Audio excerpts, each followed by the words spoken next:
The Music City is all about rhythm.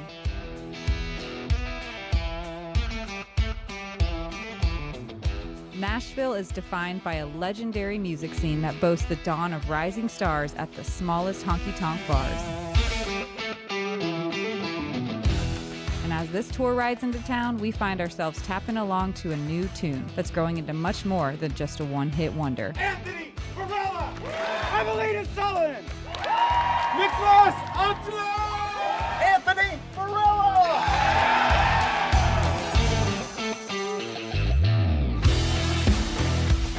And while the youth movement is currently topping the charts, you can never count out the classics. This course is our stage, each throw a performance set to the unique rhythm of flight, with the latest headlining show just one stop away. The 2024 Music City Open starts now.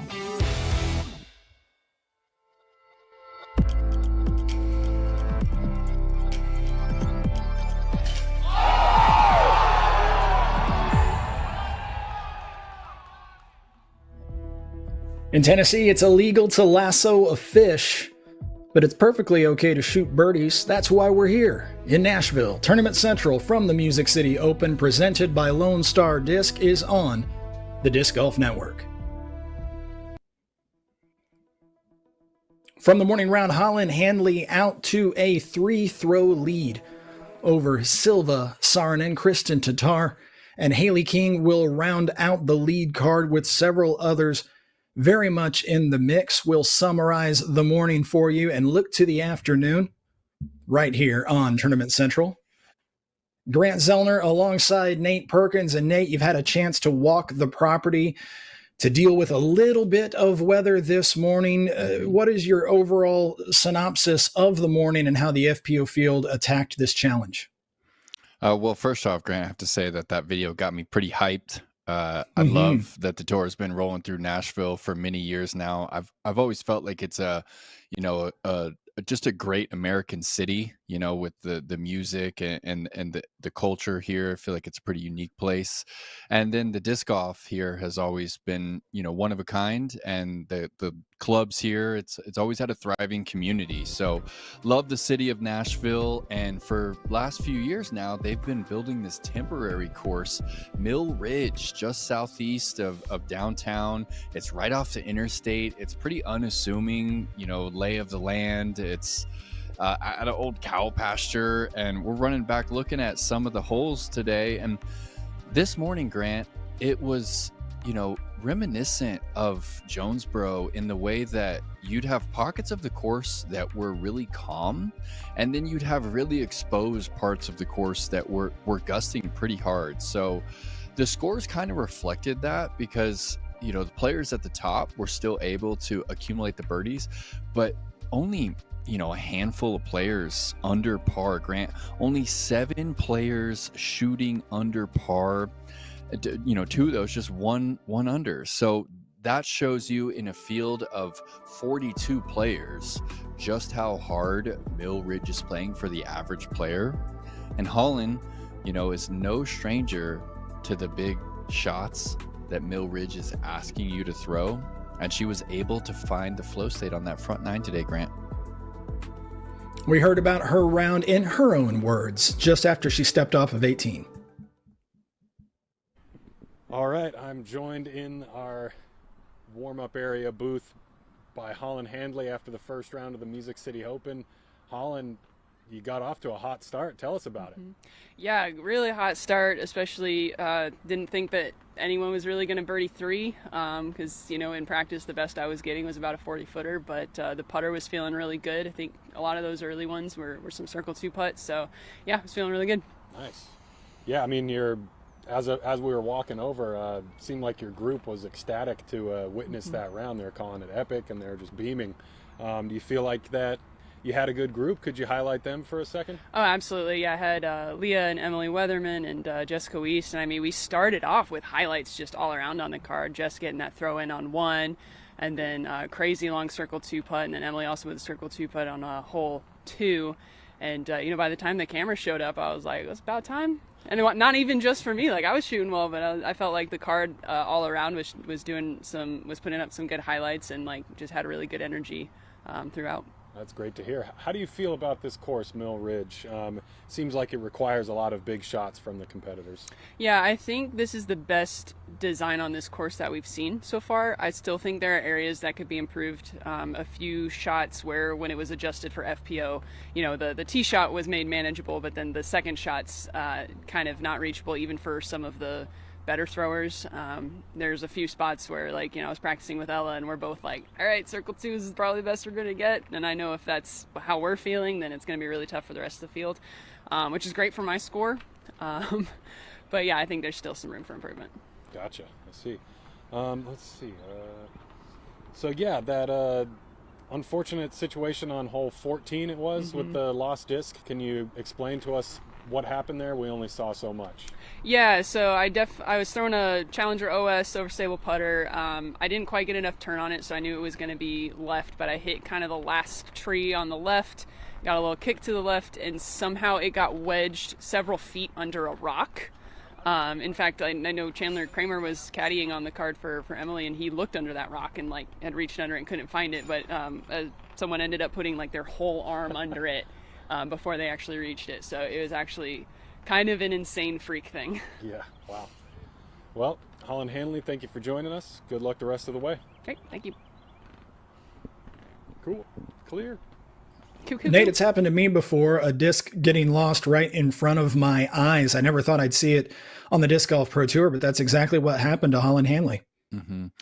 Grant, I've said for many years now that I feel like the lost disc penalty is one of the harshest in the game because you've lost potentially one of your go-to discs, but you have to take a stroke and then rethrow. I feel like personally that should be one of the rules that we should kind of consider changing. Maybe you rethrow, throw in 2, but I've always felt like it's a bit of an over punishment, and it's really hard to watch this video, Grant, because the disc is right underneath that rock that was right behind Holland. There's a unique feature out at Mill Ridge. While it is kind of an old pasture, a lot of grass, rolling hills, big trees, there's these limestone outcrops, and on top of those are some rare prickly pear cactus. This is the furthest north that you're ever going to see the prickly pear, and they'll grow right on top of the limestone, which Holland slid right underneath. So really kind of a tragic situation for the way that she was playing. To card the double bogey on that short par 3, unfortunate, but she bounced back pretty quick, and she's going to be happy with a 1030 rated round today. Many perils out there. Well, tomorrow the final 4 to face the music will be, of course, Holland Hanley along with Silva Saarinen, Kristen Tatar, and Haley King rounding out the lead card for Saturday morning's round. Right after this, we're back here on the Disc Golf Network setting up the afternoon's round. MPO heading out for the first time in Music City.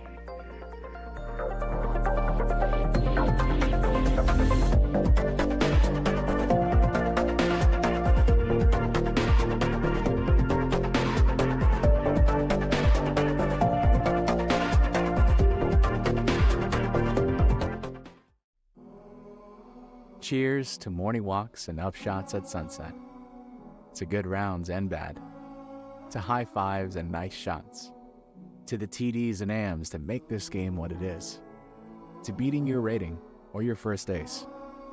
Cheers to the game we love, but most importantly, to having fun. Cheers to disc golf. Let's go. Let's grow. Lone Star Disc.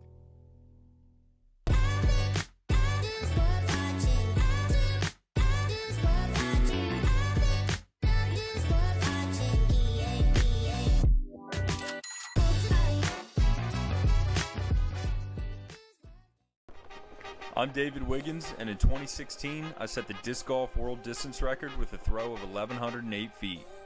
Whether I'm out in the field measuring a max distance throw or on the course checking the elevation change for an upshot, I rely on the Eagle Secret 360 to give me accurate distances. It's the only rangefinder on the market that measures in feet, yards, and meters. It's USB-C rechargeable and features a lithium-ion battery. Visit EagleSecret360.com to get yours today. Microsoft Teams is presenting the 2024 Preserve Championship and offering a new community platform for disc golf fans. Scan the QR code on your screen to join the Disc Golf Tour Talk Teams community. Members will have until Monday to ask Nate Sexton a question for a chance to win an Innova disc and a free year of the Disc Golf Network. Nate will be answering questions in that community next week. We come into the Music City Open, Nate, with Anthony Barella, no doubt about it, the player of the year thus far. Still early, but he's got a target on his back, and it seems like he's clearly in a league of his own. Any thoughts as to how this course will set up for him? Can he keep the run going?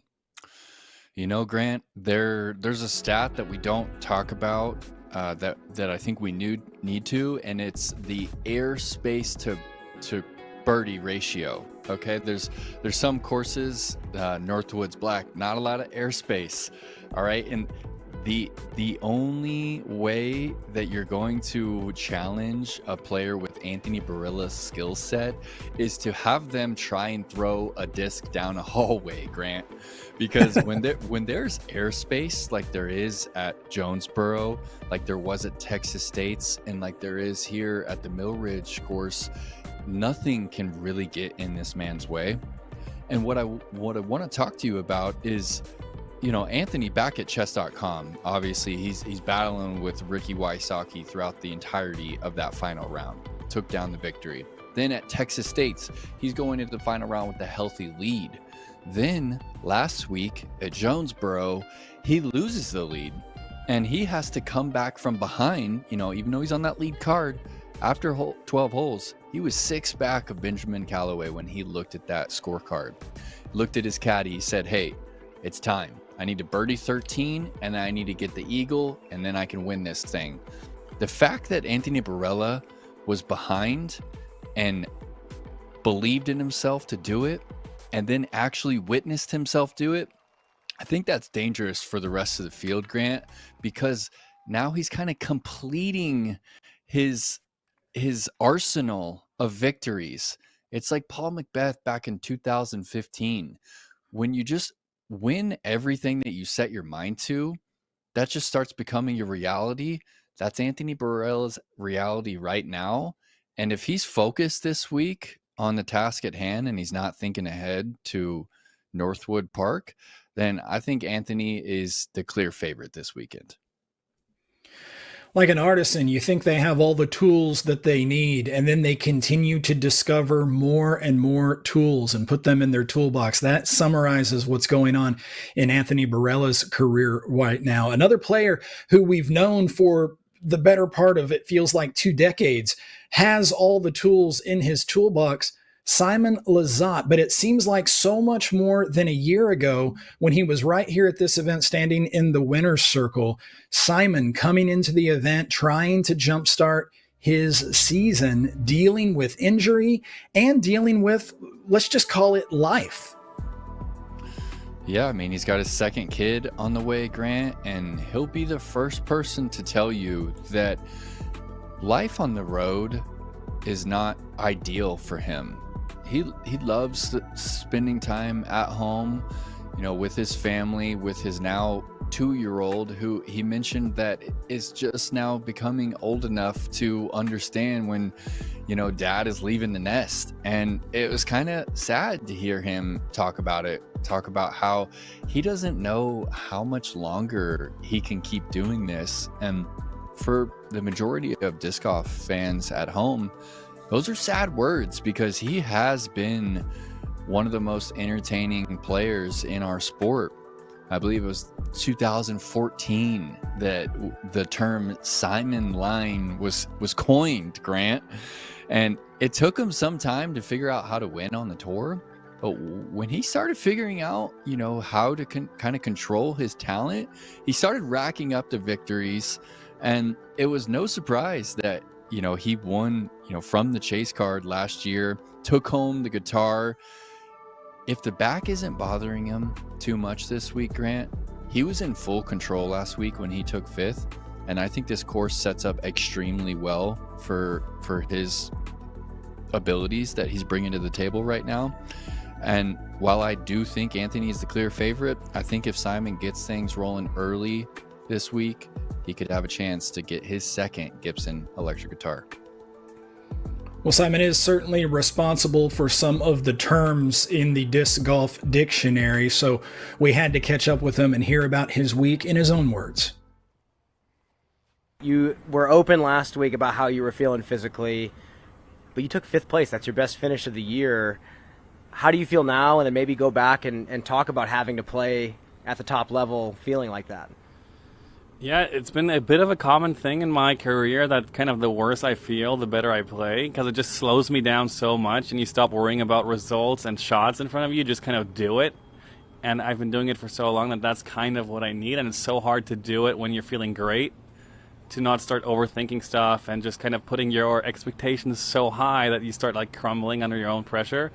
So when I'm not feeling good, I just kind of turn all that off, no expectations, I just want to get through the round and feel better, and then suddenly I start playing well. It's very confusing, but I've noticed that throughout my entire career. And yeah, on top of my back pain last week, I got a cold that started Saturday. When I woke up last week Saturday, I was pretty certain that I was gonna call the tournament and be like, guys, it's just not worth it, I can't play. And shockingly, it hasn't really gone away. Yesterday I felt so bad I couldn't get out of bed all day, which hasn't happened to me in so long. Back pain is getting better and better every day, but it's still noticeable, which is just, I don't know. I really don't know what to say about that. I'm going to go out now and try to throw. I haven't thrown since Sunday last week. See how it feels, loosen up a bit, try to learn the course if I can, and maybe this is just my body getting out all the bad stuff before my baby shows up next week. So hopefully that's the case.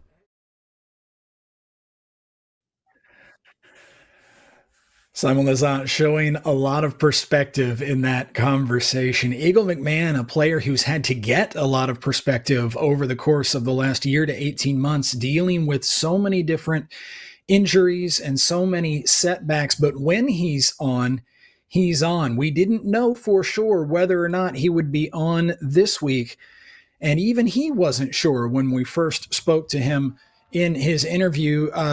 Nate, when it comes to Eagle, we now know he's dropping, and he'll be trying to get ready for next week. Just how can you, knowing what a pro player goes through, how can you try to give us a little bit of a perspective on Eagle's outlook?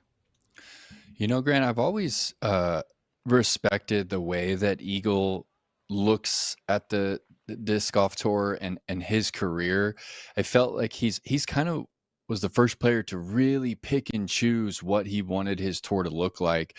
And he realized that, hey, his body is taking a toll from, throwing 80-mile-per-hour backhand shots and 70-mile-per-hour forehand shots. And, he said in his interview that, you can relate it to a major league pitcher, and they have pitch counts, and they have a team of people kind of watching, the health of their arm. What's sad about this situation, Grant, is that this Eagle didn't pull because of the shoulder that he just had surgery on. He healed from that surgery. Everything's been going well. He's been throwing, feeling great, gave himself the green light to come out here a week early. And then he just had a weird accident reaching down for something in his car and pulled something in his back. So I have to imagine that Eagle's kind of taken a little bit extra caution just because there's a major around the corner. So for the fans out there that saw that the Crush Boys, who are now back with the same sponsor in MVP, we're playing together for the first time in years on the featured card. It's sad that we're losing Eagle, but respect to him for putting his body first and putting the major next week first, Grant. We've got Eagle McMahon in his own words talking about his mindset. It definitely stinks being away from disc golf so long. So basically I've been doing a lot of trying to figure out my body. Got the surgery and that went very well.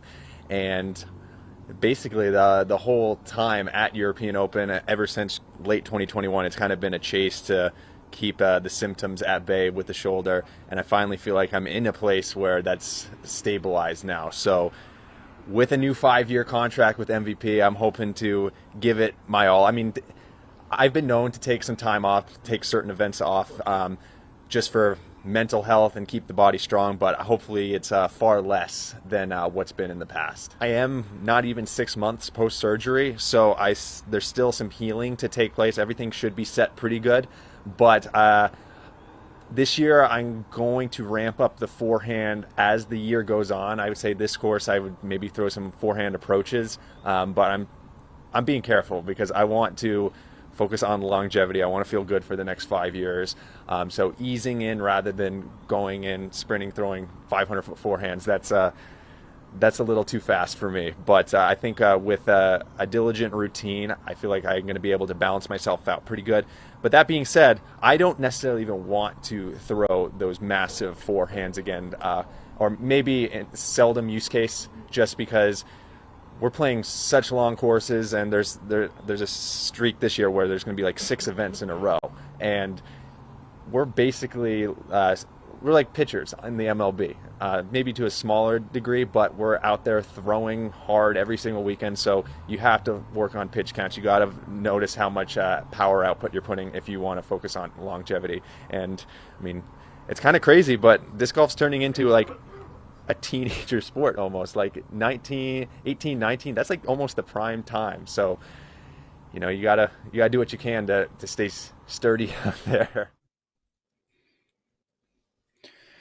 Nate, so much revealed in that few moments with Eagle, such a big picture mentality, everything from taking into consideration the obligations that he rightly has on behalf of his sponsors and wanting to balance those with having good health and good performances, right down to the intricacies of knowing what he wants to throw and even how often he wants to throw certain types of shots in order to preserve his health. It's very interesting to hear somebody so young speaking in such grand terms. And you know what I took away from that interview, Grant, was that Eagle says that his forehand is coming back. And that's good news for all of us fans at home, because there was a point where he could just break apart any course that they threw at him, because when you throw 500 feet in both directions, there's not really much the designer can do. So really looking forward to seeing his distance forehand come back. And I can't disagree with him about disc golf, disc golfers really reaching their prime, in their late teenage years and, in their early 20s. I feel like there's a physical prime for the elasticity that's necessary to really compete week in and week out on the tour.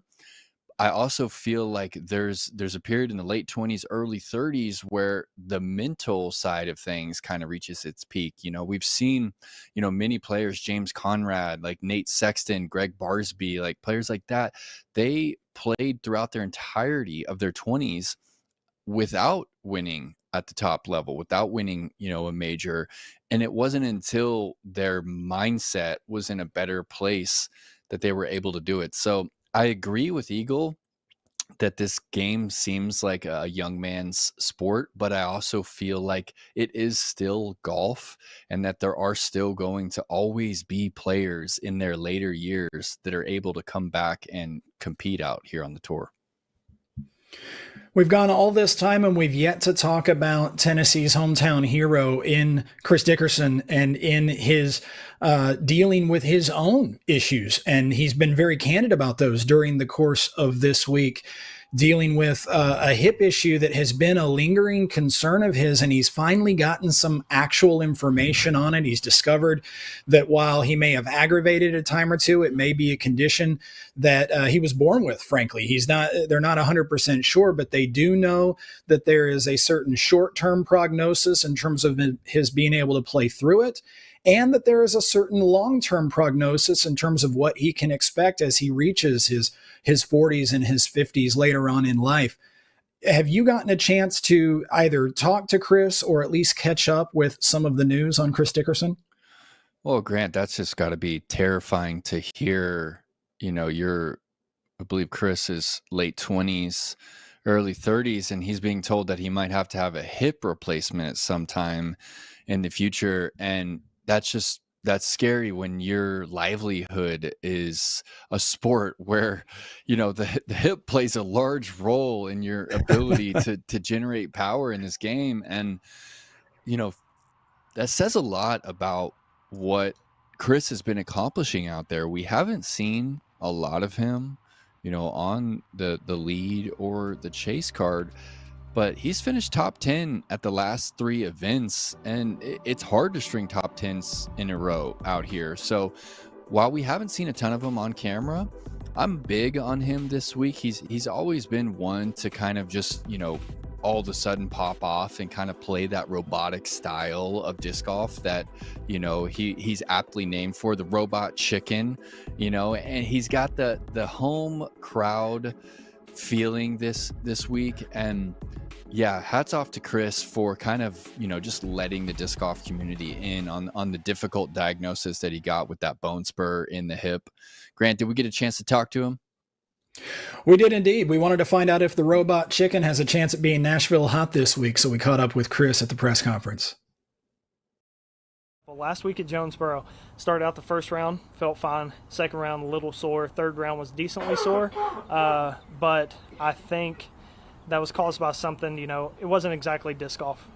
Maybe not disc golf related, but if I feel pain or whatever because of it, I'm going to try and play through it. Not the best golf of my career, but I feel like I'm playing pretty solid. I could definitely I could make some improvements without being, nitpicking, saying like, oh, I could go perfect every round. Yeah, so I could make some improvements, but it's just the, more of getting out there and doing it than saying, well, I could have.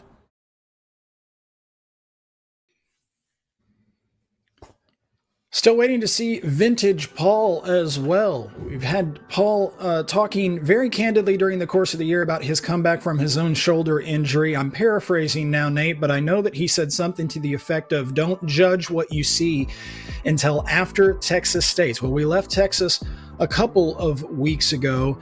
Paul, on the year, just $720 cash, and all of that at one event. Do you see a light at the end of the tunnel for Paul McBeth, Nate?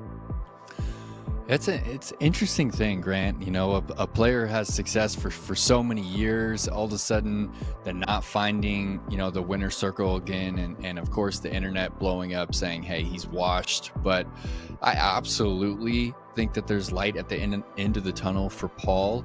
And I think that fans are, not giving him enough credit if they don't think he can come back and win at Champions Cup, or they don't think that he can find his swing again and win another world title. I mean, what does he have to do to prove to us that he is one of the greats of all time? I don't think he has to do anything else in his career. So, Grant, there's definitely light at the end of the tunnel. Yeah, I certainly don't think he has anything to show that he hasn't already shown his career, other than how relevant he might be on any given week. They say, what's the country music song? I'm not as good as I once was, but I'm as good once as I ever was. I think that's going too far the other way. I think Paul's got a lot left in him. We're just waiting to see if it'll show up this week. A quick look at the leaderboard, and we'll send you to the broadcast. Thanks for watching Tournament Central. Cheers to helping new players, to high fives and encouragement, to being a positive light while helping grow the sport. Cheers to you, Ranger Team. Thank you. Behold the Eagles Crossing Disc Golf Course, a sanctuary where the ordinary transforms into the extraordinary. As each disc takes flight, destiny intertwines with the flight path. But beware, brave souls, for the course harbors challenges that even the boldest must confront. Yet, fear not, for victory and camaraderie are your companions on this voyage. Visit eaglescrossingdiscgolf.com.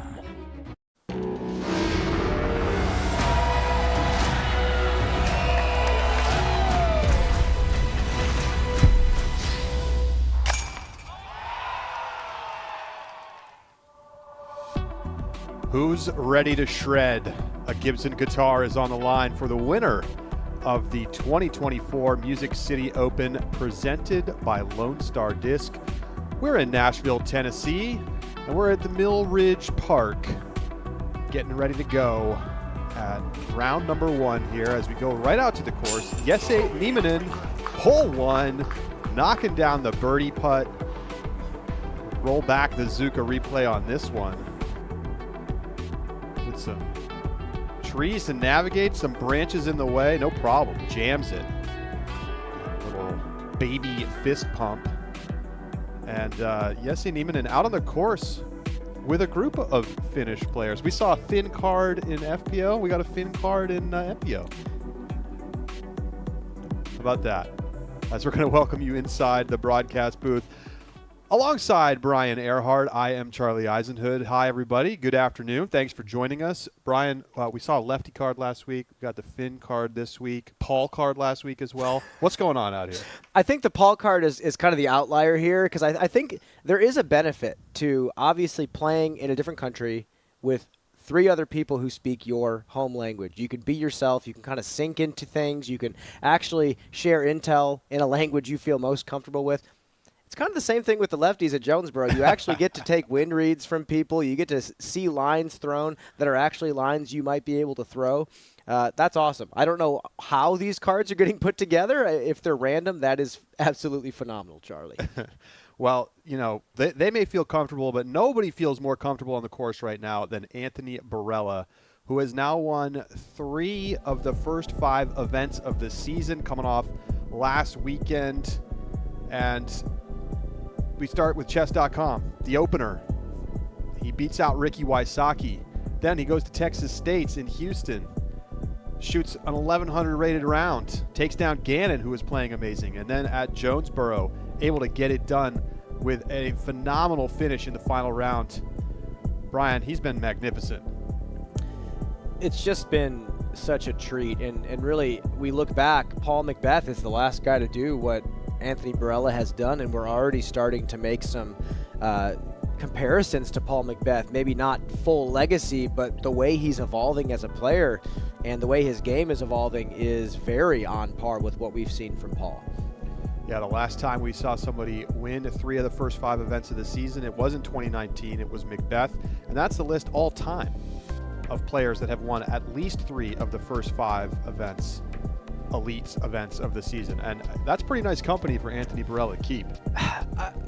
I am so blown away by the way he's carrying himself, and last year it felt like the whole narrative was, oh, he can't close, oh, he doesn't care, oh, if only he did this, then he'd be a champion. And then all of a sudden the light bulb just went off at chess.com, and he said, oh yeah, I am the most talented player in the game, I do have the most distance, I'm going to throw a little touch in there as well. He's currently the best player in the world right now, and he's the one to beat this weekend. One of the guys we thought maybe able to come out here and compete with him was Eagle McMahon, who was supposed to make his 2024 season debut. And it's been a little bit of a journey, an injury journey for Eagle. He bounced back to 2019, and he misses that putt, and he breaks his hand. And this was kind of the start of a long stretch of time where Eagle was struggling with injuries of various kinds. We remember this, when he tries to kind of go the reverse flick and hurts his shoulder, and the shoulder injury has been plaguing him for over 2 years. Yeah, it's just heartbreaking. And yes, we're showing these videos of him injuring himself in these tough ways, but that's not been the whole story. And I think growing up in general as a disc golfer, you work through some tough emotions when you're young going through this game. You're facing failure over and over again, and you have to learn the hard way sometimes. You know, it's a blessing to be a young kid coming up in disc golf with a calm demeanor. I know many players just like Eagle McMahon doing the same thing, and right now it sounds like his mindset is perfect. We're just waiting for him to come back. All right, we're going to hear from Eagle McMahon or anything at the press conference offseason, yesterday. Because it's really important to me that I get back and I perform at a high level, especially with the new sponsorship. But life has just a way of I've given it to you. Like, there's a certain hubris and irony to it all. Like, the day before I got on the plane, I was reaching in my car to grab something, and I just feel, oh, what is that? And it was getting better over the weekend when I tried playing a practice round and kind of tweaked it again. I think it is just an acute injury, but just inopportune time right now, because I feel like I could go throw right now, but it's also like I got to balance it out because we have to acknowledge that Champions Cup's next week, and that was my original return projection because I don't want to miss a major. Well, we've seen Eagle actually looking pretty darn good with the shoulder. I mean, he's been throwing hard. He's been throwing forehand. We've seen it on some YouTube videos, and ultimately decided to scratch this weekend and not play due to the back injury. But it doesn't sound like it's anything major. It just feels unfortunate, especially given the fact that, you know, he played so amazing in the second half of last season. Of course, won the European Open, heads up against Paul McBeth in 2022, and it's really, well, we'll just have to wait. Hopefully he's able to go next weekend in the Champions Cup. Time for the second feature card to tee off on hole number 1. MPO seat time here at the 2024 Music City Open presented by Gold Star Disc. First to the tee, make some noise for Logan Bauer.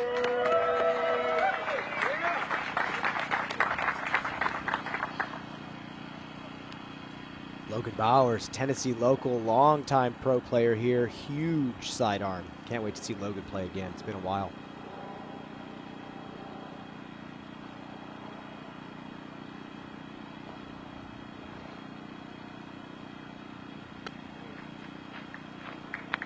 Second to the tee. Give it up for Anthony Barella.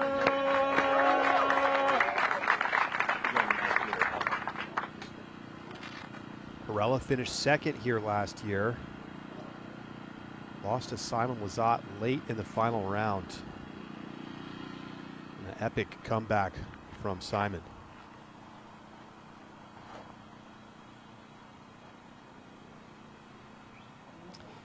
He's been throwing that line just so smooth all year. A little bit long, but I love that baby flex he's been able to do. That's a nice shot. Next to the tee, please welcome Calvin Heimberg.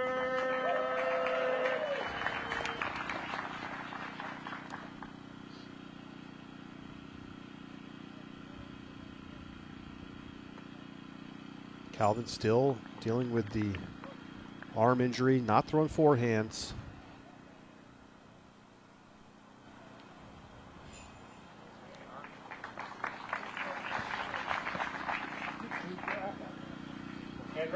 Gets knocked down, but another putt from the edge of the circle. Give it up for Carter Aaron.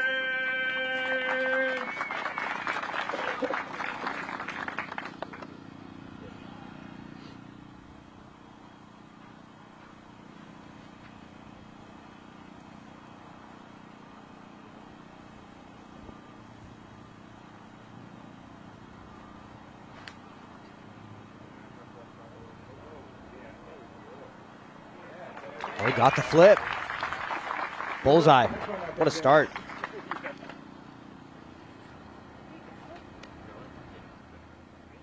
Let's go to the 18th. Gannon Burr has a putt to take the lead. Coming off of back-to-back birdies on 16 and 17 to get to 8 under par.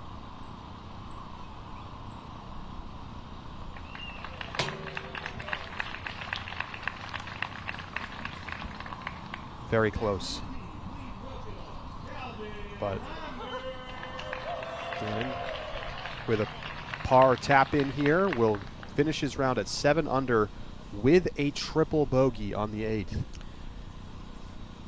Walked with him a little bit during his practice round. He definitely is not happy that AB has more wins than him this year. I think his sights are set on one player this season, and especially this weekend. Well, he really fought back from that mistake. He opened the round with 4 straight birdies and then gave a bunch of those back on the 8th before then continuing on to put together a nice round. He's tied for second, 1 stroke back of our leader, Chris Clemens.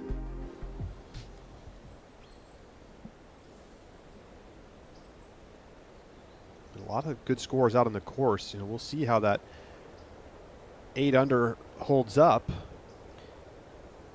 This course kind of got a Jonesboro treatment. TC's shifted, a lot of hole numbers changed. There's a few new holes sprinkled in here, some new tee pads. Players are seeing this layout for the very first time in competition today. Now Calvin's got to look for birdie just inside the circle.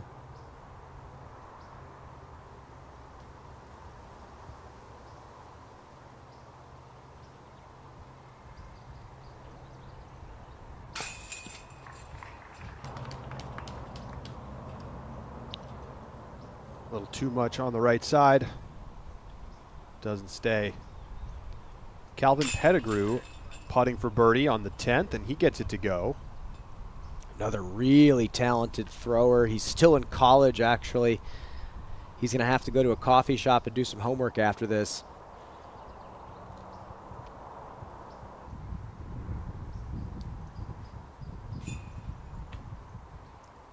Barella will have to straddle out.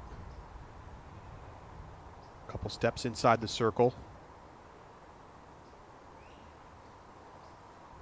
His improvement in putting has been noticeable in 2024.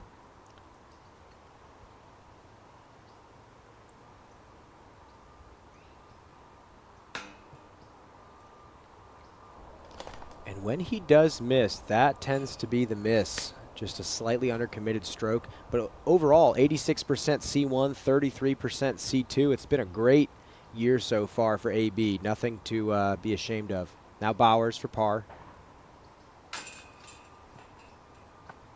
And something to note as we watch the Tennessee native, he actually is dealing with a torn labrum, which is kind of a common injury these days for disc golfers, unfortunately.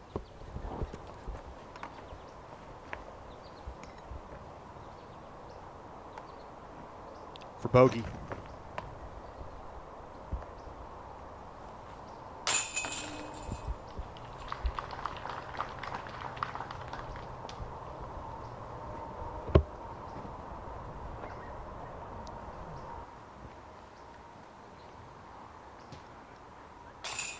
Aarons for the tap-in birdie. Nice start for him. Couple par tap-ins for Barella and Heimberg. And the second feature card is off and rolling. Wysocki for birdie on the 10th, and he's in. So he's 5 down through 10. There's a look at the leaderboard. A lot of hot scores so far this afternoon. More action on the other side.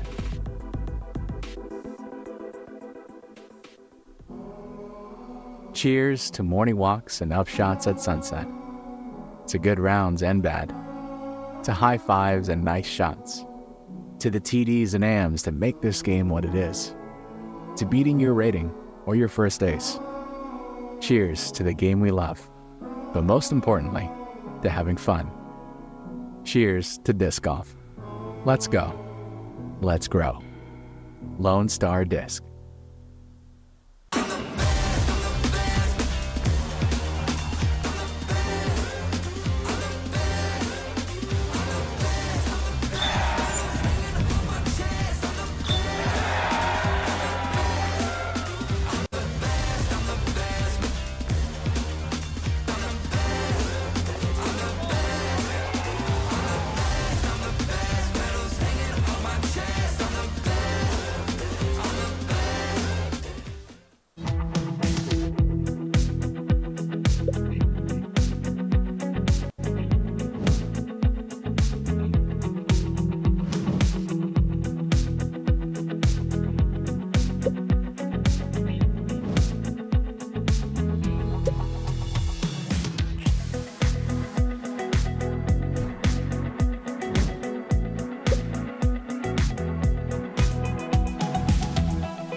The newest disc to my collection is the Drive. Passion, fierce, these are things that I feel when I play disc golf, and drive for me is something that I feel so strongly.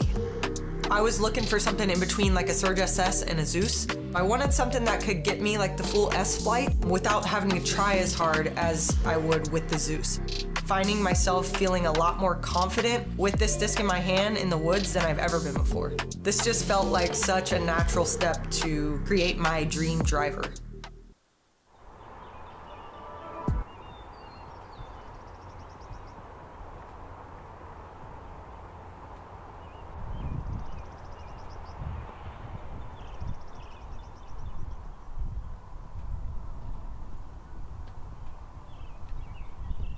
And welcome back, coverage of the Music City Open on the Disc Golf Network. Just saw Calvin Pettigrew's drive. The Music City.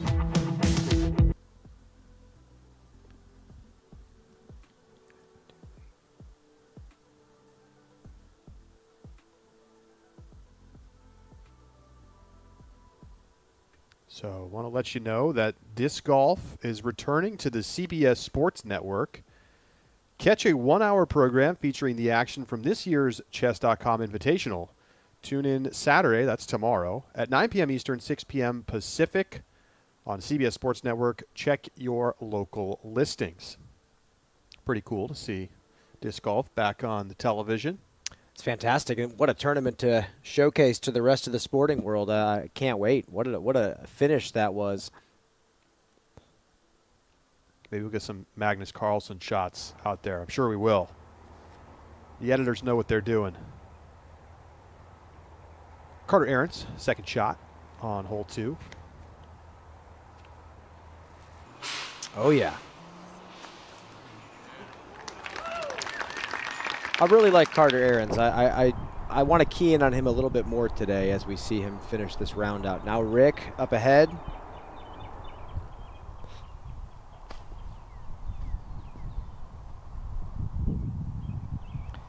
Tricky tee shot there on 11, and that's another hole we'll have to talk a little bit more about as our feature cards get up there. One of the more unique par 3s that we're going to see all year on the tour.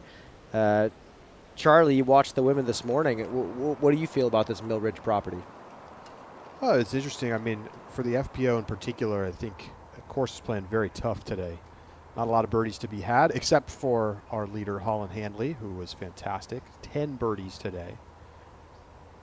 But it's they've made it hard, that's for sure. Physical course. Barella laying up his second. 11,059-foot par 67 behemoth on 130 acres of pasture. Rolling hills, as you'll see all over the place here in Tennessee. It is quite the physical challenge, and you'll see this throughout the day.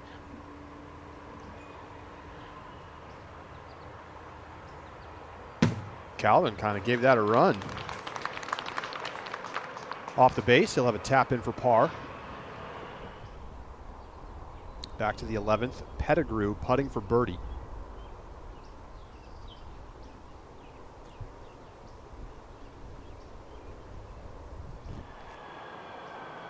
He'll have short comebacker for par.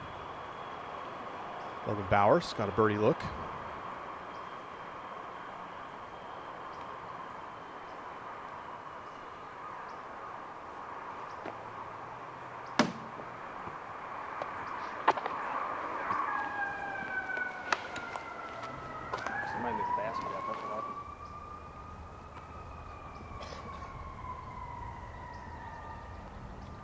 Barella for par.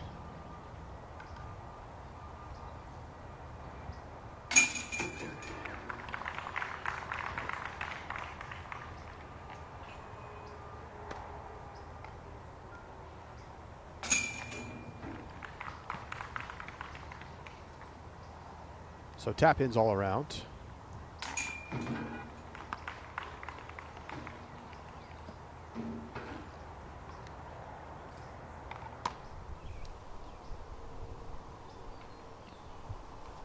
Here's Ricky going out and around. Checks up inside the circle.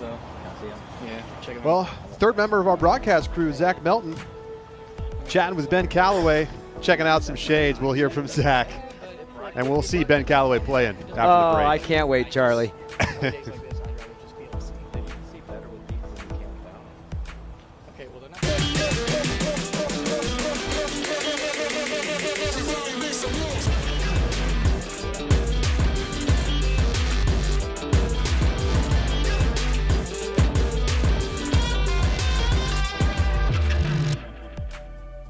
The number one reason I switched from bag to cart is pretty simple. It takes weight off of my back, easier to play a course. I realized that the cart became something I really needed when little things would happen. I'd pick up my bag and my elbow would hurt. Using a cart decreases the bending over, the weight on my lower back. Decide to go with Suka, and seeing that my sciatic nerve is gone and I don't need to worry. Only one thing I have to worry about to get birdie, because my Suka done it all for me. Jonathan. Wow! Amazing! Jonathan! Skulle du visa? Hi. Yeah, check this pad out.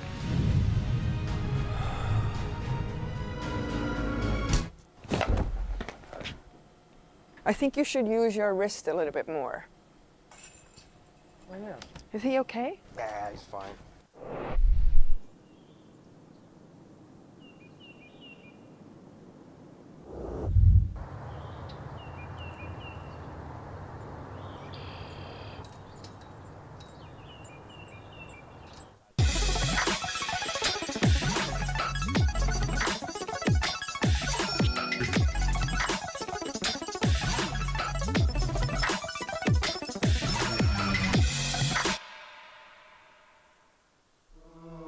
Cheers to helping new players, to high fives and encouragement, to being a positive light while helping grow the sport.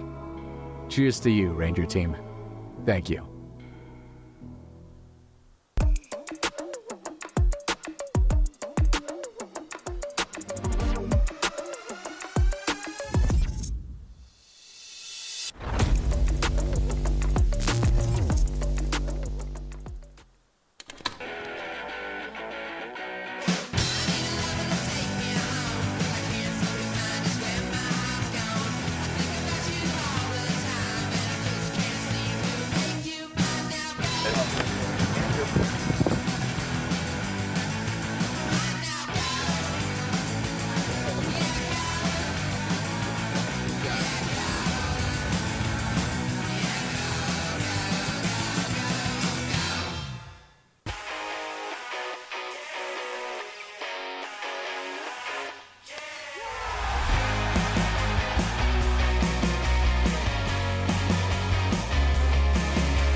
Anthony Barella having an amazing start to the 2024 season. Brian, if you had to pinpoint one thing that has improved the most in his game, what would you say?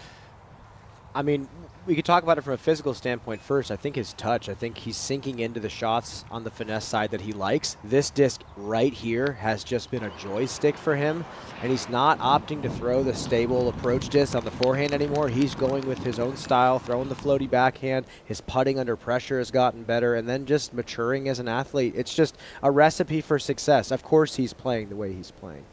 Well, time to check in with Zach Melton. Zach, first thing I got to ask you, as we are very glad to welcome you to the DGN crew, whose sunglasses are better, yours or Ben's?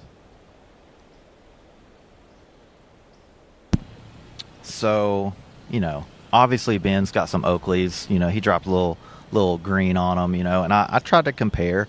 I really can't tell a difference. So I think my Walmart special, like $12.99, is bang for the buck. I think I got them. Honestly, I think I got them. You know what? From a price to value perspective, I think that makes a lot of sense.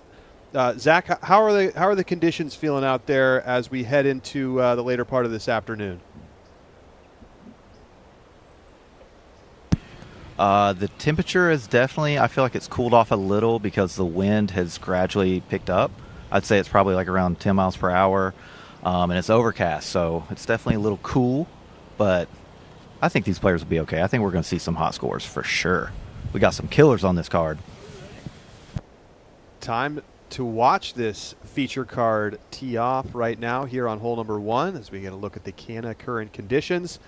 Let's send it down to the tee.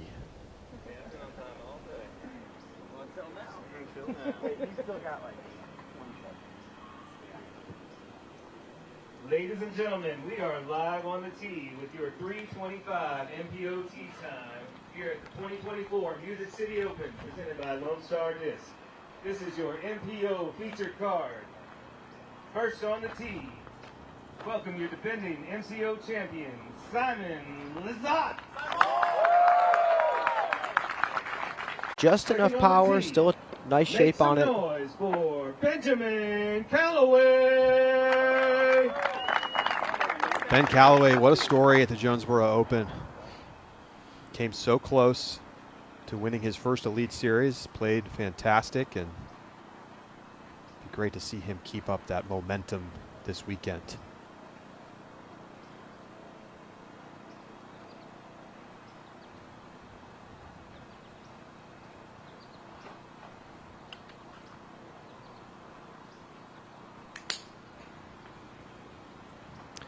Not going to happen. Next up to the tee.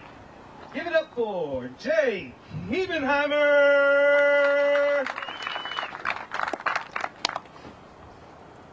Another really exciting player to watch. He plays with a lot of passion. Tons of power on the forehand and backhand side. Going with a safer forehand here, just giving himself some sort of look from C1, maybe the edge.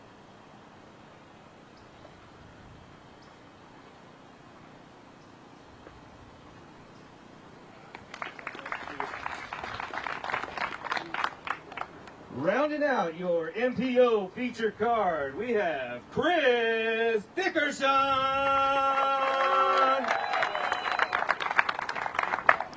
Chris's play has picked up here in 2024, starting to look like himself again, but also dealing with a chronic hip problem that was just diagnosed. Posted about that on Instagram.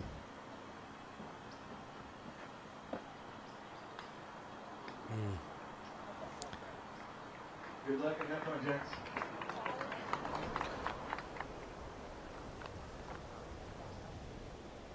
So the feature card will head down the fairway of the first. Going to get a chance to hear from Tennessee native Chris Dickerson right now, who's with Zach Melton. Zach?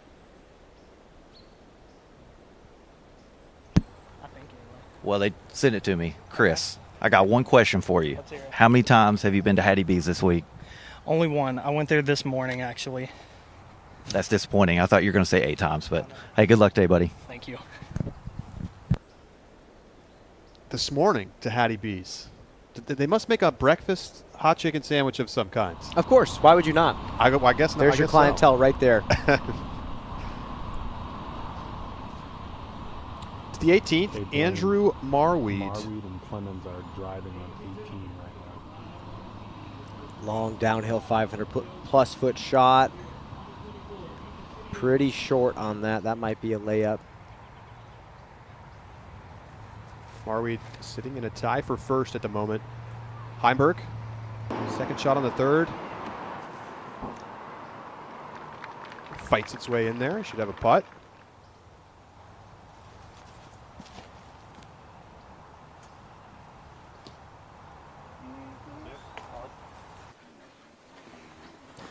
Dickerson inside the circle with his second.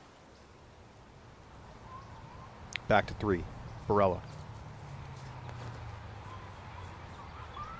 He's got to get over this tiered rock green here. Oh, yeah. That's really solid. Circle 1 putt for a great birdie there for AB. Callaway has to straddle out wide.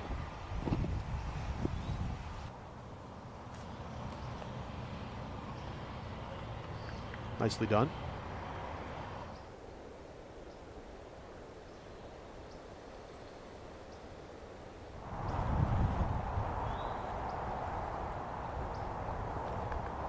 Lizotte, long birdie look. Just inside circle 2. Yes! Hello. He's always Wow. good for 1 or 2 of those. Kicking it off here early on hole number 1. Yeah, that's just a beautiful stroke, no doubt.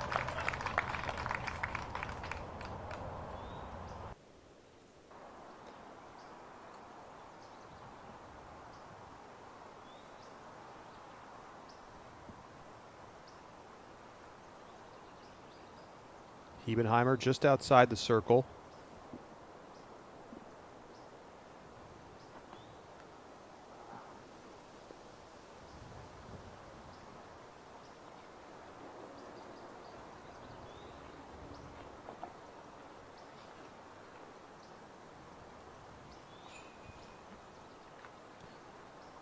Chris Dickerson has got the camo pants. I feel like he wore these last year. Maybe a different style of camo.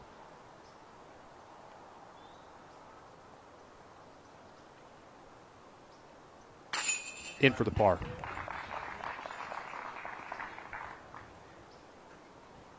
They get these little pockets of trees, these greens that are pretty heavily protected.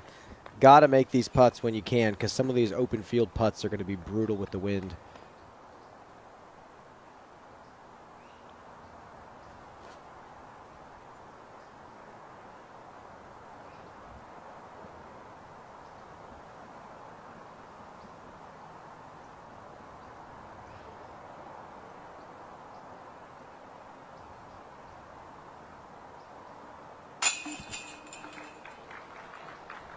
Callaway cashes in the par.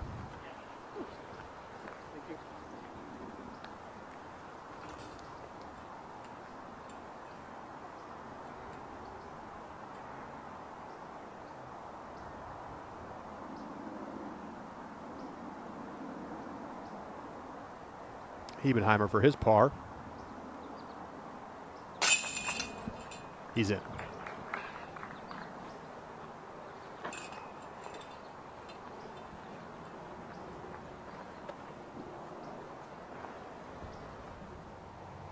Back to 3. Barella for a birdie. Circle's edge. Oh, boy. Using the backboard that time. Yeah, that's a nice little squeak in the strong side there. Not too shabby.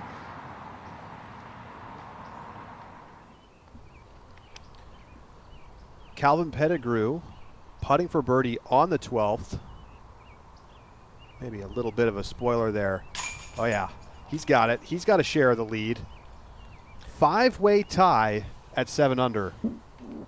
Sounds about right. Front nine's going to be a little bit shorter, easier to score on. Back nine is real challenging, so scoring back there is going to take you ahead of the field. Heimberg for birdie. He's in.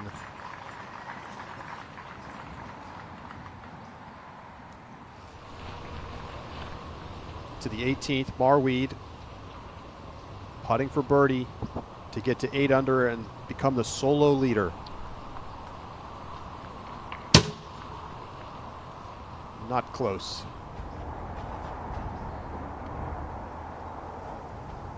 So Simon coming off the huge 63-foot make.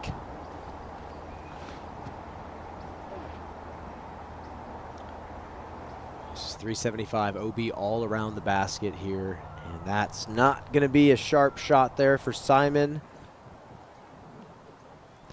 There's just so much danger around this basket. If you're going with the forehand, you got to control the landing. Coming in with too much pace is not going to be prime here.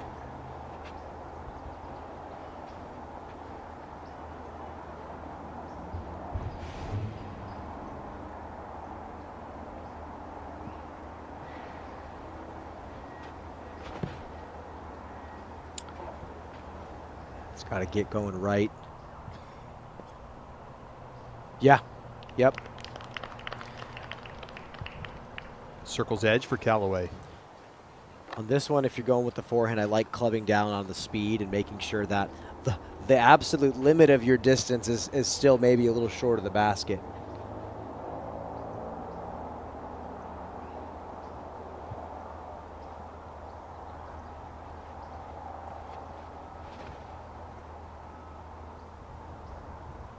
A little better shape here from Hebenheimer. And he's rewarded.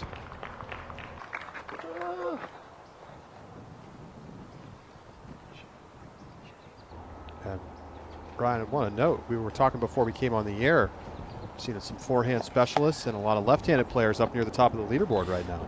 There's a lot of really tough left to right angles out here, and if you're throwing any sort of counterclockwise shot well, you are going to do very well on this property. At the beginning of the broadcast, there were, I believe, 3 lefties in the top 5, so this could be the weekend.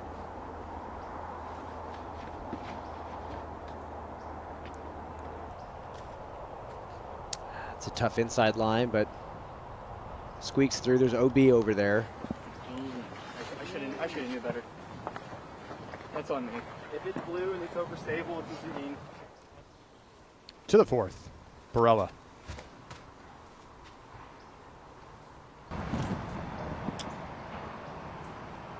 Pretty solid, pretty similar distance on the second shot with the forehand.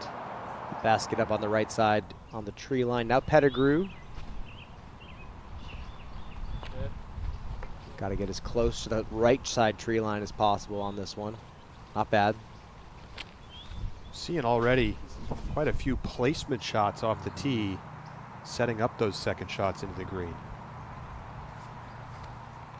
Heimberg throwing his second on the 4th.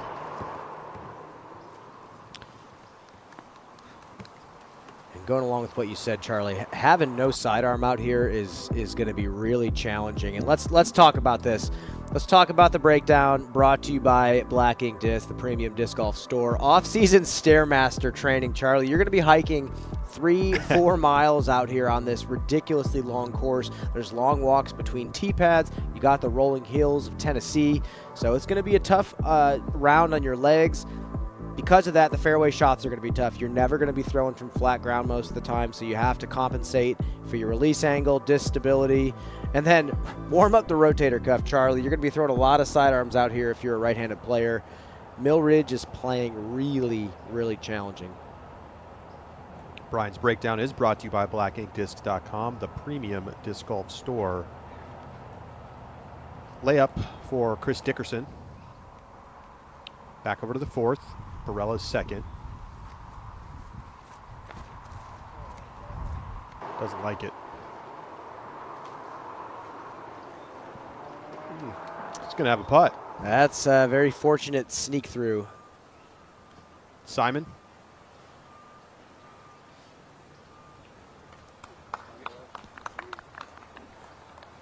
Short putt left for par. Logan Bowers. Second shot on the 4th. Well done.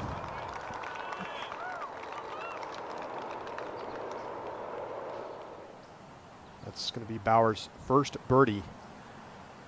Here's Ben Callaway from Circle's Edge for birdie. Yes. The putter has looked so good coming out of his hands ever since Texas State's. I believe he took 11th place there, came out to Jonesboro, got second, and now here he is. I've talked to Ben pretty extensively during this stretch, and he said it feels like something clicked mentally for him, believing in himself that he actually can win one of these. I think for a while he was starting to count himself out. Hebenheimer in for the birdie.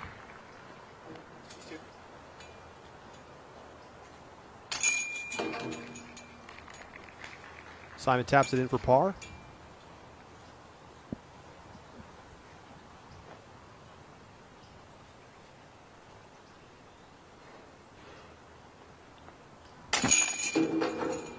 And a par tap in for Chris Dickerson. Heimberg.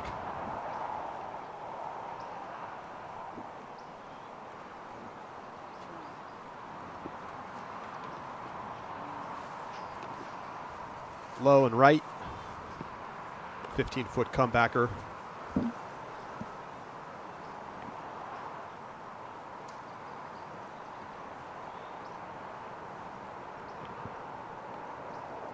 Third putt for Aarons.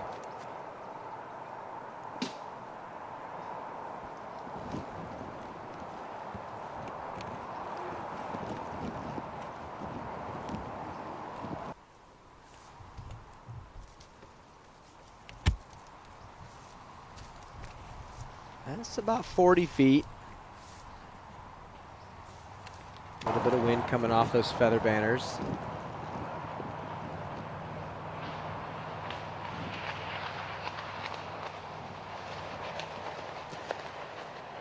It's a tough putt. If you hit the cage on any hyzer, you could be rolling way down there. Bad drop off on the right side.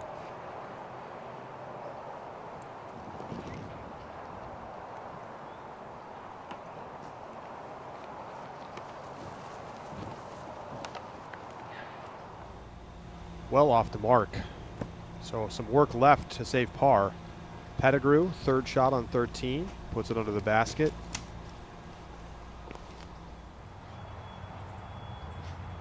To the third, Callaway teeing off. They're throwing a placement forehand here. They want to challenge this OB as much as possible so the second shot isn't over 400, 450 feet. This is a really tough second.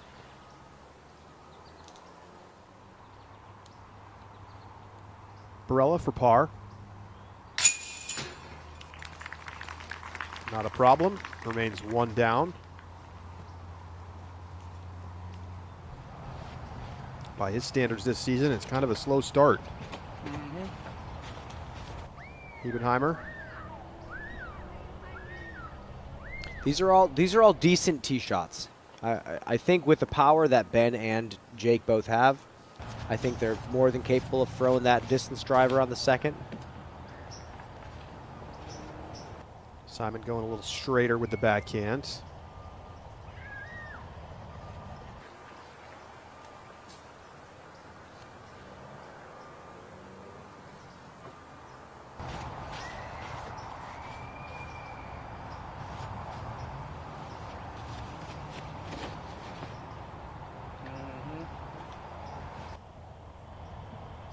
Similar line there for Dickerson.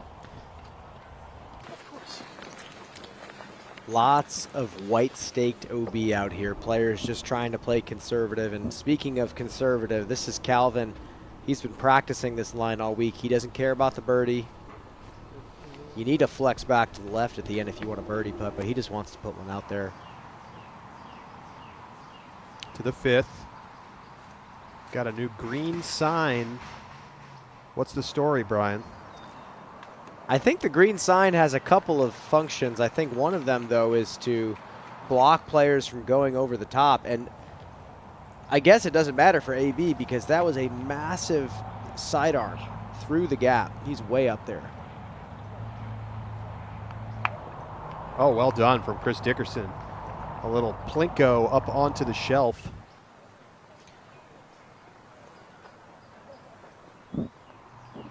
Back to 5 for Heimberg.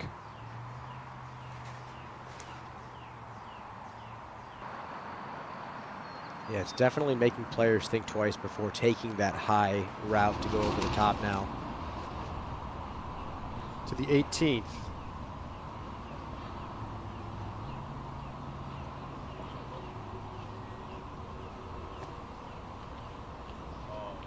Oh, what a skip.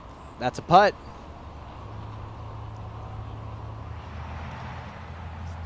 Nice shot there from Cole Rodolin. Simon on the third.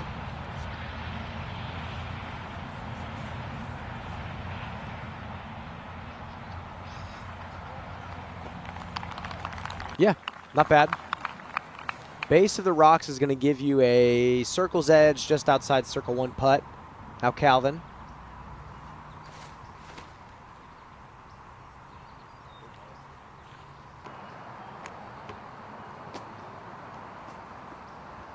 Excellent shot.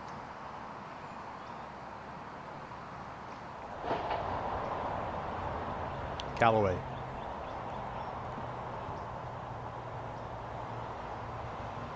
Trying to go lower. He's trying to get a skip up there. And that's going to be potentially something. Sawing it off left definitely lowers your chances of a good putt.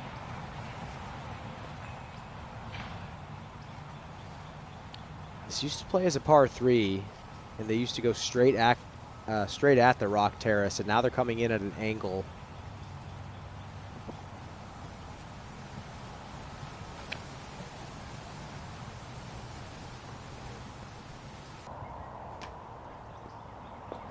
What a shot from Jake Ebenheimer. Saw a couple of those shots climb up onto those rocks. Zach, what makes the difference there if you want to try to climb up onto that green instead of putting from the base? Yeah, so with the low ceiling required and how far away these guys are throwing these shots, I think it's pretty common that the disc is kind of running out of steam and coming in flat, and they just don't get that skip up over the rocks and the ledges. And I think Jake and Chris both made an effort to keep it on hyzer, hitting at the mouth, kind of the edge of the circle, and they both jumped up into circle 1. Great insight. Let's go to the 18th. This is Radalin putting for the birdie to take the lead outright.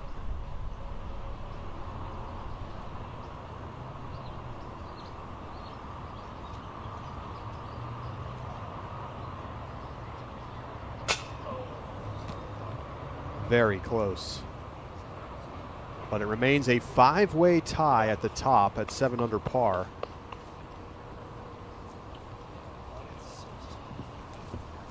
Only 2 birdies so far, James Proctor and Ty Love. Just a super challenging downhill shot, especially with this wind.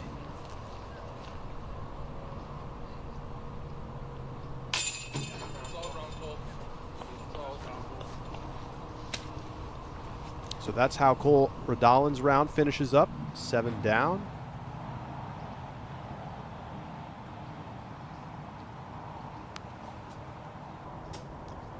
Ben Callaway giving it a real chance. Ticking it off the band. They'll have a short comebacker for par. And just according to plan, Pettigrew. Easy tap in for the par and a hole that some players just don't want to mess with. Simon. You bet. He knew it. That mini was going back in the pocket as soon as he let it go. I mean, similar to what we saw in 1, it just comes out looking like it's going in right away. Dickerson in for his birdie.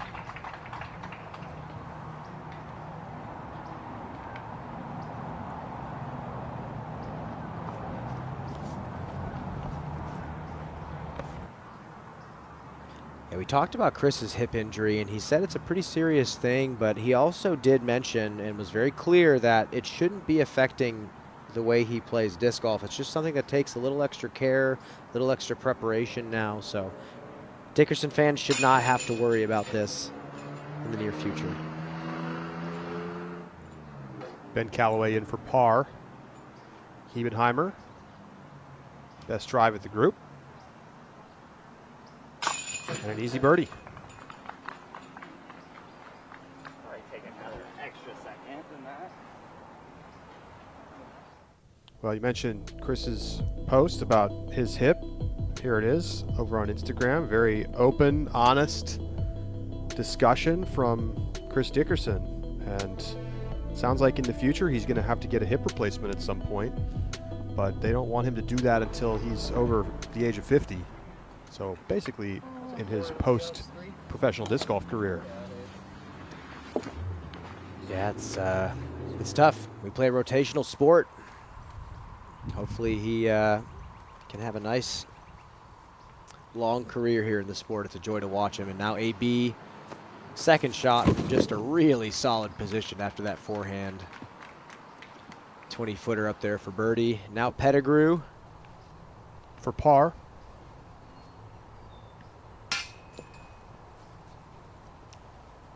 The safe play did not go according to plan. I think even he left himself shorter than he thought.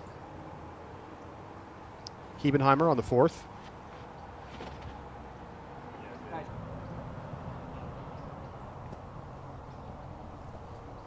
Perfect. 4 is playing pretty easy today. It's easiest hole on the course right now. Just got 62% birdie rate. Yeah, you just got to hit the gap. Hit the gap here. You can pretty much throw 2 of the same shot. The OB long is pretty far away. You know, the type of forehand you're throwing out this gap is not going to push forward usually that far.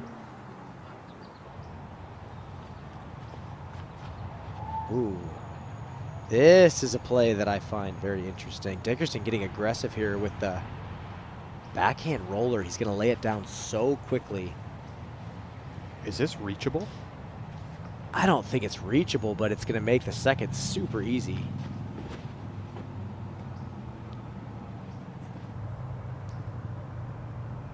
Oh, that's crafty. Note the posture it takes to throw that type of roller. You have to lean so far back, pull the shoulder blades back. It's tough to even create a swing plane that can lay a disc down like that. Nicely done.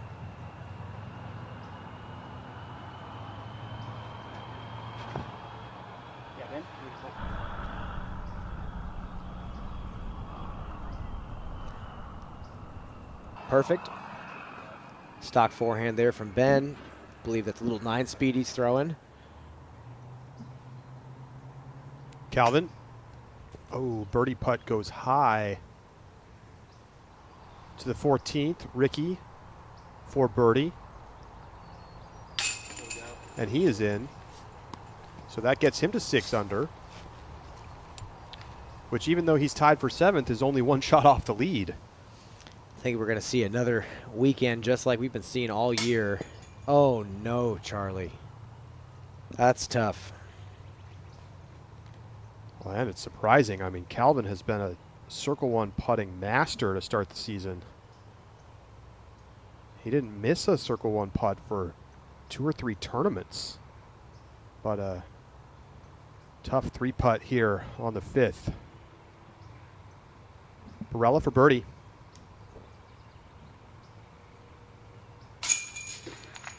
His second of the round.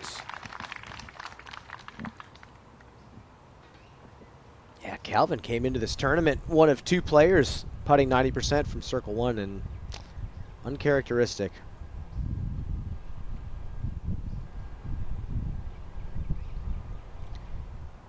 Nice shot there from Rick on 15.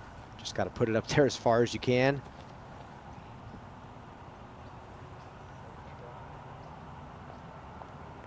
Well, that didn't go the way he wanted it to. Well outside the circle.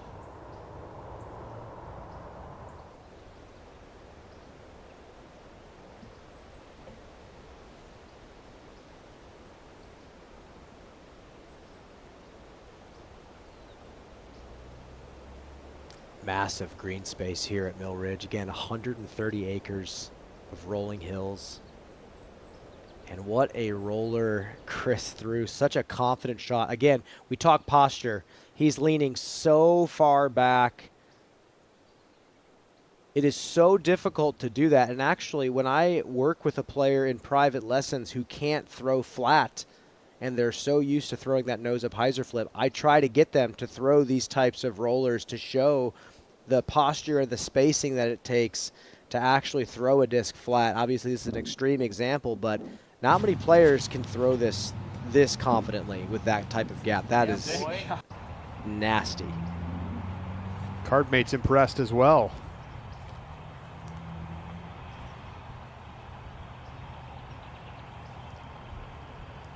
.350 feet in for Dickerson. Buzzing the basket. It's a pretty unconventional way to play the hole. Just a force over roller and then the backhand turnover. You got guys that are going to go chip forehand, chip forehand. It's a beautiful thing about our game. Now AB on 6.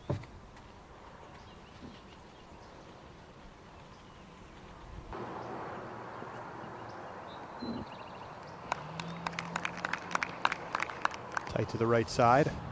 Back to the 4th, Callaway.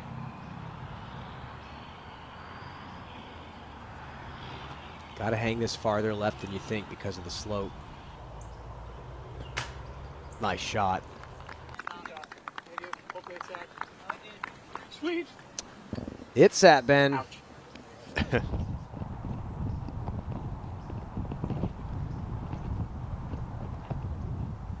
Ebenheimer can see the basket.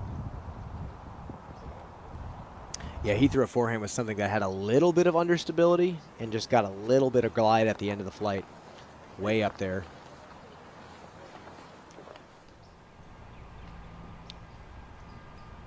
Pettigrew coming off the birdie on 14, drops him one shot back of the lead. Oh, not good here on the 15th, and that is easily out of bounds. And he's got a long way to go as well. That's a tough tee shot to throw out of bounds.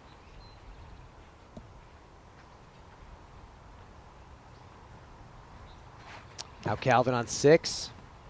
Coming off the 3-putt bogey.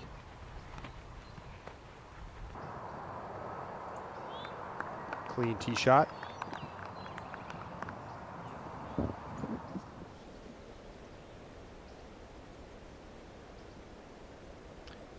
Want to throw it down to Zach Melton right now. Zach, you mentioned earlier this morning that the tailwinds out here were pretty stiff and that a lot of these players without the big sidearm were having a tough time throwing the turnovers. Is that still the case out here?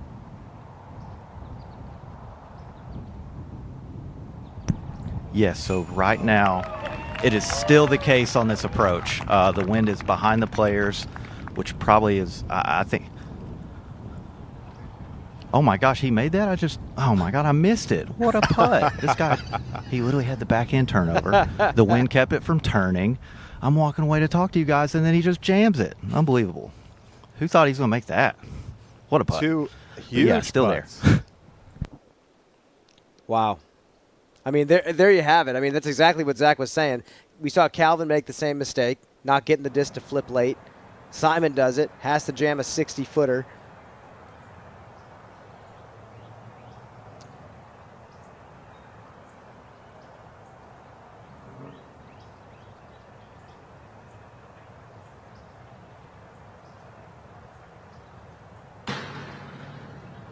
Ebenheimer leaves it low. Talk about getting big putted. Was a monster from Simon.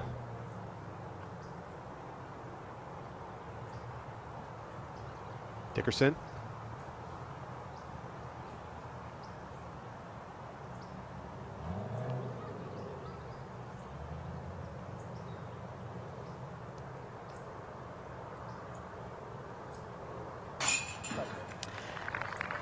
That's a sick birdie. That is just really a is. nasty birdie, Charlie. I love watching a player like Chris just carve some of these lines, throw those aggressive rollers. That's awesome. Galloway with the easy tap-in birdie. Ebenheimer in for par. Well, there's your leaderboard. Wow. We'll be back on the Disc Golf Network.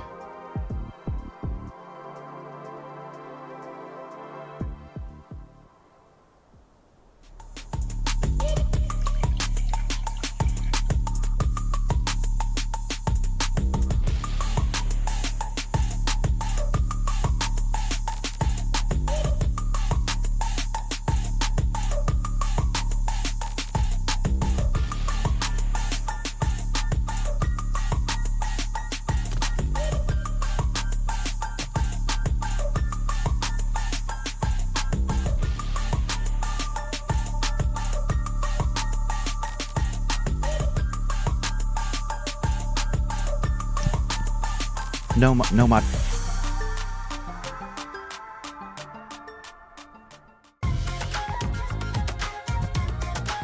Allen's the best of the best. It's the quality, the craftsmanship, the vision for what a bag could be. I don't think anyone's disputing that it's the best made bag.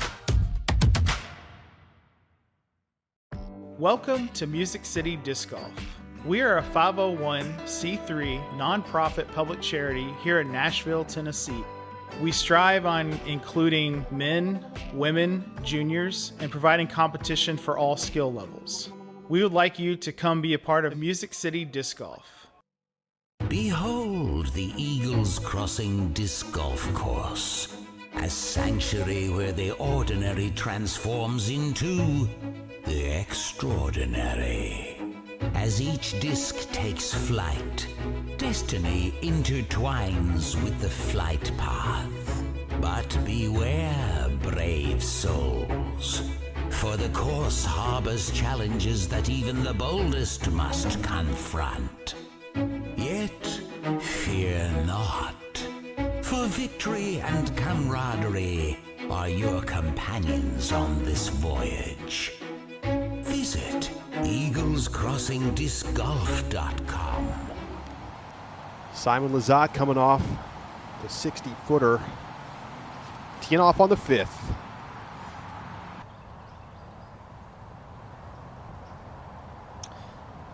Yeah, you're not going to see that from that camera angle. He's going for the really conservative layup up to the mouth. That's going to be just fine, as long as he doesn't get a skip there. Now Calvin.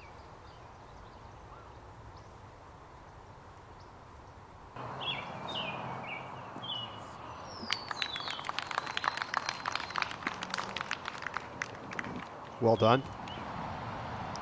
Back to 5. Dickerson.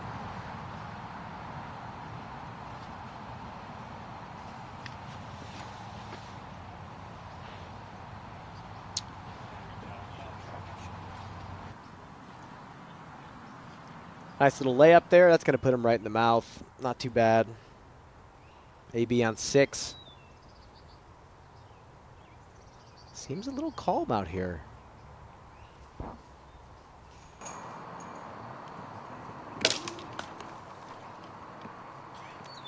Hits the tree, lands just outside the circle. Might have to deal with those trees.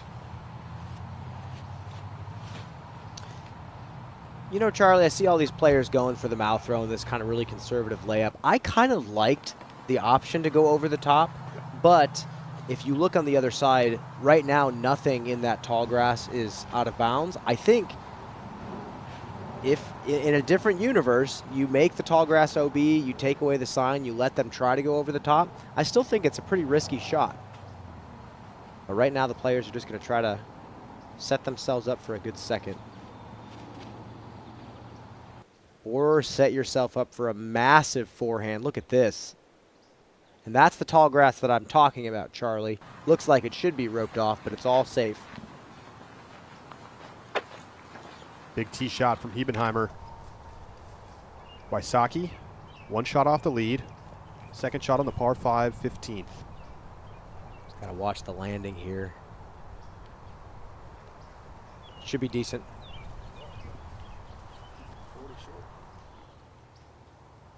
Barella putting for birdie. Does have a clean look.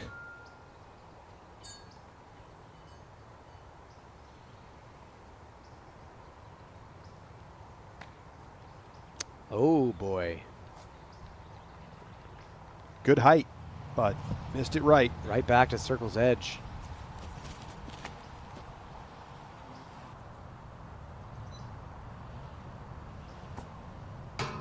Off the cage. Chris Dickerson. He is locked in right now. Simon loves it. I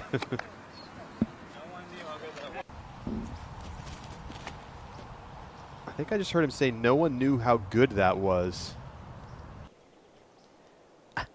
Look how close this came. I got to throw this down to Zach Melton again. Zach, Chris Dickerson just hit off the tray.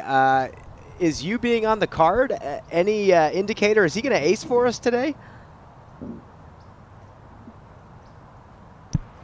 Brian, I think it's almost a given that he's probably going to get an ace because that's just what he does. If I'm around him, he wants to throw it in the basket and rub it in my face. And then he'll get the guitar, the ace guitar, they'll bring it out to him, and Chris Dickerson will start shredding it right in front of Zach's face. That would be a moment in television we would not forget. I don't know if the shredding is there yet, Charlie, but if you get one of these guitars, you're going to have to learn, because this man right here, Simon, said he toured the Gibson factory and was just blown away. He saw 15,000 guitars this week.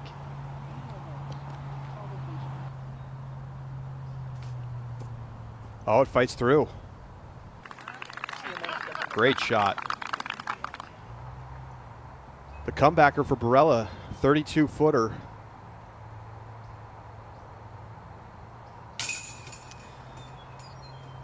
Okay.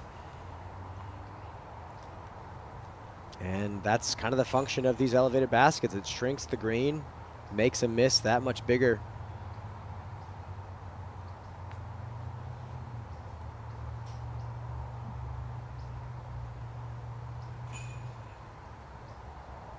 Calvin for birdie.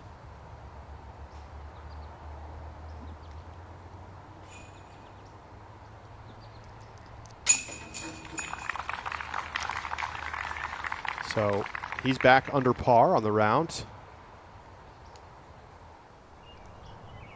And remember, Gannon Buhr was only 1 under through 8 holes before finishing his round at 7 down and currently tied for the lead.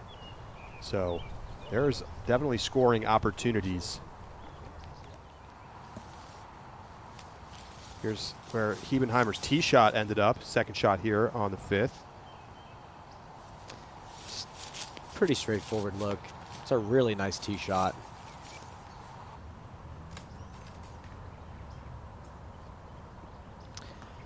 And a fortunate pop out there for Jake. That's a nice birdie putt for him. Now Ricky putting for birdie. Long look here from C2. To tie the lead. Close. But low. Let's take a look at this leaderboard. There's a lot going on right now. Good God, Charlie. Tall Paul Oman on a heater right now. 7 down through 10 holes. Yakub, Humphreys, Casey, Clemens. I got to give a shout out to Gannon Buhr, taking the triple bogey on 8 and then battling back here. He told me during the week he actually loves this course. He really thinks it's laid out nicely for him. And he's also not too happy that AB has gotten the 3 wins this year. He wants to chase him down. He really wants to get this tournament. Love the competitiveness. Take a look down the leaderboard. I mean, look how many people are within 4 shots of the lead, over 30 people deep.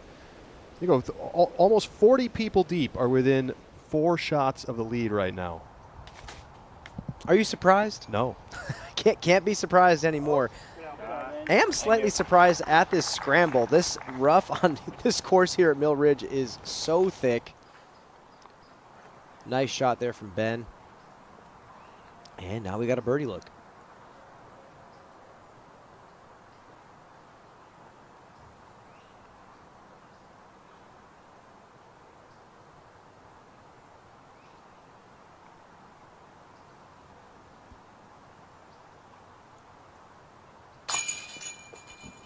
Can't get it to stick right side.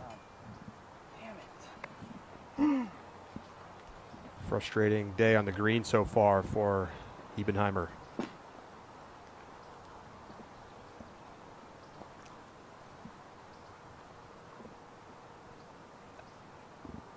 Callaway for par.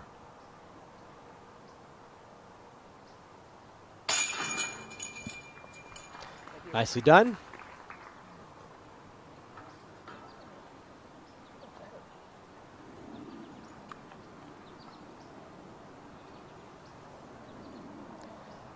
I think an eagle would be nice, Charlie, but I'm sure he's totally fine with a 3 there. That's 3 in a row for Chris Dickerson. Simon tapping in for the birdie as well.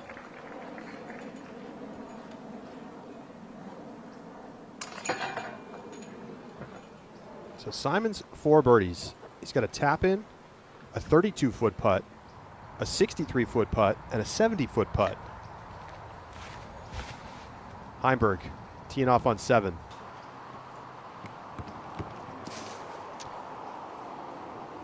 So that's Calvin saying, I don't trust the inside gap on this hole. We'll see the hole a little bit more when the lead card gets there, but he's playing a super conservative route with that backhand.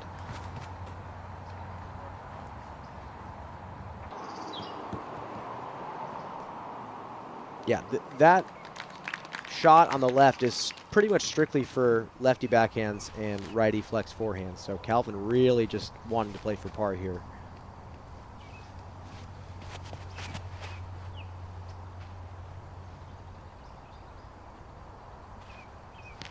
Big flare skip for Ricky.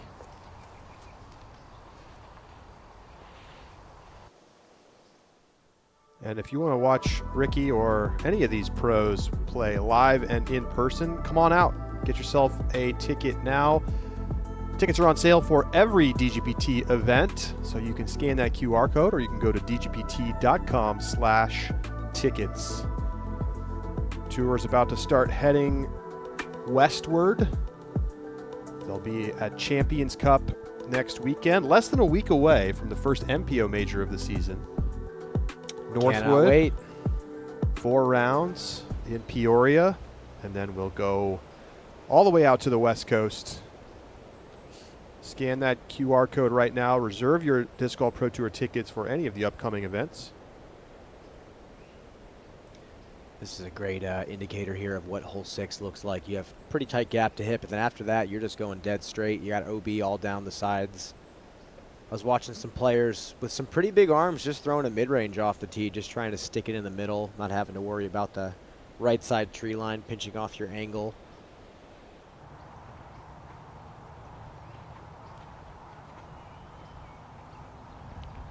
Lizotte teeing off on 6.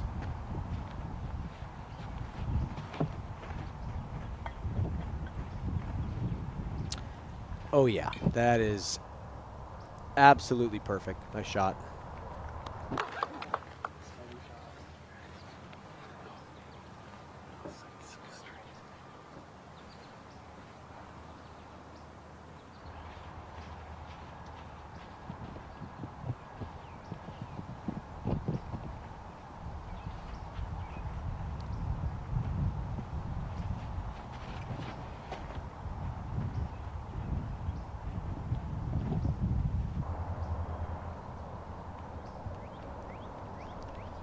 Conservative. We saw the slower disc come out there for Chris, and again, the hole's not that long. He obviously can get up and down from there.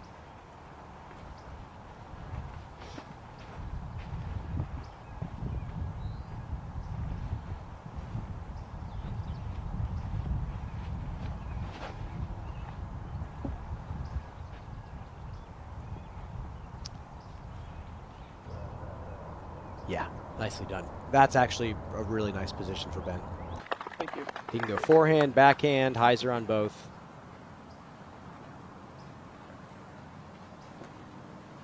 There's a few spots out here, Charlie, where challenging the OB lines as close as you possibly can give you the best possible angle to the basket, and I really like that element of course design. Heads up. Heads up, heads up, heads up. And a great job by the spectators getting out of the way as that snuck back in. It's tough sometimes, Charlie. They yell heads up at you. You want to get your head up, but you really need to duck down. You need to get out of the way. Look how close this came. This man saw his life flash before his eyes as this drive was powered by Nakua. Look at this. He looks up. Oh my goodness.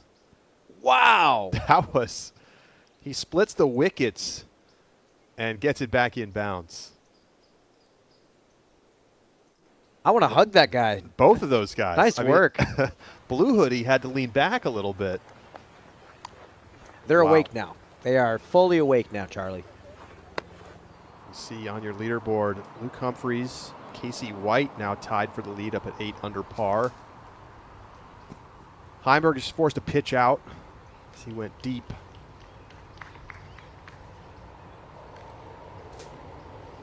Again, I think that was nearly intentional. I think maybe he would have liked something in circle 2 in the short grass, but I think he's totally fine with the 3.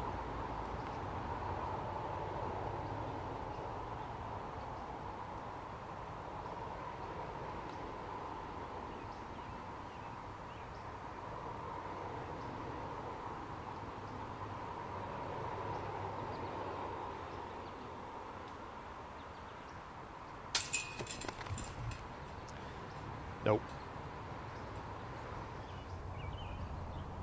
A little shaky on the putting green today for Barella. He's got 3 circle 1 misses, 0 for 2 from circle 2. Great shot from Ricky Wysocki. Back to the 6 with Dickerson.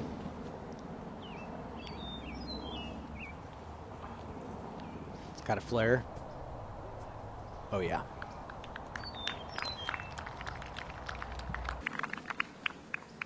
Chris is looking good right now.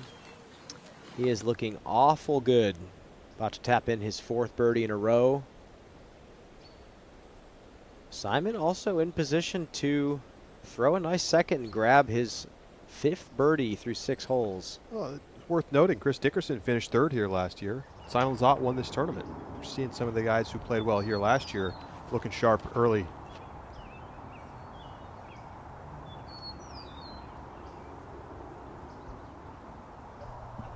Beautiful. Yeah, and I think we forget last year, we talk about AB having it be his tournament to win and Simon coming in late. Chris was the man that everyone was talking about going into the final day.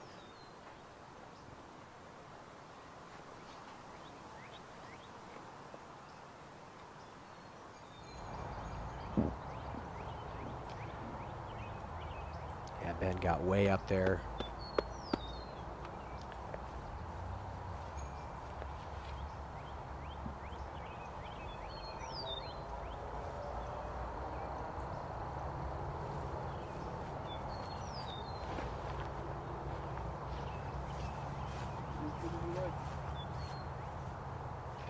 Oh, not going to happen, but still inside circle 1.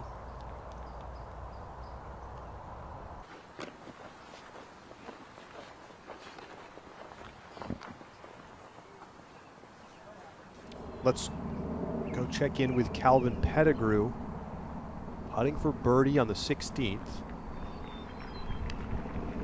No. So he'll have a comebacker for par. He's kind of dropped off the pace. He was tied for the lead a few holes back, but took that bogey on 14 and then went out of bounds on the tee shot on 15.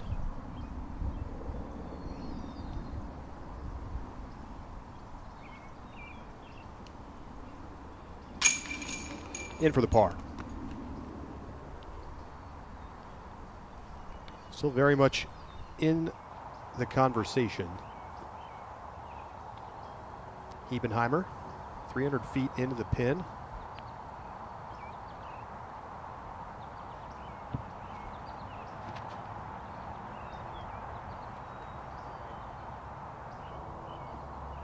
Ooh, not really a flare. He's going to have still some work left to do there, but not too bad.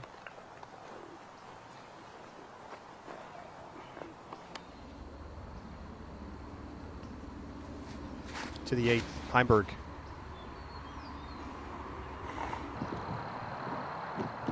That's smoked.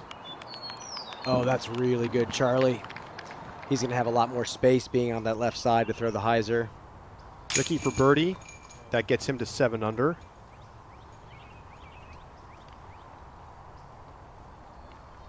He's 1 shot off the lead.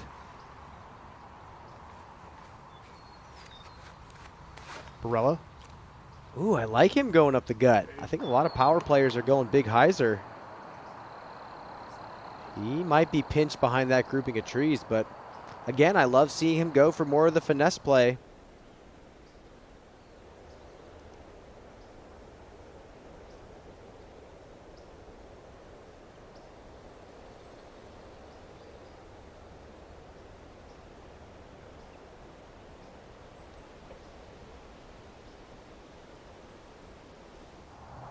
Great look at the fairway from our Flight Factory drone, Callaway.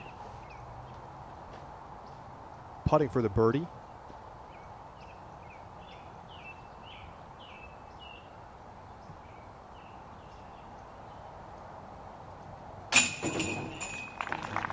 Confident stroke. Talked to him a little bit after Jonesboro, and we had a long discussion about a couple of those little things that happened late, including the spit out on hole number 11. And I just love the way his mindset has just refined over time. He said he felt almost nothing in that moment when he got that little 7-foot spit out, went on to birdie the next hole. It's tough to do that when you know everything matters.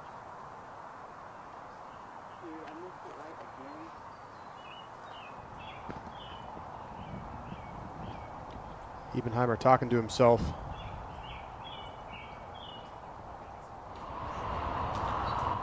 Let's go to the 18th. Casey White is one of your co-leaders up at 8 under par. Casey trying to go a little straight at it, just a little bit too low. Ebenheimer splashes it out left. Man, Jake has just worked so hard in his putt over the years. He's changed it a few times, and it's just been a part of the game that he's struggled with for a while. And funny enough, whenever it comes together, you see his name right towards the top almost every time. But it's hard. It's definitely not a given to be a great putter at this level. Lizotte and Dickerson tap in for birdie. Ebenheimer drops it in for the bogey. Oh yeah, this is going to be tough. He's got to force this one over a little bit.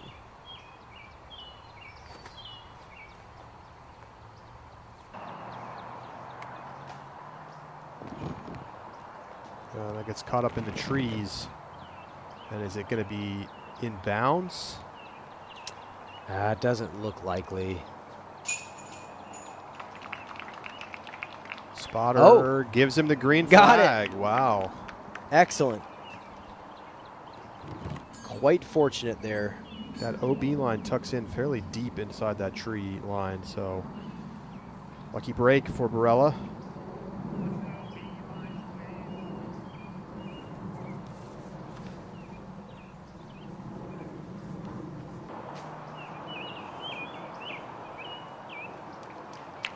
Yeah. Yep, not bad at all. Circle's edge. Wysocki on 17.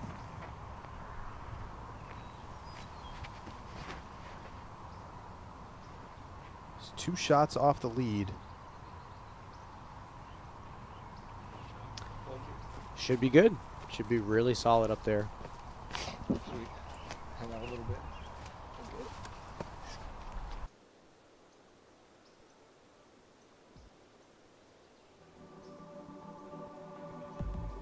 Luke Humphreys, he just birdied 15, 16, and 17 to take the outright lead once again, now at 9 under par. He's got 10 birdies and a bogey on the 9th.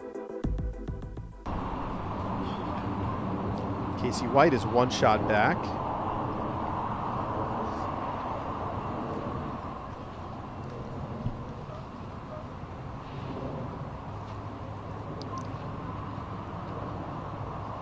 White is bogey free today and kind of left himself a little too much work on that par putt.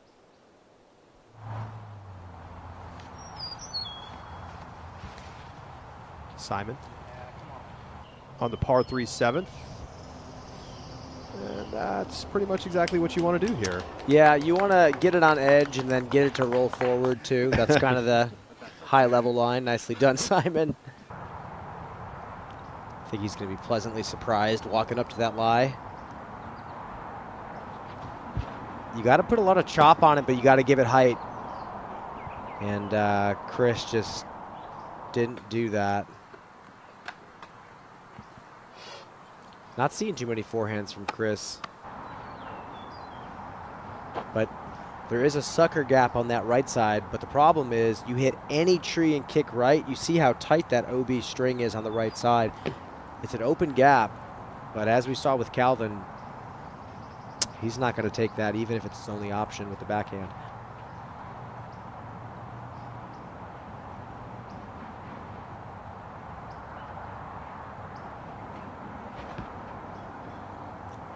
Well, that's a good stability from Callaway. That's got to get back right. Yeah. Well done.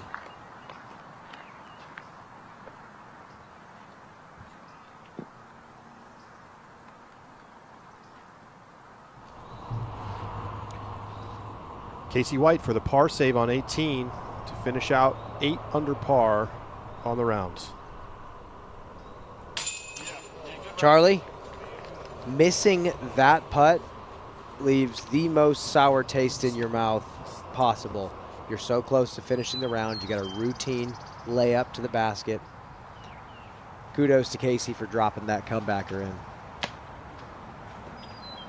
Hiebenheimer leaves it too high off the branch, and he's got to be careful he doesn't go on tilt here. Yep, here he is now. So we get back over to 18. Luke Humphreys, who's currently tied for the lead with Yakub Samod. Samod just birdied 16 to get to 9 under.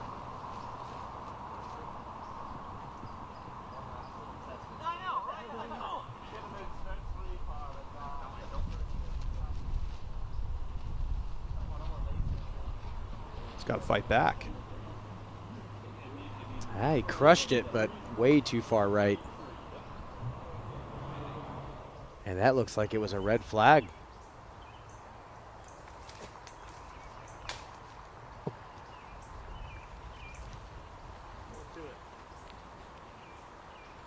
So Barella clips a tree.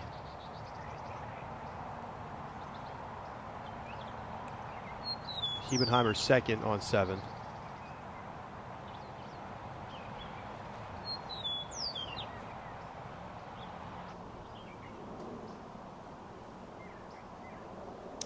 See, Charlie? You'll learn how to throw that shot. What is everybody looking at? I guess it was just rolling, I guess, yeah. So this is for par for Barella from 60 feet. Yes! He's been on the chains, but not in the basket from distance so far, and that one was dead center. It's got to feel good. It's got to feel real good right now. He needs something to get that momentum back.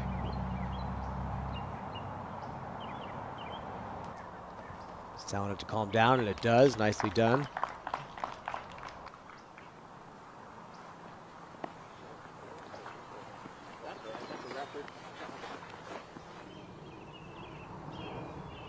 Back to the green of the 8th. Heimberg for birdie.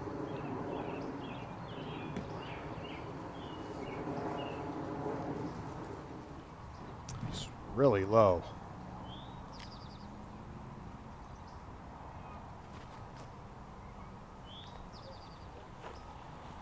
Ricky approaching the green with his 3rd shot.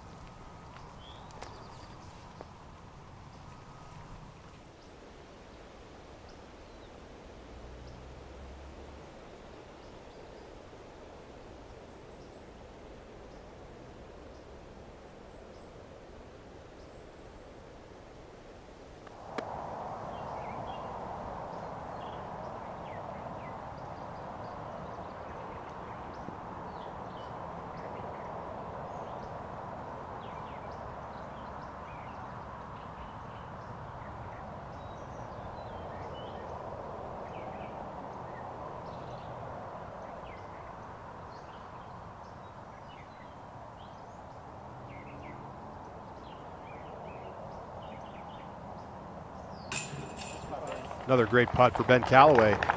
As he gets another birdie, and he's now 4 down.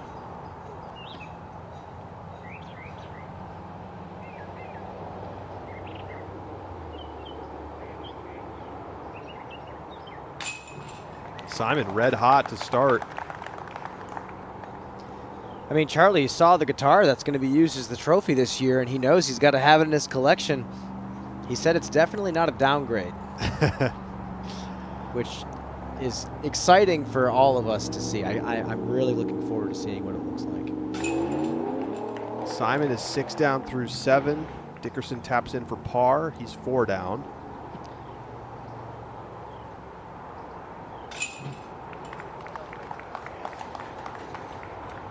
Hiebenheimer tapping in for the par. Exciting finish to this first round coming up.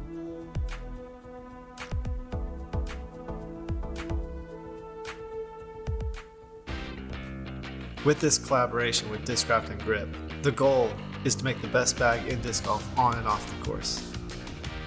This bag is designed beyond the course. This is made for the travel. This is made for the tour. It's really made for the athlete of the sport.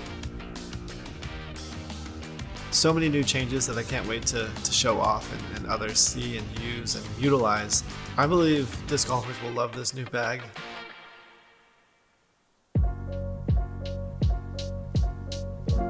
Your rating is one of the most valuable things you get with a membership.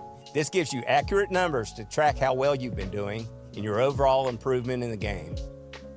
You also get a member number when you register with the PDGA. Your PDGA number is a stamp for when you got involved in the sport. It's a badge of pride for players and a part of your disc golf identity. Get your number today. Visit pdga.com/join.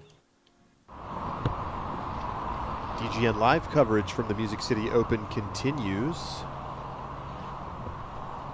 Luke Humphreys was out of bounds off of his tee shot, so that was his third, and he'll have a tap in for bogey.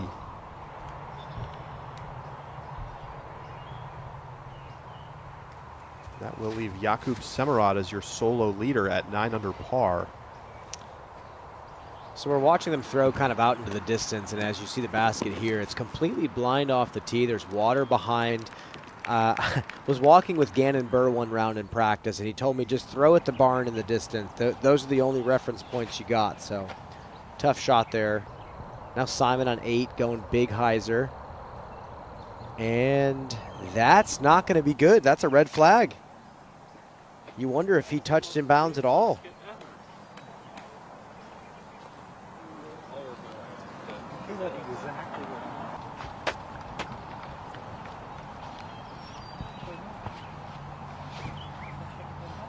Callaway.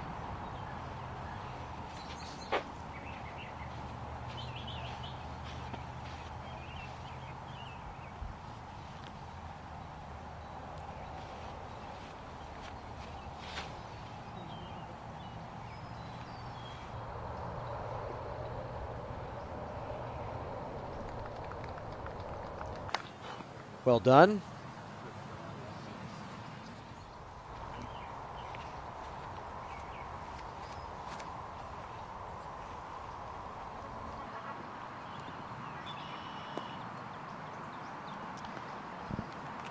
He's been leaving himself a lot of 35-footers, Charlie. That's a tough round of disc golf right there. He's got to get something going. This is why I love this tee shot here on 8. Pretty balanced players going up the gut and outside.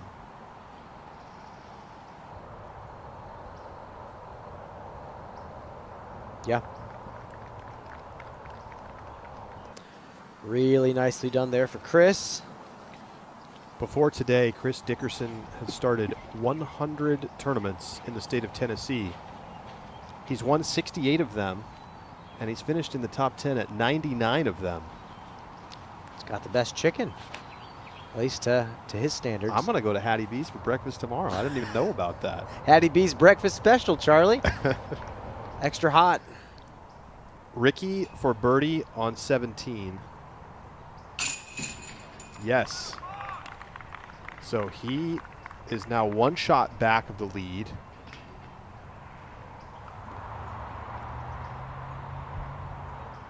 Barella for a long birdie. Downhill, water behind.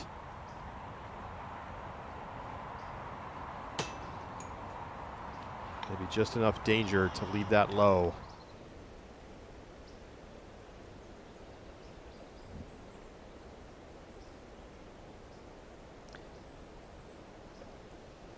So Barella's going to finish out the front 9, just 1 under.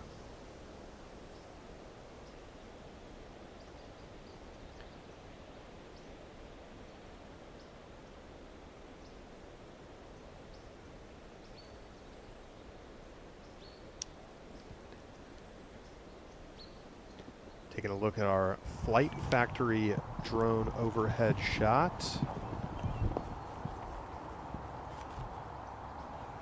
10% off all player discs and merch available at flightfactorydiscs.com through Sunday, April 21st with code MCO. Support Calvin Heimberg, Holland Hanley, Madison Walker, and more, and save 10% this weekend. Look at this little flip shot from Jake. Beautiful line.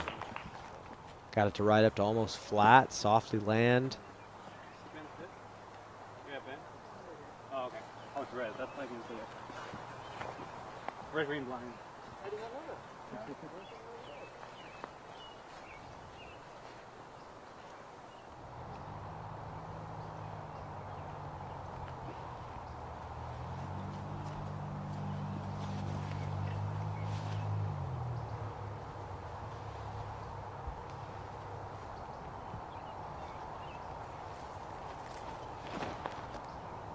Oh, you gotta flip it more than that. It's all right.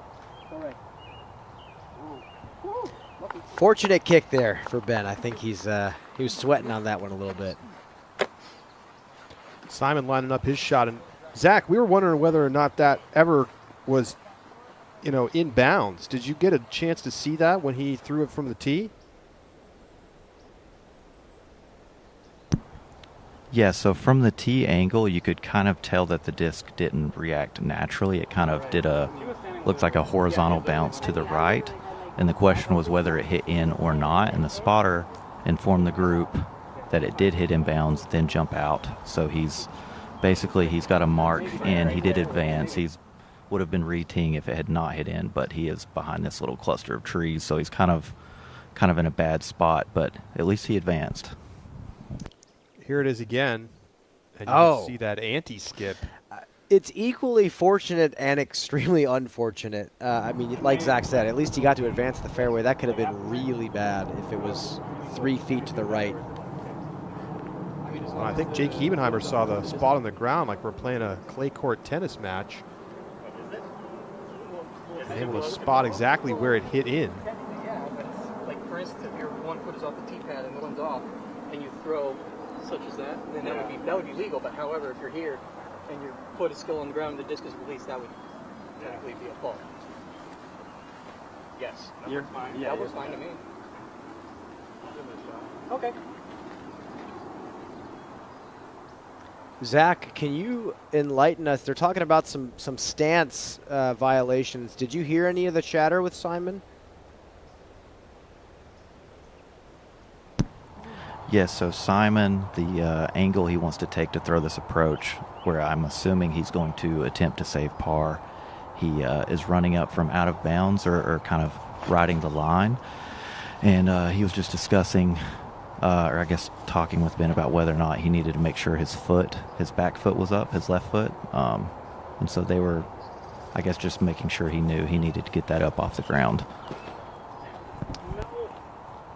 Looks actually clean from the stance violation standpoint, and as a shot, what a shot! You saw him consciously pick the back leg up. That can totally screw up your timing, and that was crazy good. What a shot from Simon Lizotte. Oh, that's just a pretty line. And he just keeps it inside the trees on the left and slides it into the bullseye.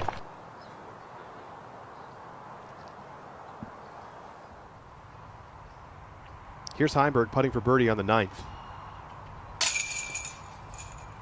No.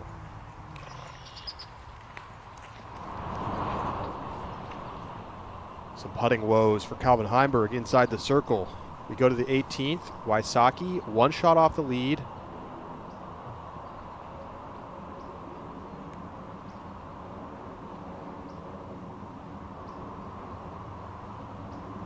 Right side is pretty heavily guarded, but the hyzer's obviously a safe play. He might have something, might be pretty obstructed. Still a great round from Ricky. Great start. 400 to the pin for Dickerson. This has got to land soft.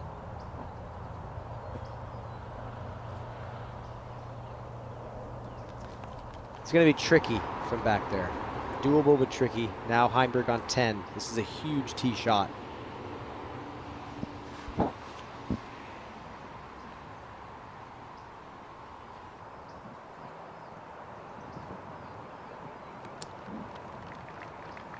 So good. So good. There's OB short too, so if you try to push that distance left, you could very easily skip down the slope OB. AP's going to that green driver he's been just smashing all season.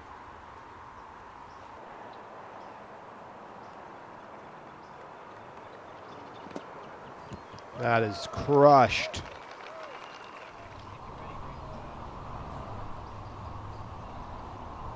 Ricky on 18, just going to lay up.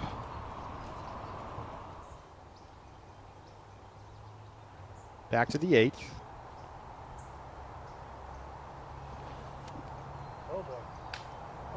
Callaway's 3rd.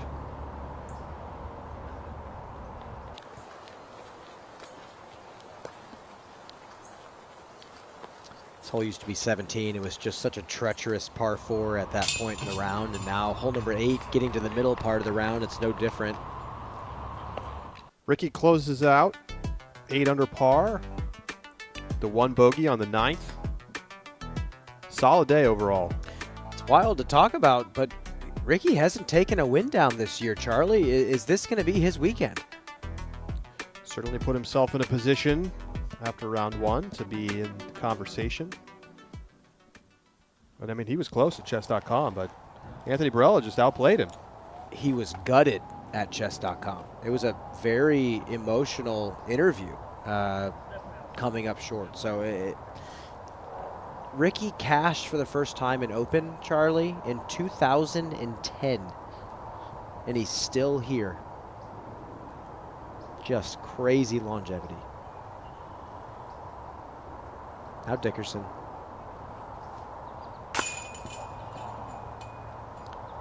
Not going to stick.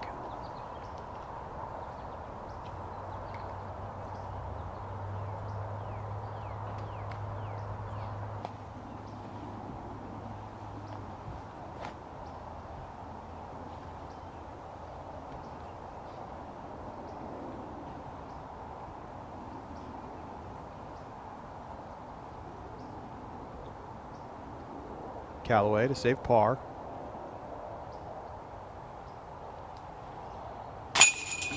So flat, so solid. If you're trying to learn a push putt, folks, this is one of the push putts to watch. Super textbook from Ben.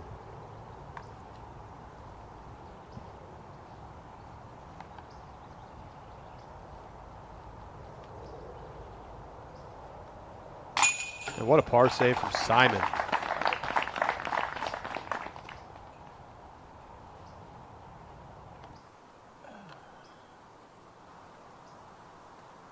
He's got the hottest round going on the course inside of the front 9. 6 down through 7. Make it 8 after tapping in just a moment ago. Ebenheimer, birdie.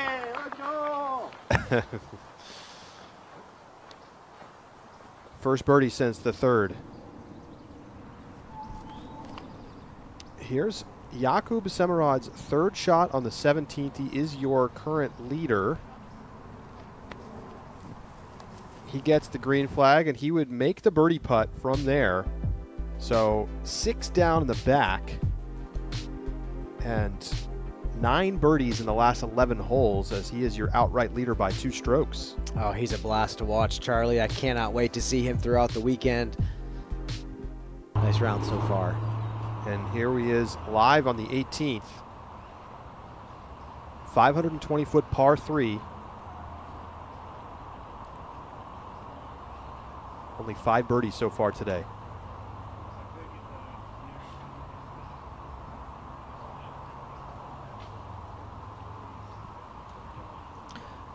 Yeah, a lot of players really not trying to mess with that right side. I think the better play to get the birdie is to go straight at it, but are you really going to chance that line?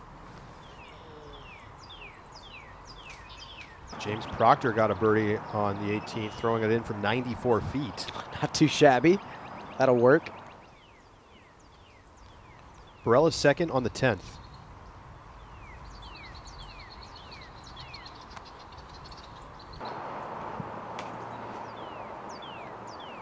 Another long putt for Anthony Barella. Feels like he's just 2-3% off on shots and putts right now. But then you watch him back at Texas State's. How many 32 to 40 footers did he hit to shoot those rounds that got him the victory? I think it's just kind of how some of these courses shape up. Unless you're throwing a flawless shot, you're going to end up around circle 1. But you're right in saying that the precision is not the same as we saw the first 2 wins. Good save, Simon. Thank you, thank you. Got a Paul Oman sighting here. Yes, sir. Knocks it down. So that was to save par on the 13th. What a pace he's on right now, Charlie. 8 down through 13 holes. Wow.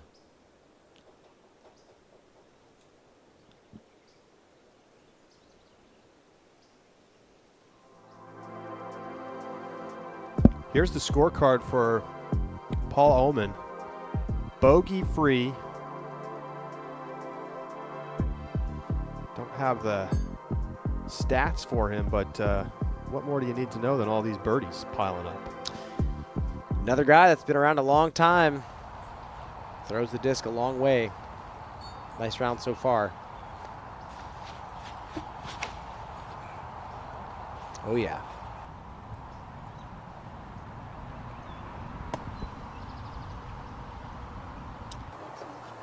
Fortunate. Very. I don't think they can see it either. Back to the 18th, Samod.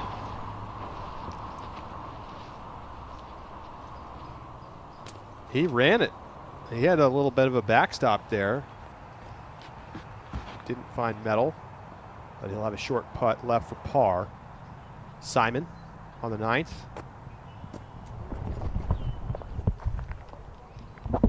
Crafty footwork from the catch cam. Birdie putt there for Simon. It's tough. It's completely blind. This is all just depth perception and feel. Your practice rounds are where you got to spend throwing all sorts of discs to figure out what feels the best, what's the most forgiving.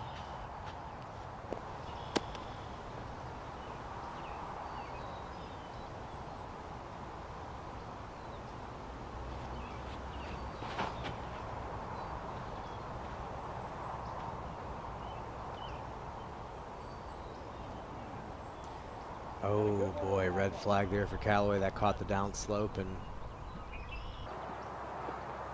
that's going to be a tough comeback as well.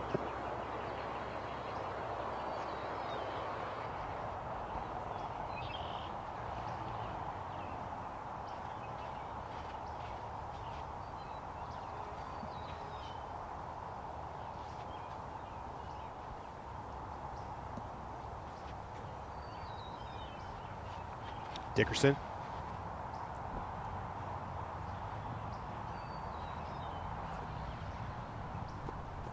Well done.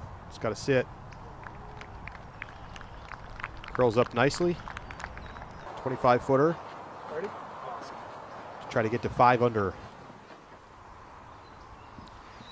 Heimberg putting for birdie on the 10th from 100 feet.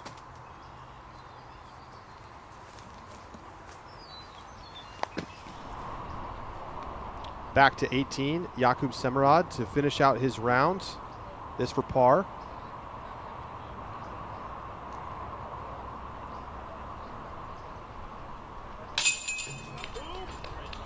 What a round.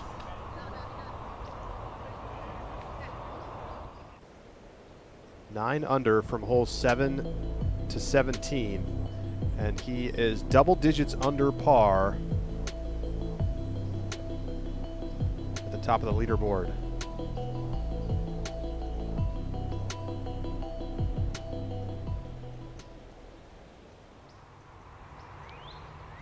Barella putting for birdie on the 10th.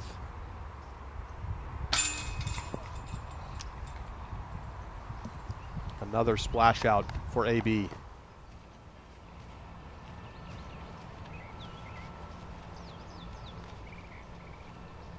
Paul Oman teeing off on 15. Very idiosyncratic form. You could pick this throw out from millions.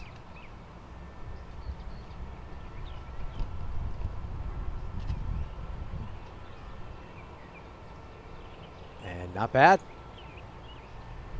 Nicely done from Paul. Long look here for Jake. This is for Bird.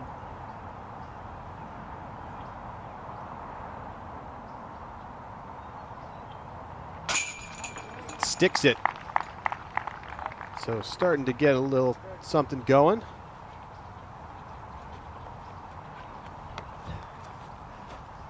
Now 3 under. That'll help the feelings.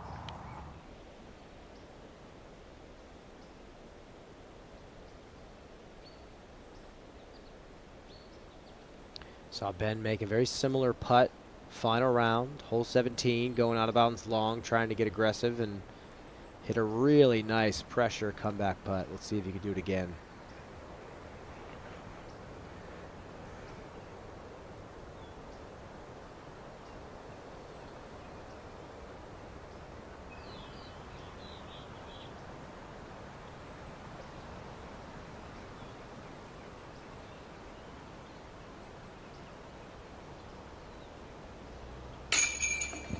Takes his time. Pays off.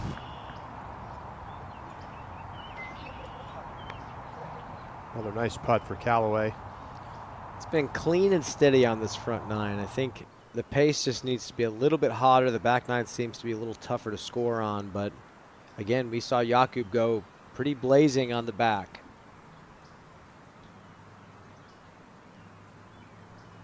Dickerson for birdie from 30 feet.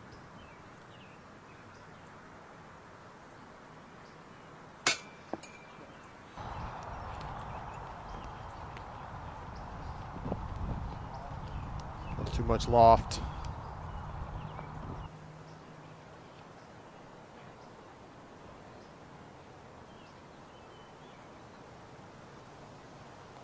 Another birdie look here for Simon. To make it 7 down on the front. Yes. Simon is on fire.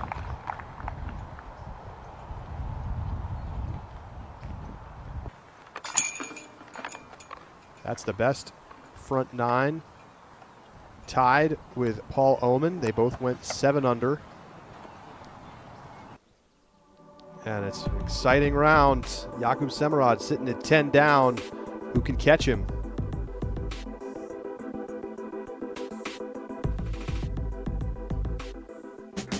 I'm super stoked about my new bag line. I'm actually still rocking the very first Voyager Pro I got when I joined MVP over 2.5 years ago, so I'm stoked to get some new bags and some personalized ones just for me. We got 3 awesome colorways picked out. The James Conrad World Champion patch right on the front is such a cool touch to me. It's kind of reminiscent of the artwork on the stock Nomad. It'll be an awesome chance for fans to support me and to rock some new colorways on the Voyager bags with this release.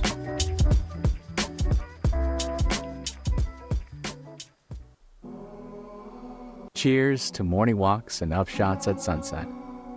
To good rounds and bad. To high fives and nice shots. To the TDs and AMs that make this game what it is. To beating your rating or your first ace. Cheers to the game we love. But most importantly, to having fun. Cheers to disc golf. Let's go. Let's grow. Lone Star Disc. This is the game changer. Step onto the course with the Pure Premium Disc Golf Bag, adding a touch of glamorous flair to your play. Don't miss the exclusive pre-sale at puredisc.net at the best price. Upgrade your game, upgrade your look.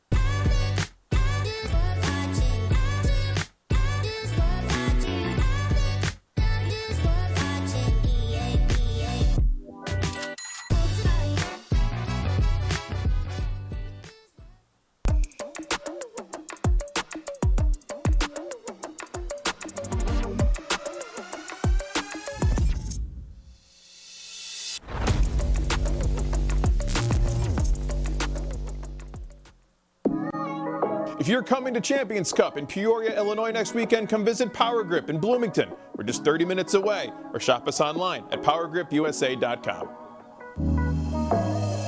I think this golfing can improve our community in many ways. It brings people together. that maybe some of these kids who feel a little bit lost could find something like disc golf, find friends, find people to come together and play the sport. Encouraging people to work together, kids to know one another, love one another. A way for these kids to have a really fun thing to do together. I think that's what we need in the world, love one another and do life together.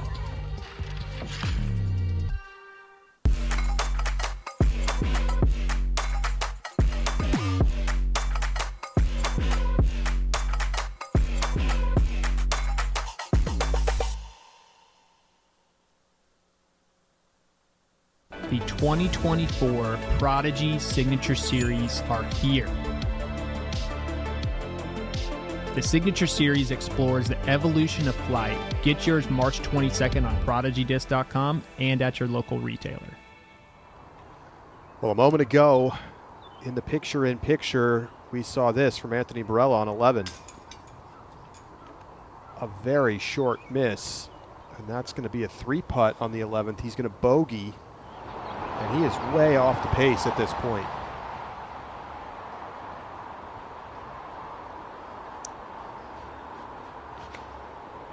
And Jake on 10. Again, this has got to be huge, but the distance comes from going left. That's out of bounds long. That's going to be a long ways from the basket as well. I want to talk to Zach Melton, actually. In practice, they had a pretty stiff headwind. I know the wind is a slightly different direction. What do they have off the tee right now?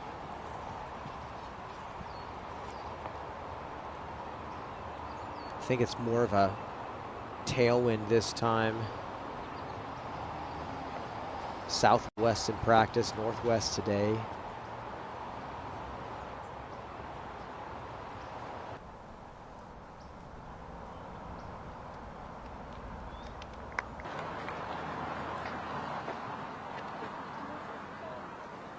Simon lands just safe.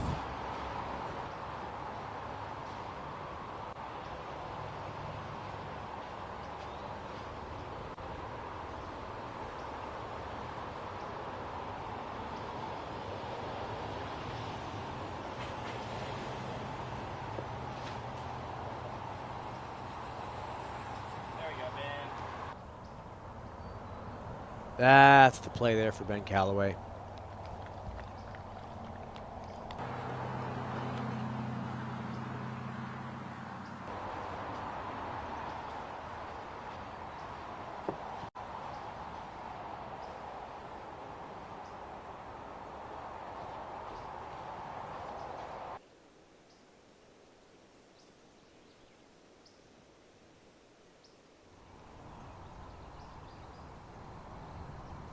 Well, we lost the end of Dickerson there, but we're going over to Ullman. He's on the 15th.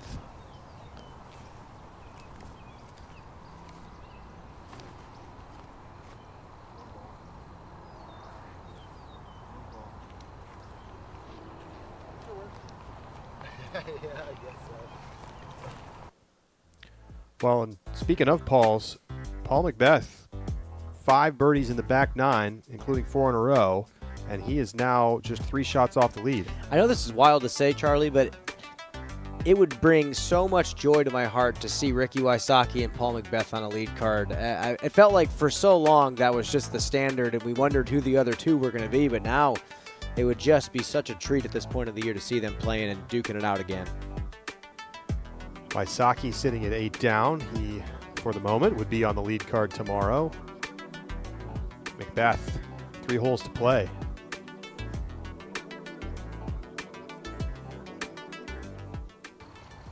It's an interesting and varied top 10 right now. As we go to the 12th, Heimberg coming off the birdie.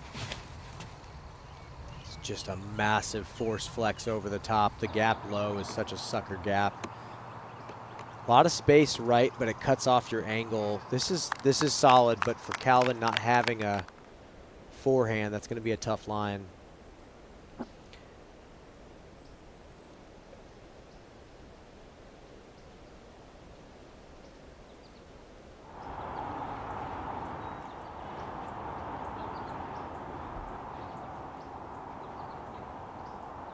Ebenheimer's 3rd from the drop zone.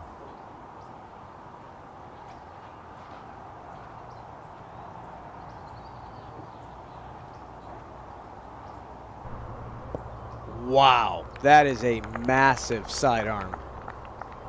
That drop zone is not far up the fairway.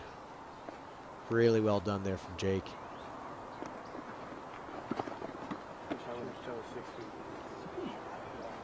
Love that. It's a nice little surprise for Jake.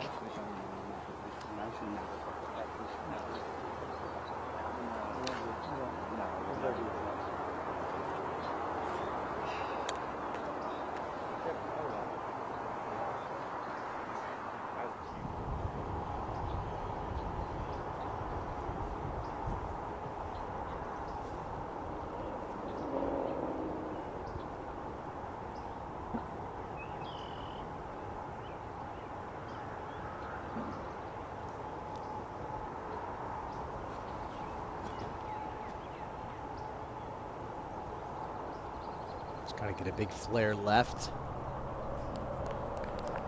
Wow, what a shot. Simon Lizotte dealing from the fairway. He's just playing the ground so well. He's playing the slopes. He's adjusting for the skips. It's just so nice to watch. He's, I mean, nearly playing perfect for us. The putter's hot. This is really a treat to watch. Well, and he was not really in a perfect position here on this tee shot. And he's just making magic even when he's out of position. Yeah, ideally you have the big sidearm window on the left side with a dead skip, and now these players going backhand are going to have to be a little bit more precise.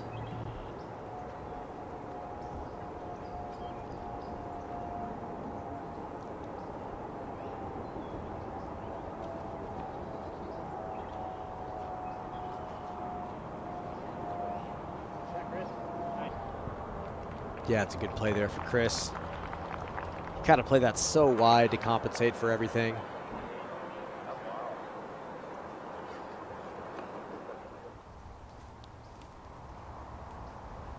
Paul Oman got caught up in the rough on the 15th. It's going to just be forced to punch out with a little forehand roller.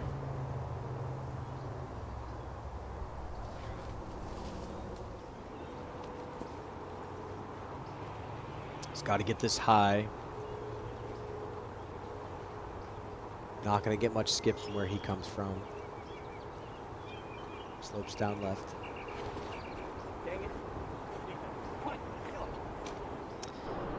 Just drop the shoulder.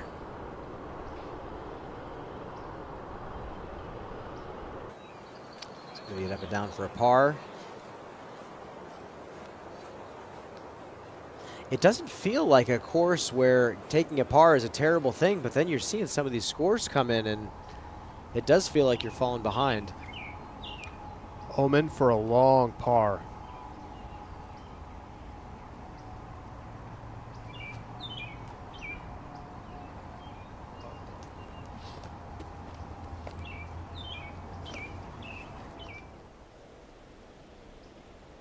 So Oman will drop back to 8 under. By the way, Paul McBeth just birdied on 16. He is now tied for 3rd at 8 under.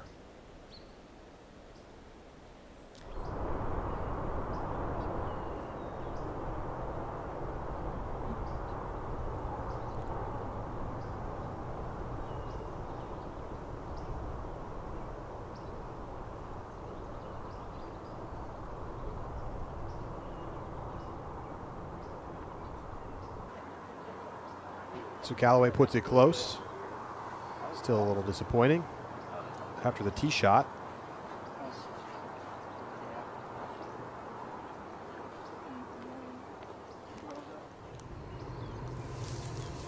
Oh boy.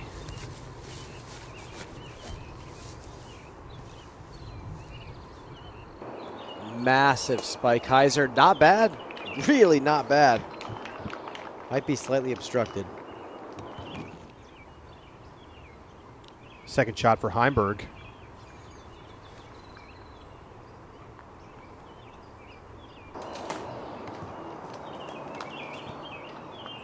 A little bit of a worse position than AB, but inside the circle. Here's Dickerson for birdie.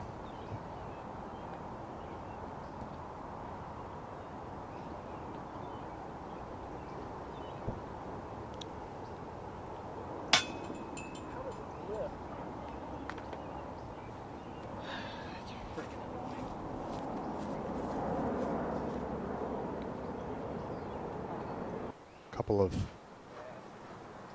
uncharacteristic high misses for Dickerson.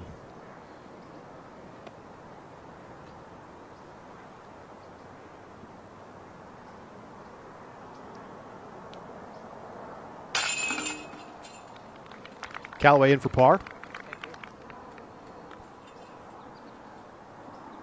And Simon in for another birdie. He's now 8 under, tied for second, and we're only through 10 holes. The course record is 12 under par, although given the changes, it's really hard to make a true comparison.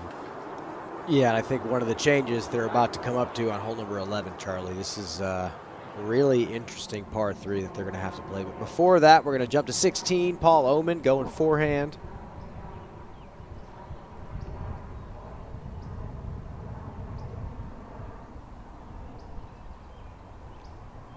Got to control the distance here. That's going to be okay. He's kind of in the middle of the two gaps. Let's take a look at hole 11. Yeah, this has been a hole that the players have kind of chattered about all week, and at some point I'd like to throw it down to Zach to hear what he has to say, but it's 400 feet. You're going over the tree line. There's no gap low to hit, so you don't get to see the basket. I really don't know. This is a hole that we really haven't seen much of before. Zach, I actually want to throw it to you right now. What have you heard from the players about this hole? What's been the chatter about the ways to play it?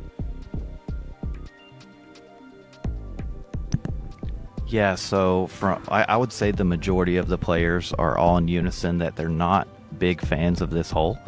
From what I can tell, the only pure way to put it in the bullseye in the circle is kind of like a big lefty backhand turnover or a huge righty turnover forehand that kind of holds the angle and then pans and flies towards the basket. Besides that, it's a really tough green to access and actually like park, or put in circle one. Just 2 players today getting inside circle 1 in regulation and getting the birdie, Una Heinonen and Jake Wolf. On a hole like this, Jake Wolf is a pretty typical suspect on this. I know exactly what he did here, and nobody else in the field is going to be able to do something close to that.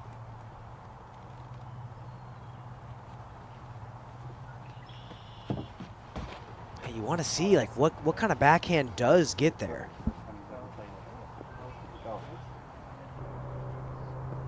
Okay. Wow. Circle 2, but that's where we've seen most of the birdies come from. That could be the third birdie right there. I'm guessing you have to go deep and long over the tree line on the right.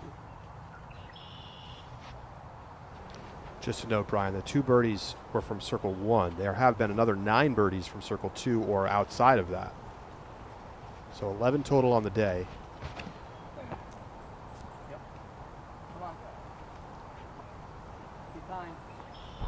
That's pushing pretty good. That's pushing very good, but once again, just a couple steps outside the circle.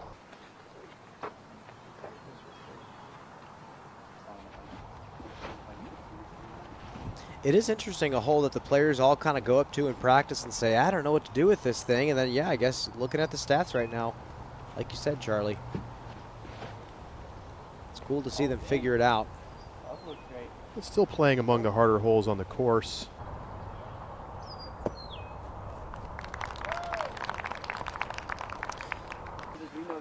But it's a pretty easy par, even if it's a really tough birdie.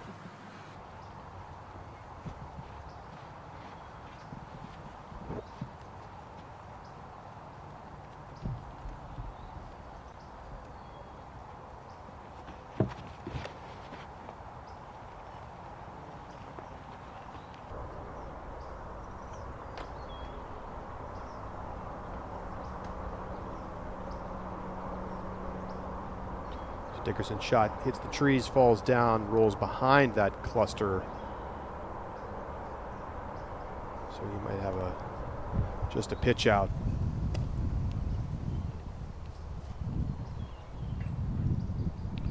So Oman kind of, as you said, Brian, between the gaps May not have much, but try to bite off some of the distance and play for par. I think he sees a window. This is bold if he goes for it. Okay, conservative play. He's just trying to advance the fairway. There was a little twinkle in his eye, Charlie. I wasn't sure. Here's Heimberg for birdie.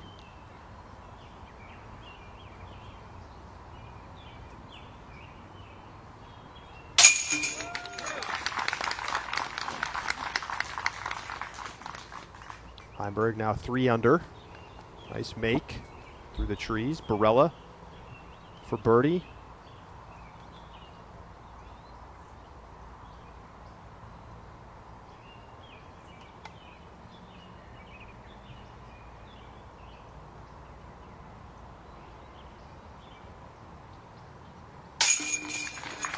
And that's Barella's first birdie since hole 5.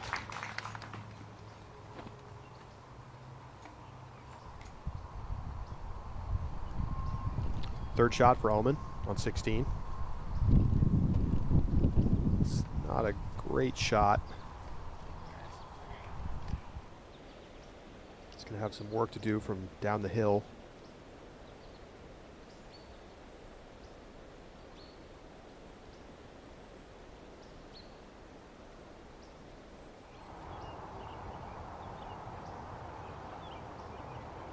So Dickerson going to straddle out.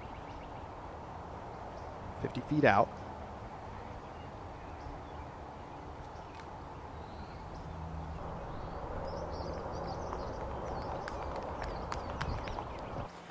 Left with the tap in.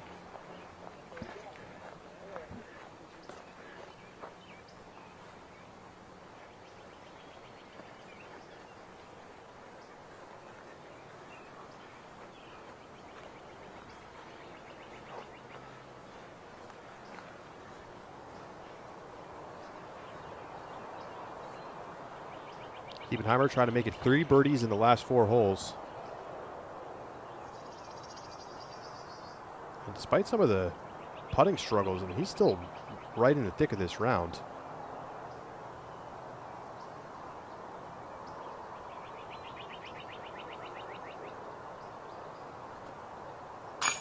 Yes. Cashes it in right side. Good height. So he gets to 4 under par, tied for 23rd. You just throw a 438-foot spike hyzer, and here you are. Simon Lizotte to get 1 shot off the lead into solo second. You bet. Simon on fire.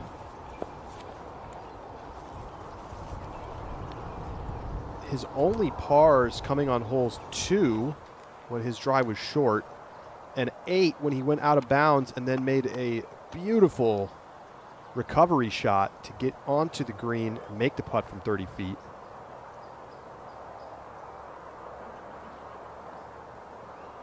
Callaway for birdie.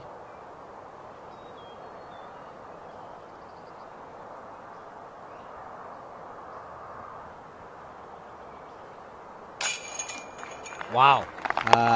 Guess we got to eat our words here, Charlie. This hole is not too difficult, I guess. 3 birdies out of 4 here on the lead card, or the lead feature card. I also think that was 3 incredible power hyzers over the tree line. That is a massive shot. So hats off to those boys as they move on to the next hole.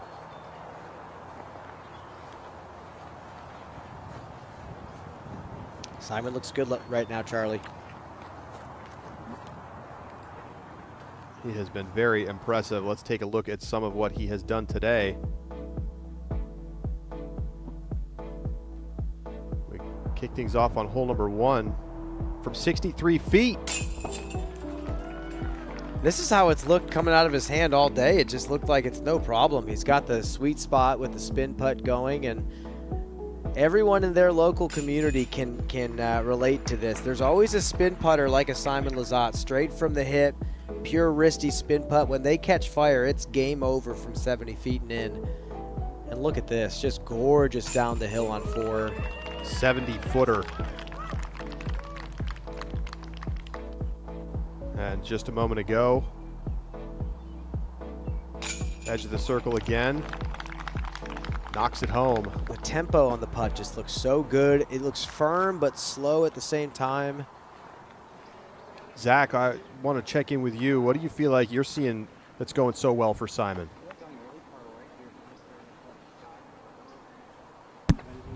So oddly enough, I checked with Simon before the round, asked him how he was feeling. To keep it PG, he said not well. And, you know, I think last week at Jonesboro, going into the final round, it was much of the same, but he's just finding a way to make it work. It kind of looks almost effortless, like he's just keeping the game very simple, throwing simple shots, and he's just making his putts, and it's working. Said in the press conference, you know, he's dealing with a cold. He's got that back problem that he's been dealing with. And then he kind of jokingly said something along the lines of, the worse I feel, the better I play. It's easier to tune out the pressure and the expectations when I feel like garbage.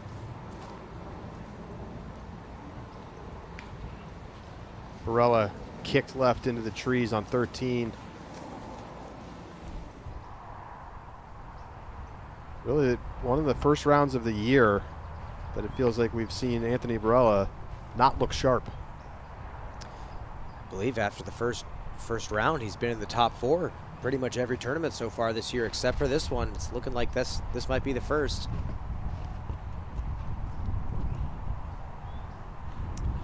And this is really conservative for Paul Oman. Not sure if that was an intentional placement. Nonetheless, safe.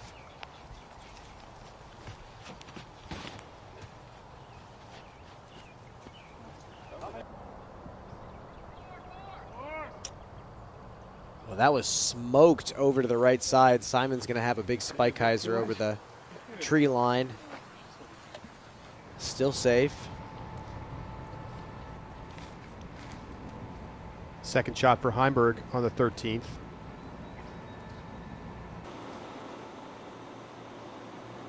Okay, circle 2. Hebenheimer on 12.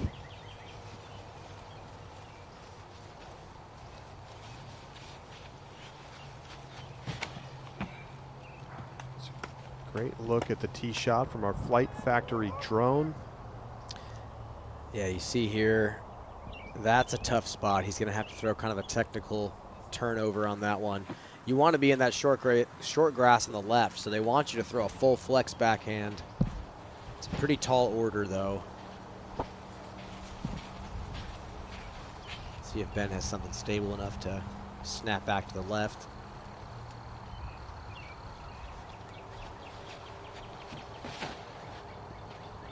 Callaway smokes that one.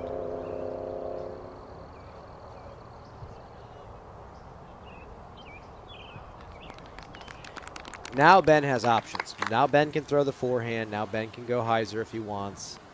That's a really nice tee shot there.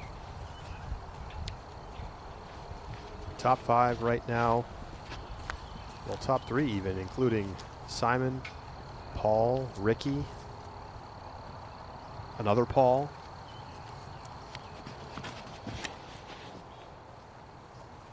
A little bit like a throwback right now. Here's Dickerson. It's out of bounds. He has kind of, since the start of the round, been a little bit of a bad mood.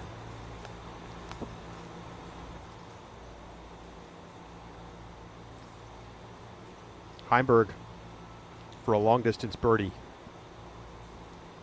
He's got to navigate that skinny tree right in front of him.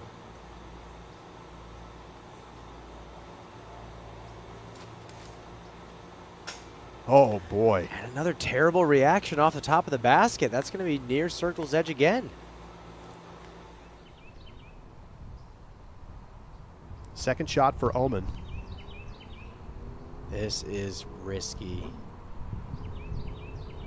He's got to get back to the right.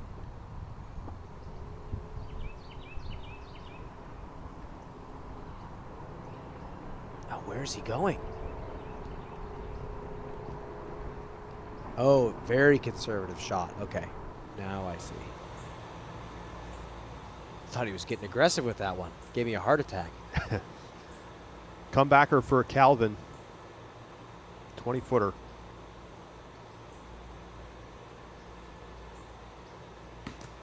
Oh boy. He has been missing a bunch really low today. He came into this tournament the second best Circle 2 putter on the tour behind Paul Ulibarri, who's having a pretty historic season inside Circle 1. Unbelievable, but now Calvin not having the day that's going to keep those numbers high.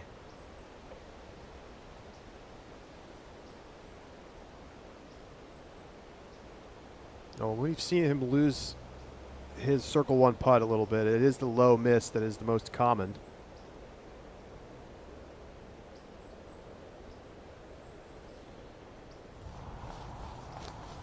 So Simon's going to go for kind of this blind hyzer. There's not even really a lot of reference points to use. This tree line here blocks pretty much everything. Well, here we go.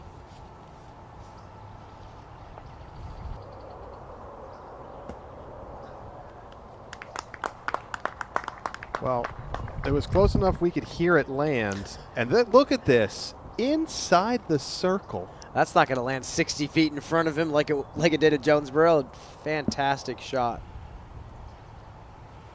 Well, let's take another look at this from our Flight Factory drone. What an incredible shot again from Simon from the fairway. Yeah, like he can't even see that grouping of trees back there where the basket is.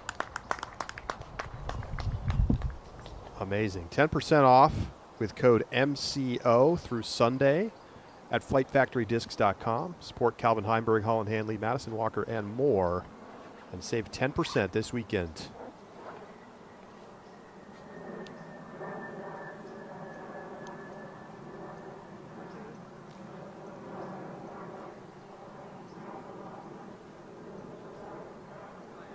Chris going to try to chop this one over pretty hard out of the hand. It's 280 to the pin. If he can get it to snap back in the middle of the flight, he might have an option or opportunity to take that par.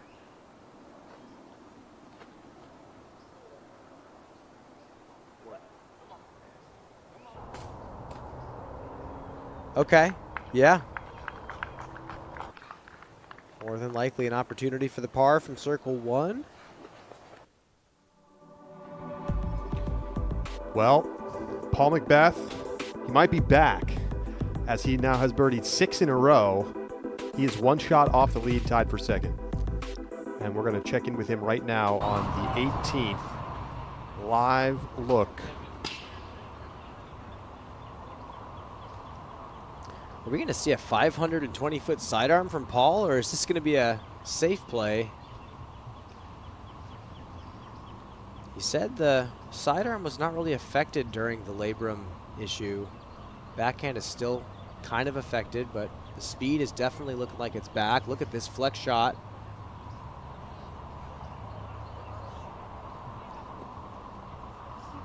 Safe.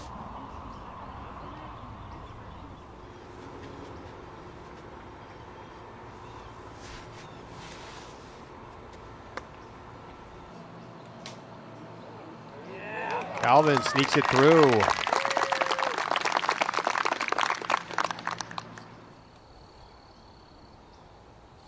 Another blind shot here off to the right for Jake.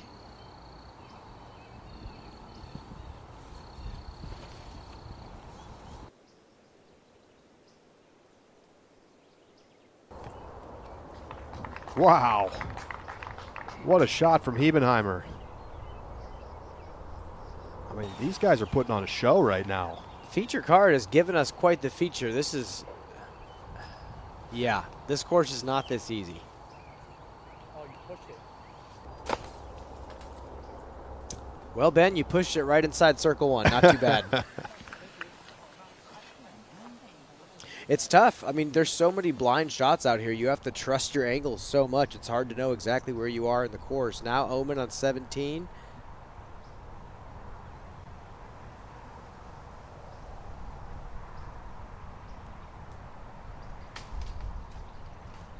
Oh, he really pushed that left side, and he's going to have some work to do. We go back to the 18th, McBeth. Jump putt. Oh boy, that looked like for a second it might be chasing the chains. He'll have a tap in for par. It's a solid opening effort. 9 under par. Looks like it's going to be pretty solid for the rest of the day. Except for Simon, who's 9 under through 11. He might make everyone else look bad.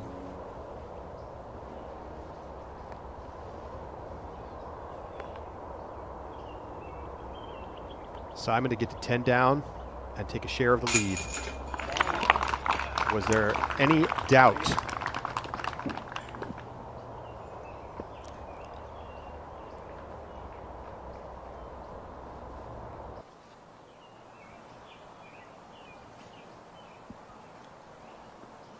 Ten down with 6 holes to play for Simon Lizotte.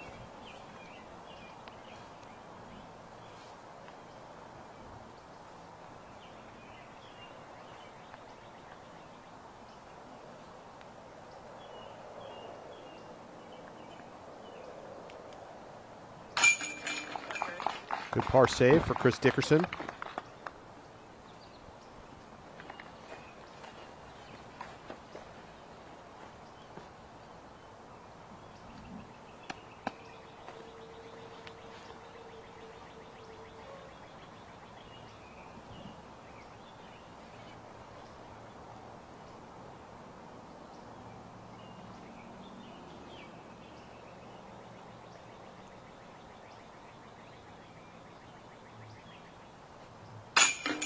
And Callaway in for the birdie to get to 6 under. He is now 11 for 11 in C1X putting. I noticed it back at Jonesboro. He just looks fantastic. The tempo to which he putts seems like it's the same every single time. He takes his time. It's not too long, not too short. I am really loving the way the putter's coming out of his hand right now. Jake Hebenheimer, he's in for the birdie as well. Heimberg after the great tee shot on 14 for birdie. Gets into 3 down. Back over to the 18th. McBeth to finish out his best round of the season. And he is in. What a back 9 performance. And he is 9 under. 1 shot back of Lizotte and Samod. I'm sure some people feel that way about blue. I don't know. I'm more of a blue person than I'm a red. Like 80% of my bag is blue. I haven't even tried to do it. Well, Zach, we hear you having a little chat there with Chris Dickerson. What's the conversation topic right now?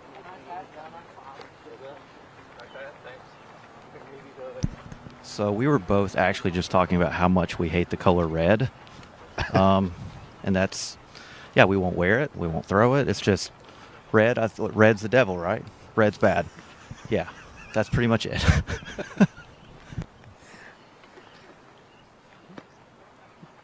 You don't want to see that red on your scorecard, that's for sure. That's great stuff.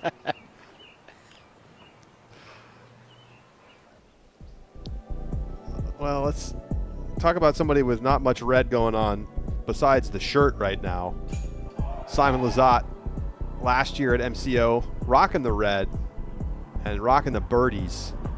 This was a wild final round for Simon. It seems to happen like it ebbs and flows where he taps into this crazy flow state where it looks like he can do no wrong. He looks like he's hands down the best player in the world. And the way I describe Simon on the putting green with that just pure spin putt, it looks like he's at the arcade playing super shot basketball or something. It looks like he just can't miss. I love watching this guy play when he's locked and loaded, and today is no different.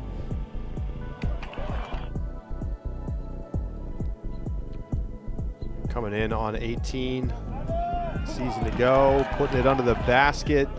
That's special. Anthony Barella had to try to throw one in from 100 feet away. He couldn't do it, and Simon took home that guitar. He wants another one for his collection. How special could this round get? 10 down through 12. Here we go. He's teeing off on 13. OB's tightened up on this left side. This is a nice conservative play. The angle now is a little bit pinched. He's going to have to flip something up on that hyzer back to the basket now. You want to get as close to that tree line on the right as possible without going OB.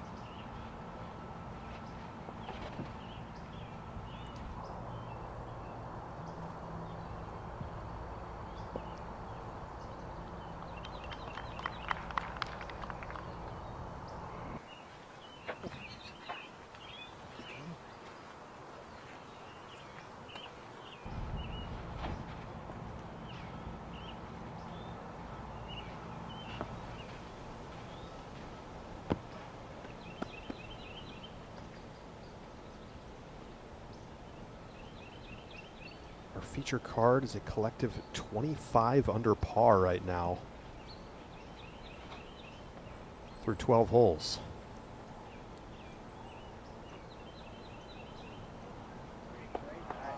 That is really, really solid. You see that green stripe all down the right side. That's pretty close to perfect, but Ben is going to have a pretty straight look at the basket now.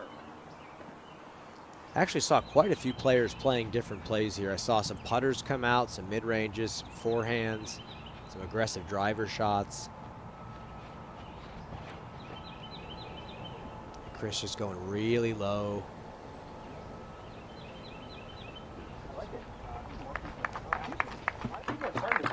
Okay, no, they're not. Ezra? I don't know. Yeah. Keep going. Exactly.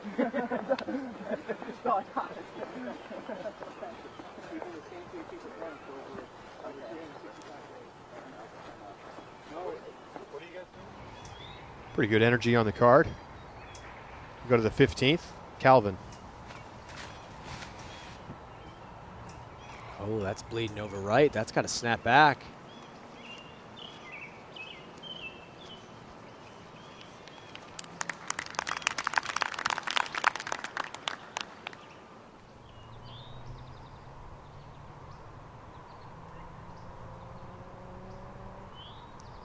Homan putting for par on the 17th.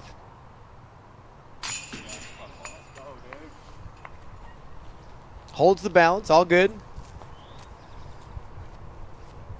So Omen, 2 shots off the lead. As we check in on our storylines here at Music City, Simon does want a second guitar. Who wouldn't? And Yakub Samod looking for his first Pro Tour win. He would become the first Czech player to win on tour. Of course, we just saw Nicholas Antela win. And, you know, you look at Samod, he's really improved. You know, at the end of 2022, he was 72nd in the Pro Tour standings.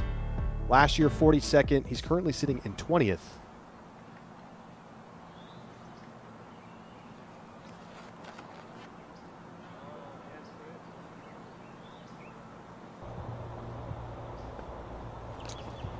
Fantastic from Chris Dickerson. This is such a late gap to hit, and it's maybe 25 feet wide, and that's why we're talking about angles on the second. You want something that's pretty stock. You don't want to have to hit the gap and have to shape something.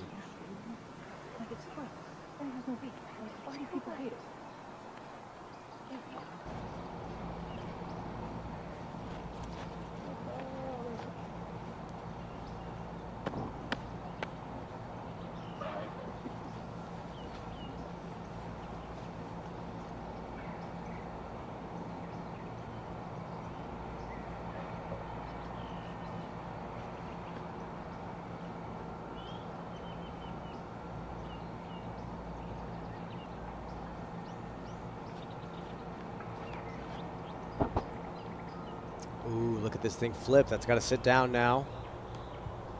Oh, Yes. a little redirect. A little kiss off the tree, and he's parked. And he loves it. Yeah, that was screaming. That was definitely headed towards the OB ropes off to the left side. Plenty of trees to stop him. Here we go with Simon. Another opportunity to grab a birdie.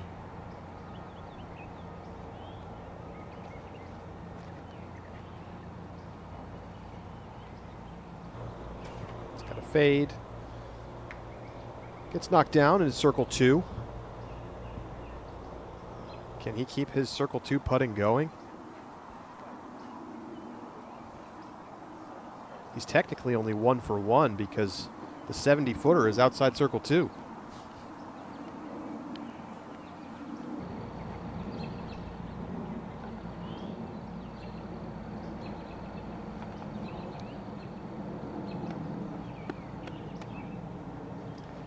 This is a big shot from Ben. He gets to go mid, maybe even a putter if he wants to.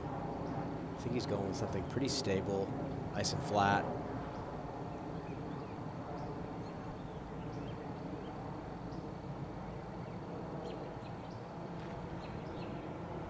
Didn't turn it. Disappointing after that tee shot. Perfect spot.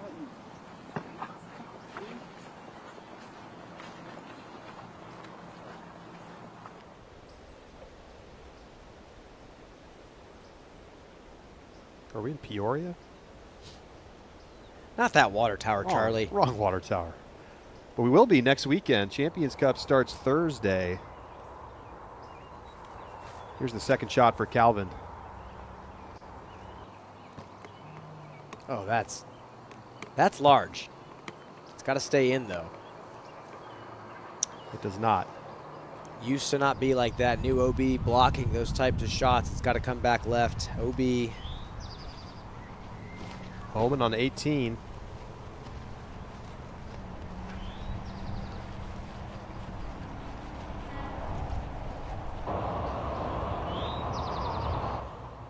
In the typical landing zone there. Going to have a layup, most likely. Speaking of Champions Cup, it starts Thursday, April 25th. And make sure you tune in live right here on the Disc Golf Network. Or if you're in the area, get yourself some tickets. dgpt.com/tickets. It's the first MPO major of the season. Second FPO major. One of the single coolest places to watch and or play disc golf. Northwoods is such a special property. That's one you don't want to miss.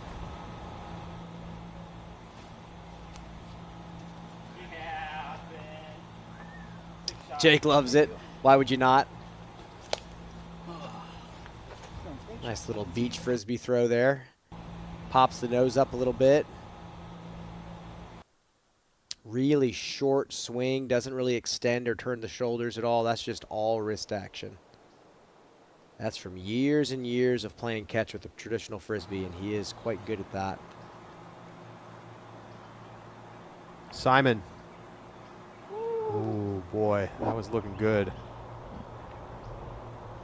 would have made that one. I know, that would be scary. I would have officially been scared. I think I do that a little more. The heat check putt comes up a little short, so Simon will take his third par of the round.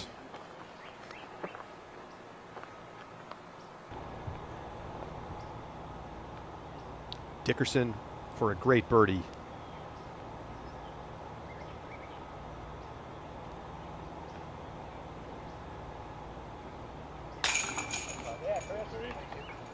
He's hanging on, 5 down.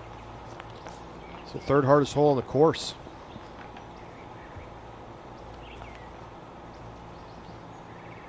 Ebenheimer. He's been heating back up. And he's got another birdie to get to 6 under. Tied for 12th.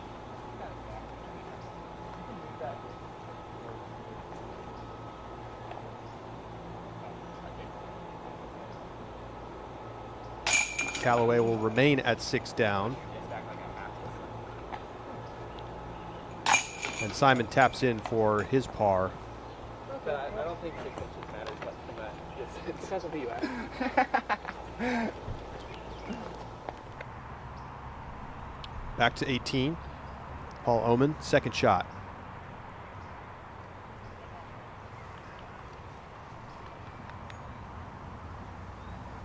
Good enough. His long hike here at Mill Ridge is almost over. To the 14th.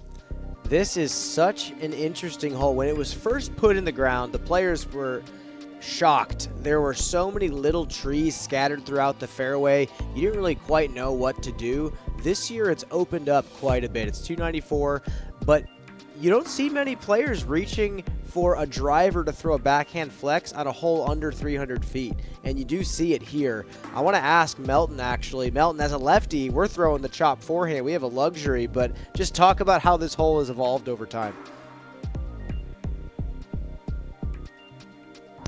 Yeah, so seeing it this year, this morning, they have done so much work to make sure there's actually a true line, because that was the complaint the last time we were here, was that you had to throw this touchy technical flex shot, but also kind of miss a few fairway trees. And the tournament peeps have heard the feedback, and they took care of it, and they have made sure this hole is clean. But it's still a very technical shot that needs a lot of angle out of the hand, and it's just not a shot that we throw on tour very often.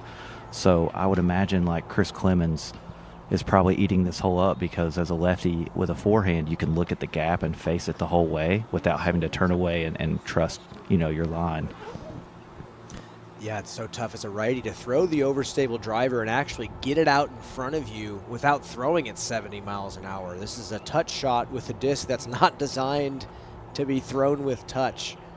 So some players maybe clubbing down to something slower, just giving themselves a look for birdie. Just a really interesting shot.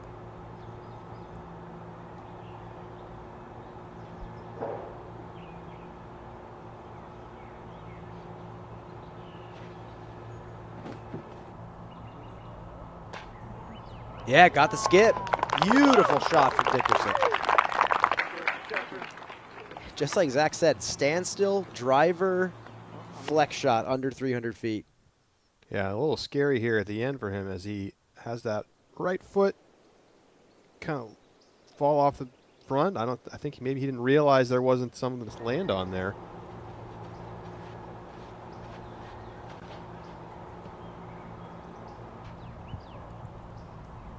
Simon knocked down early. It's weird to see the basket off to the left and then having to yank it right. Takes a lot of trust in the equipment and the disc that you've chosen.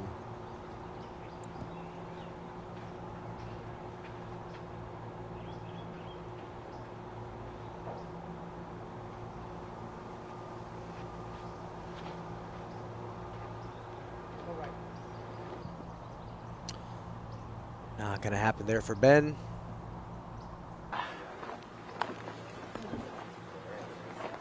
Yeah, I don't throw the rafter. You don't throw it? Look at the top 10. Paul McBeth is in third place at 9 under par, and he is in the clubhouse with AJ Risley. AJ, take it away. All right, I'm joined in the booth by Paul McBeth after the first round of the Music City Open. Paul, 9 under par today to start the event. How'd the game feel today? I felt pretty good. Slow start, but the back nine I really picked it up. Had a lot of birdie opportunities early, but didn't convert those. So I feel like I dropped a few strokes I should have had, but feeling good. I mean, each week I feel like I'm improving, so that's the goal. We're just now creeping into that major season, so.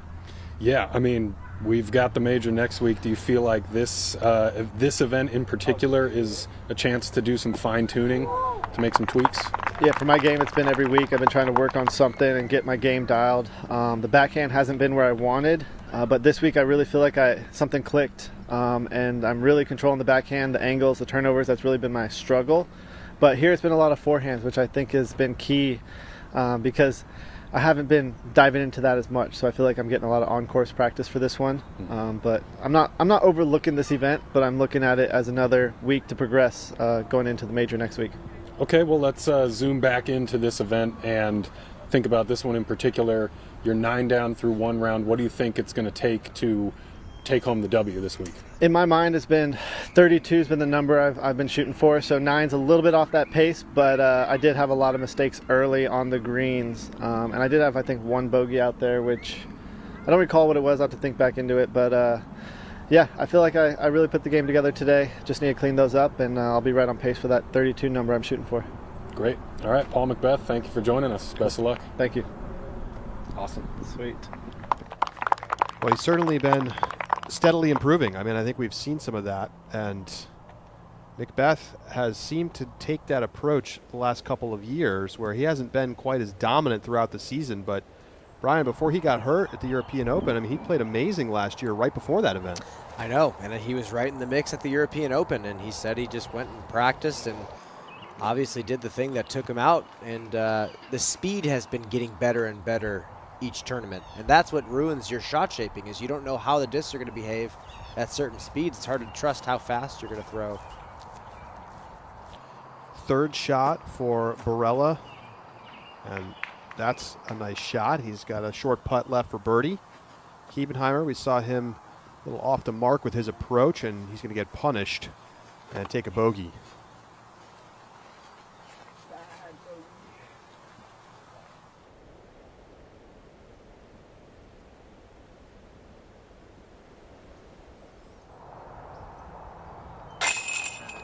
There is that bogey.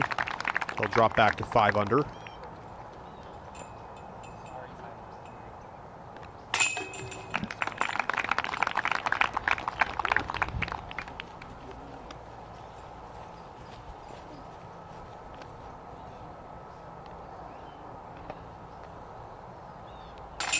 Dickerson taps it in for birdie.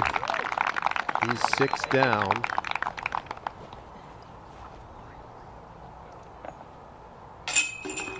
Callaway in for the par.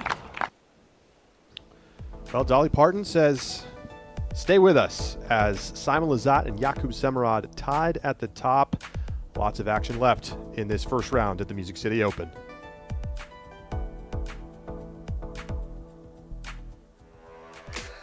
My name is Garrett Gerthy, and I'm the founder of Double G Craft Jerky.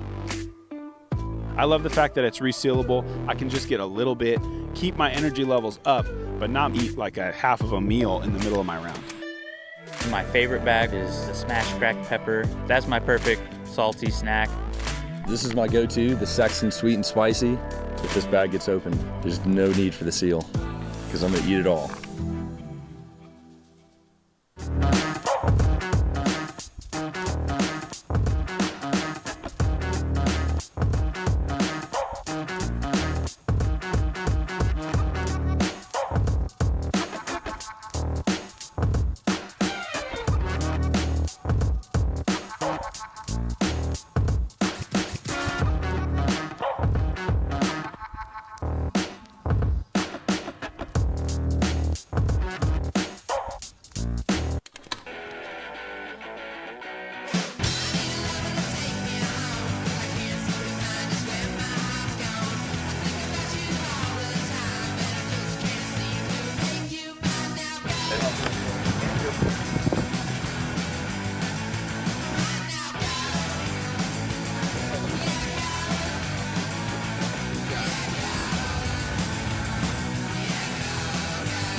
Cheers to helping new players, to high fives and encouragement, to being a positive light while helping grow the sport.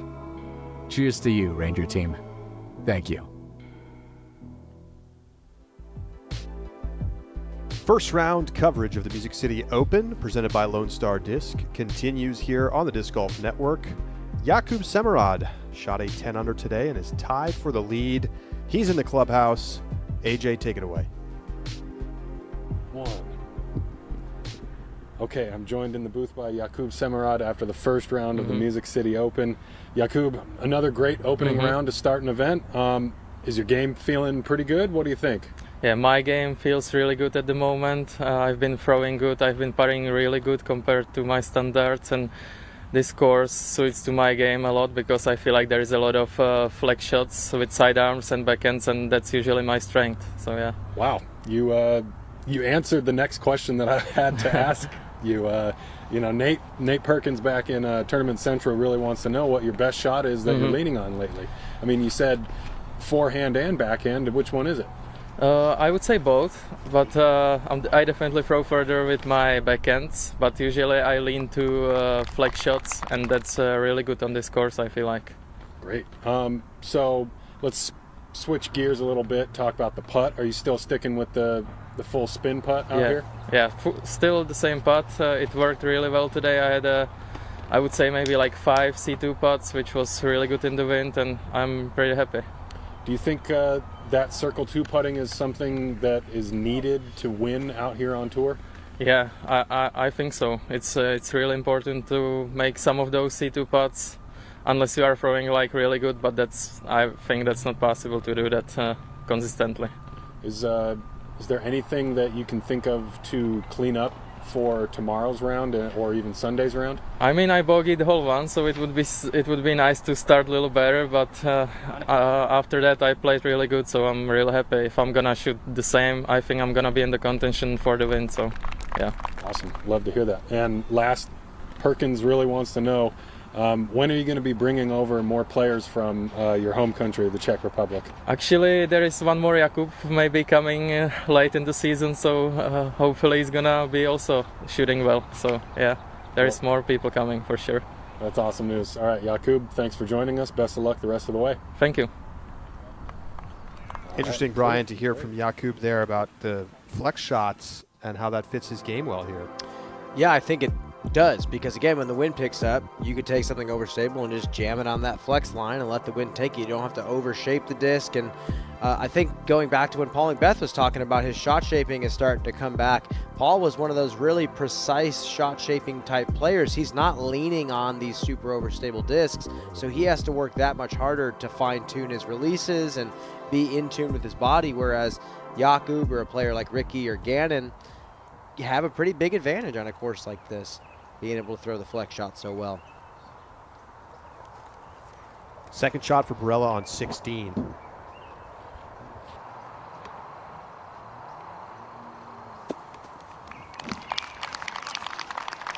That's going to work. Sweet shot. Here's Calvin throwing his second shot.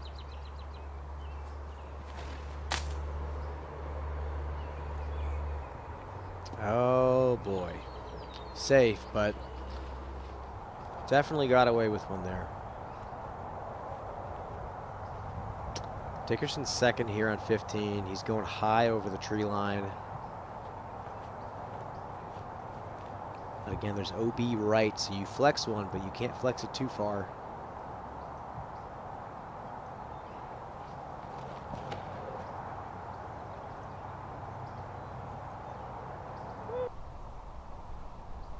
That's really, really nice. Didn't force flex something, kind of let something late flip in the flight.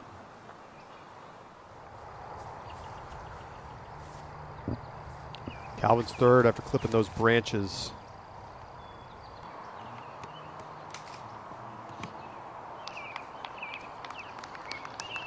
Nice kick off the tree that time. Keeps him in bounds and inside the circle. Simon going hyzer. Aggressive shot here. Early over the tree line.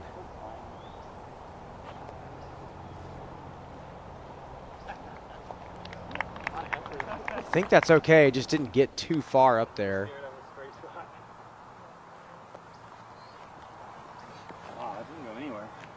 I was actually just about to say that. I don't think he went maybe 300 feet with that shot.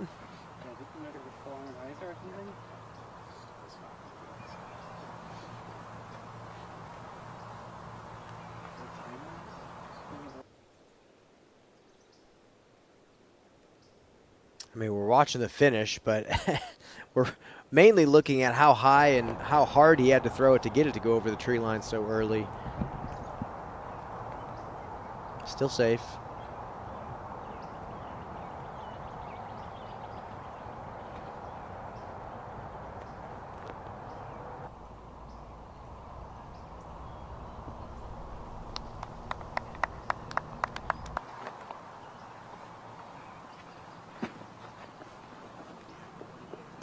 Jake's spike forehand is massive. Guess I'm a little surprised. I mean, I know he had a good one, but that's impressive. Another circle one miss for Anthony Barella. He's just been ice cold on the putting green.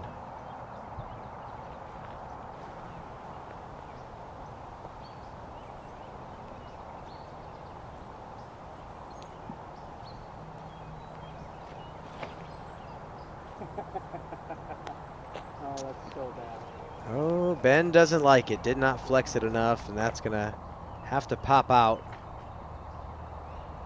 Ooh, that could be rough. That rough is awful. That's kind of a theme out here at this course.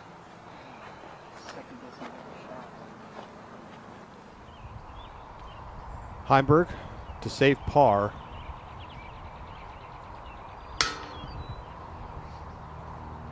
Another low miss from Calvin.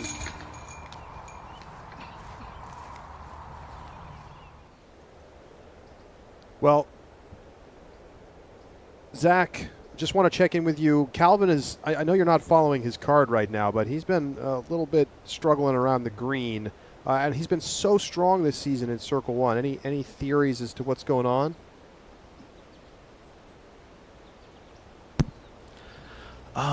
You know, I think, like I heard you mention, low when he does miss seems to be the common miss, but he hadn't really, he had a little bit of putting woes, I feel like, to finish the season last year, and we hadn't really seen that this season, and I don't know if it just was time that it was going to happen. Everybody kind of has like an off week or so, but it's unfortunate, but it does seem to happen occasionally.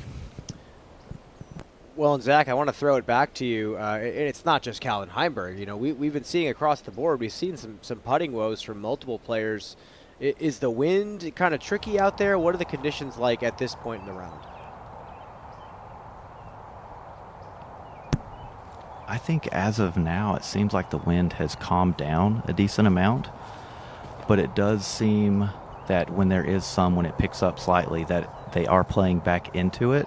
So if they are leaving themselves short of the basket, then they are definitely putting into headwinds. But yeah, I think this finishing stretch, it seems like at least earlier that the wind was always in the player's face. Well, we got to jump back here to Simons Heiser. This is massive. And stuck it right next to the basket. Charlie, this is another opportunity for a birdie. Look at this shot.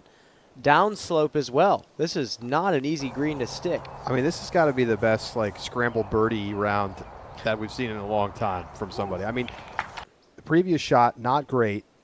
He has a much tougher approach shot, and then he puts it right by the basket. It's a lot of power baked into this feature card.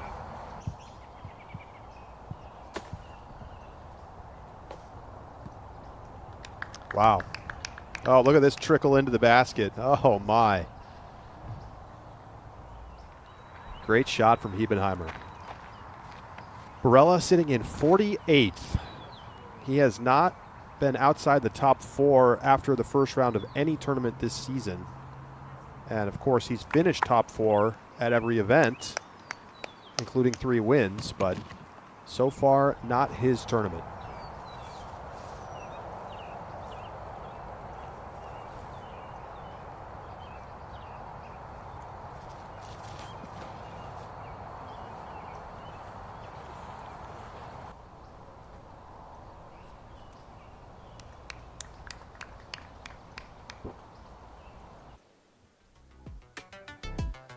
Take a look quickly here at the Disc Golf Pro Tour standings coming into the weekend. Calvin has jumped up a bunch in recent weeks, but that top 4 has been pretty consistent so far. I mean, to start the season the way he did with the injury and not getting to throw forehands, the fact that he's in 5th place right now, and look at the world rankings, Charlie.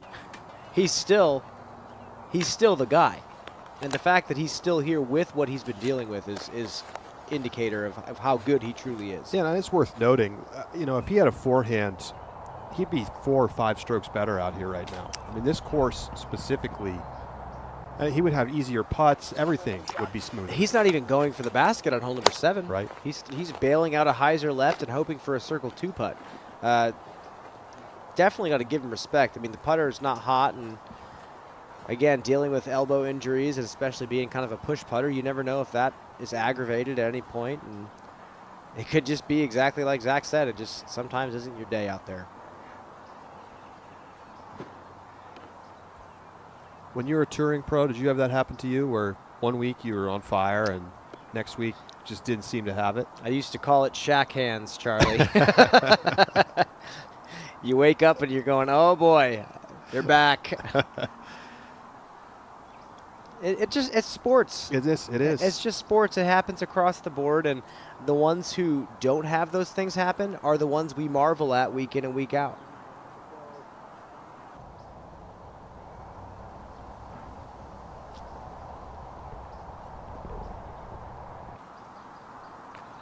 A little outside of the circle for Callaway.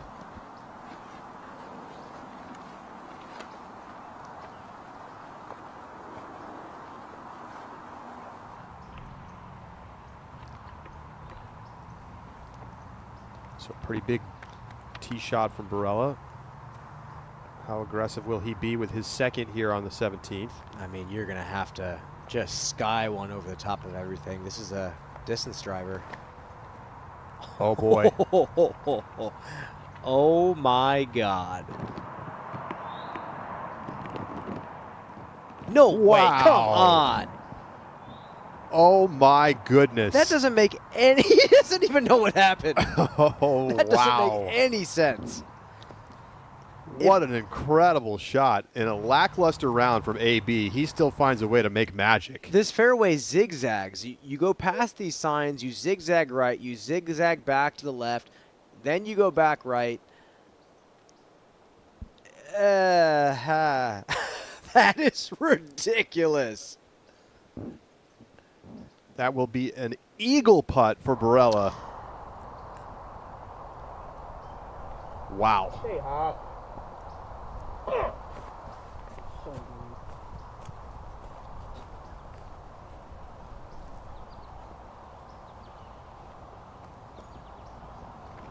Ben, got to take a deep breath here. He's still shooting a decent round.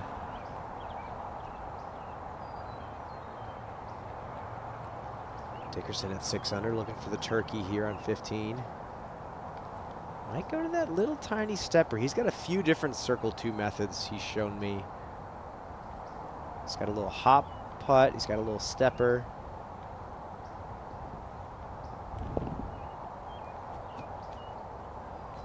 Very high. Really aggressive, too. Was hoping to at least clip some metal.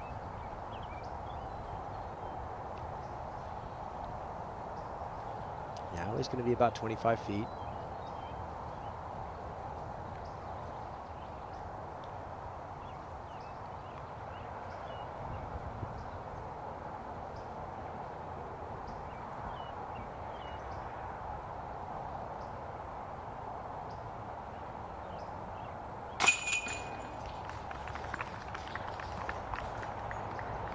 Remains at 6 under.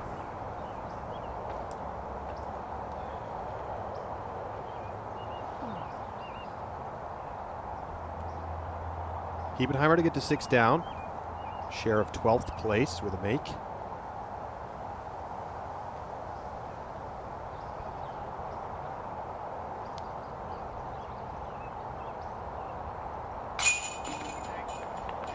Left side, sticks.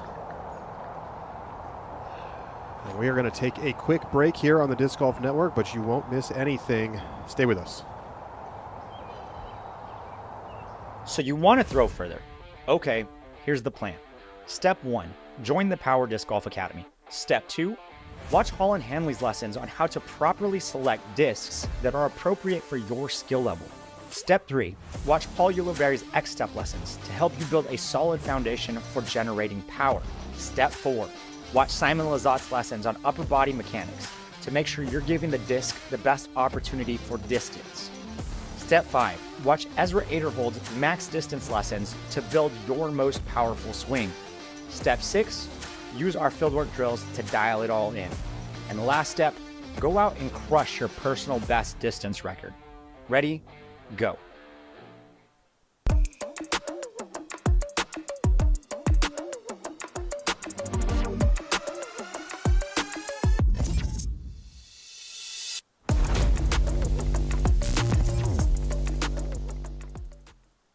You Play Disc Golf is your passport to teaching and learning the game. Our mission? To teach disc golf and make it accessible to everyone worldwide. From Alaska to Africa, Guatemala to Canada, and beyond, You Play Disc Golf has spread its wings teaching the love of the game across the globe. Get involved in our movement to make disc golf a universal joy. Explore youplaydiscgolf.org and join us in helping people find flight.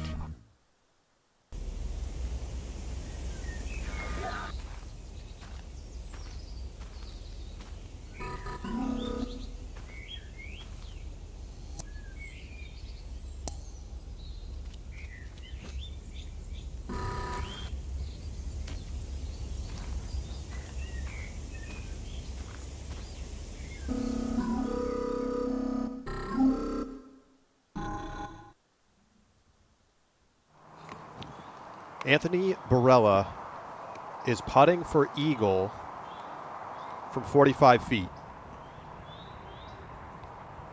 after just a ridiculous shot to the green. This could give him life in this tournament.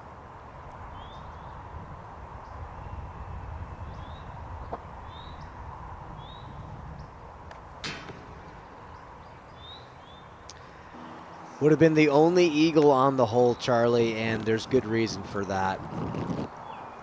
That was an absolutely ridiculous second shot. He's kicking himself for that one. Oh, it's just got to feel frustrating. He's kind of had his putting abandon him. He's 2 for 8 in circle 2. He's 9 for 14 from C1X. And he's just been so solid to start the season. If he was on his season averages, he would be 5 or 6 strokes better right now.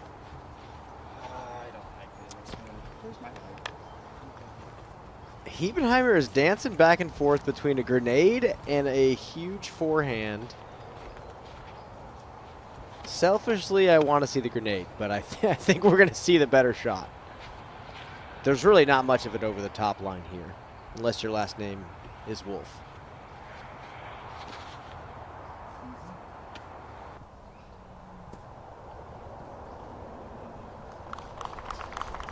Decent. The gaps are at 180 and 300. Gotta pick your poison. The longer gap gives you an easier second. Shorter gap gives you a tougher angle on the second.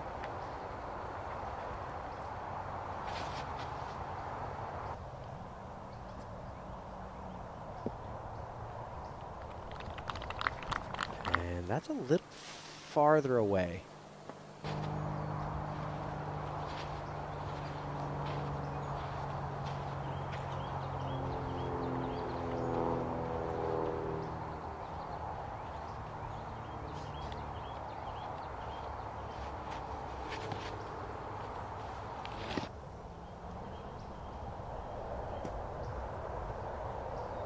That's a little bit too far. Ben might have a flex forehand from there.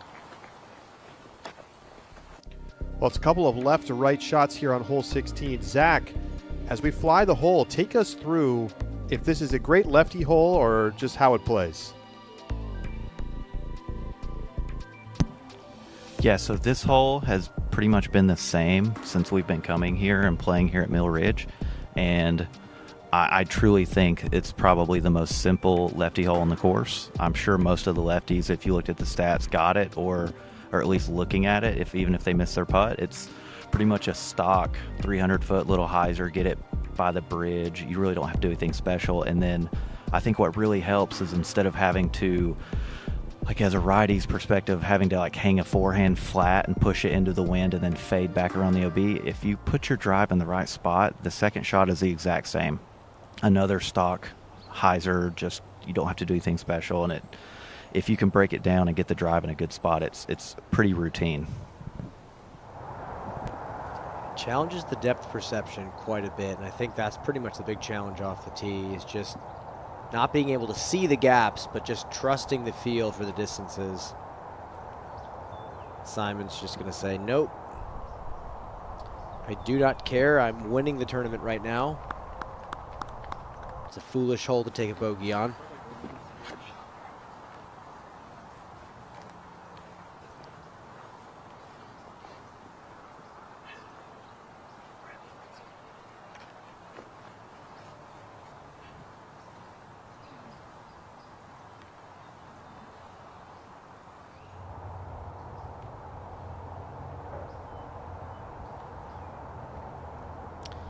This is a spot we've seen multiple players in, and it hasn't gone well. Dickerson looking like he might be trying to hit the window hard.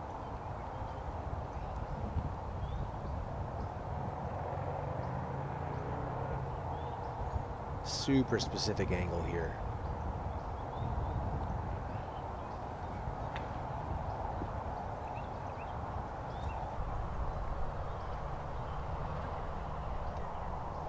Wow. What a shot from Chris Dickerson. You got to hit it on Annie. You can't let it dig into the ground. You got to force it to pan out at the end to get the distance right. Look at this. It's one of the prettiest things in all of disc golf. What a shot. Beautiful. I feel like he's amazing at those kinds of shots. I think he's one of the best. I think he's one of the best in the game right now at this shot. One more look from the Flight Factory drone. Hanging it out way wide as it starts to flatten out. I mean, that's tracking 80 feet back to the right. That's a tough shot to pull off. FlightFactoryDiscs.com. Use code MCO. Save 10%.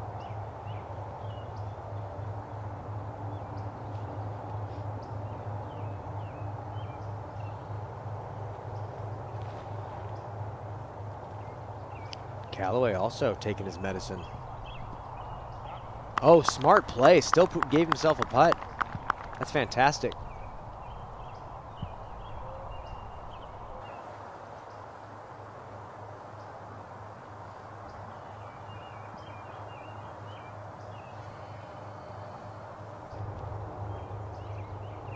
And finally a stock position here.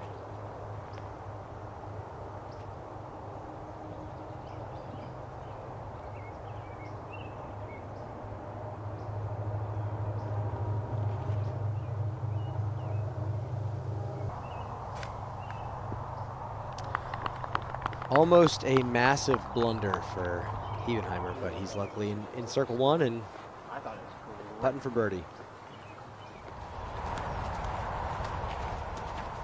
To the 18th, into the headwind, Anthony Barella.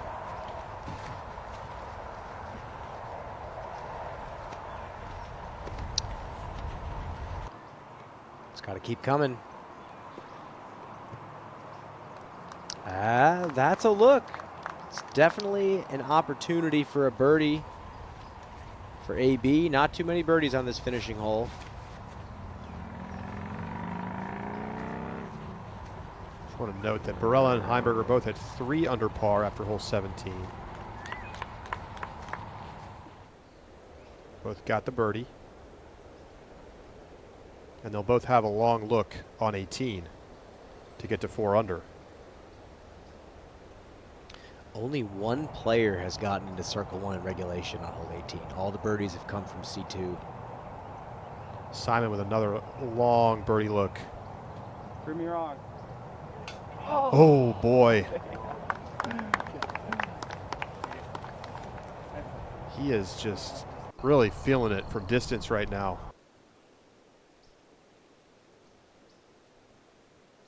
That was barely high.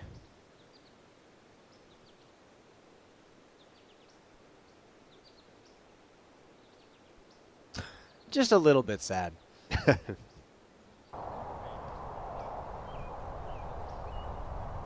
Callaway to get to 6 down.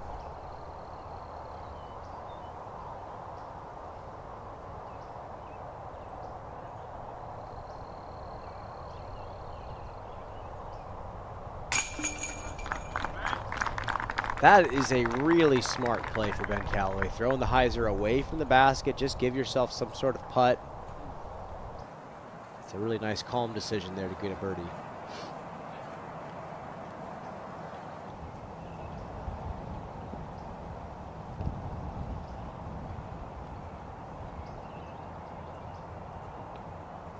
A make here would get Jake Hebenheimer inside the top 10.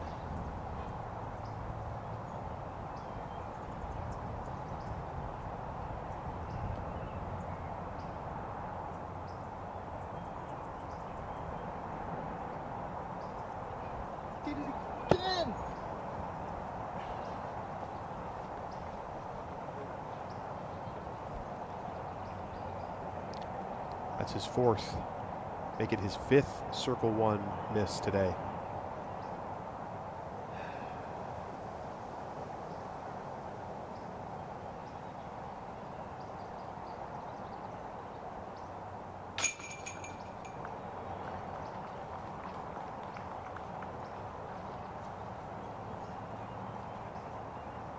Shows you how well he's playing. Tee to green that he's 6 under. Yeah, I believe last year he was leading in the precision power index that UDisc was calculating. Just one of the best long distance accurate throwers in the MPO division, and I think he's continuing that this year. Dickerson in for birdie. That gets him into a tie for 8th. Alongside Chris Clemens, Gannon Burr, Cole Radallen, and Evan Scott. Simon taps it in for par. He remains your solo leader at 11 under. I didn't mean to get right in front of you. That would be me. Let's go to 18. Anthony Barella for a long distance birdie.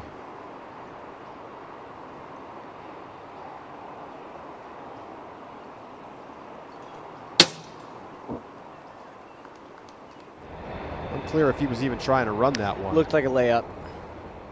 Heimberg off the cage.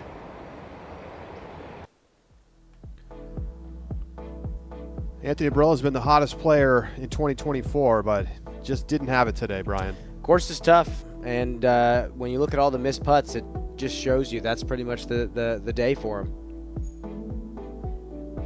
And it's been tough for Vinny as well. Calvin Heimberg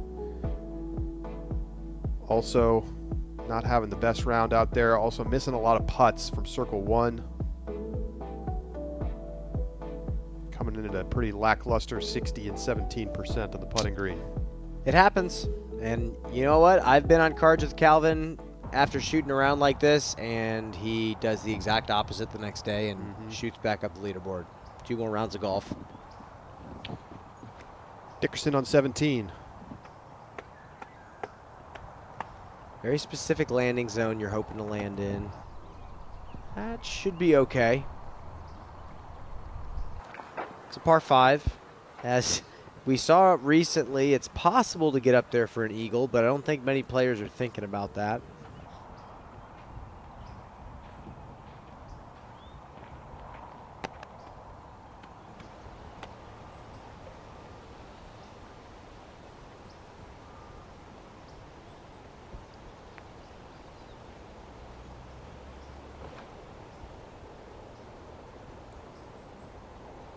Yeah, great illustration of what the landing zone looks like. Great shot there from Ben. You're going to bend back a little bit to the right after you pass through the gap.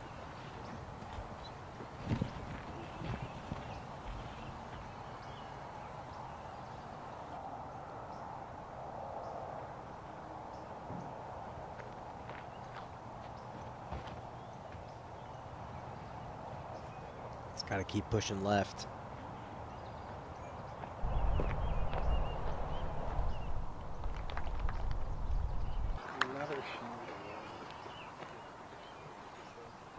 Didn't like it.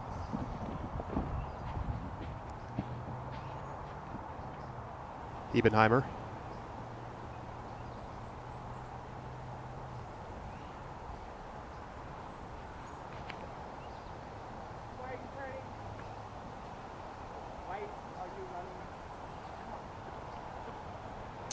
Didn't like it turning, but it turned just enough to get right inside the mouth. I think this should be a pretty decent angle for him. We're going to take a quick break as the players walk down 17. We'll be back in 60 seconds. I'm David Wiggins, and in 2016, I set the disc golf world distance record with a throw of 1,108 feet. Whether I'm out in the field measuring a max distance throw or on the course checking the elevation change for an upshot, I rely on the Eagle Secret 360 to give me accurate distances. It's the only rangefinder on the market that measures in feet, yards, and meters. It's USB-C rechargeable and features a lithium-ion battery. Visit EagleSecret360.com to get yours today.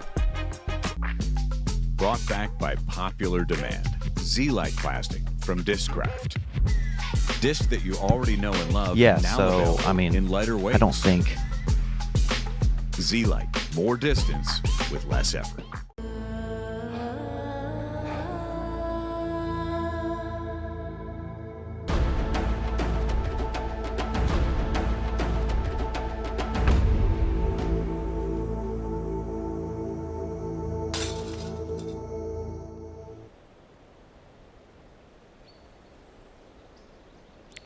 Live coverage of the Music City Open continues here on the Disc Golf Network as round one is coming to a close. We've had quite the treat here from our feature card, Brian. I mean, some really amazing shot making.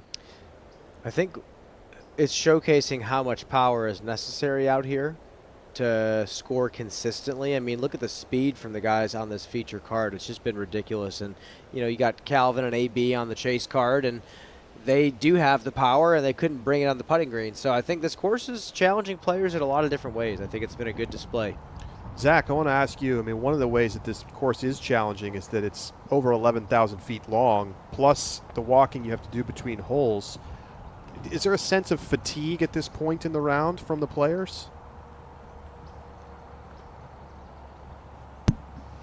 Yeah, I think even if they don't want to admit it, I think it's definitely there. Like they're throwing 11,000 feet. I bet walking, you know, probably adds it close to like 12 or 13. I mean, it's a long walk. It's a long property that's very physically challenging. And then here at the end, you have to start throwing, I feel like, probably the most physically demanding shots. So I would say everyone's feeling it at this point. Yeah, and you know, I've played this property, and Zach's played here, and it's definitely a tough 3-round tournament to play. And par 67, 11,059 feet. Nice conservative shot there for Chris, putting himself in a good position. It's just inevitable. Your conditioning matters so much on a course like this. You have to have fresh legs. Otherwise, the timing kind of gets thrown off. Your legs aren't firing the way that you want them to fire, and especially over the course of 3 rounds, it's tough sometimes. Ben is in a spot where he's tempted. He could very easily go flex shot and advance the fairway like crazy, but there's OB everywhere now.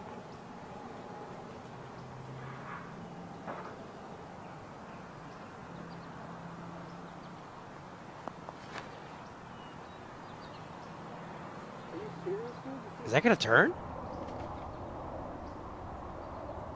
No.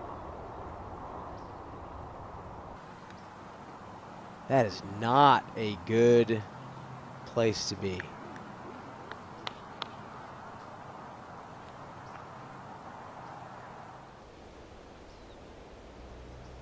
You can't believe it. Zach, I want you to talk about the angles here. Try to paint the picture for the people viewing back home. It's a really uniquely shaped hole.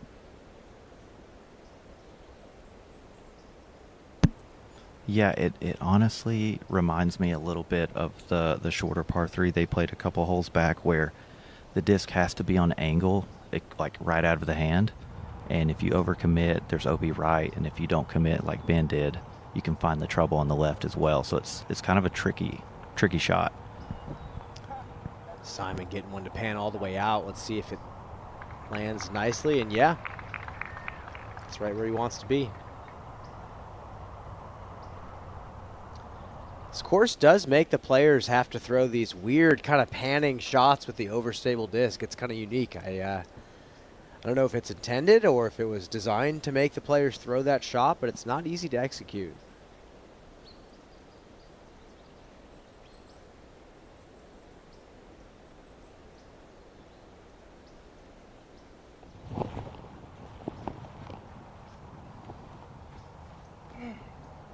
He's far enough left. He can go straight down the tunnel if he has the confidence to do so.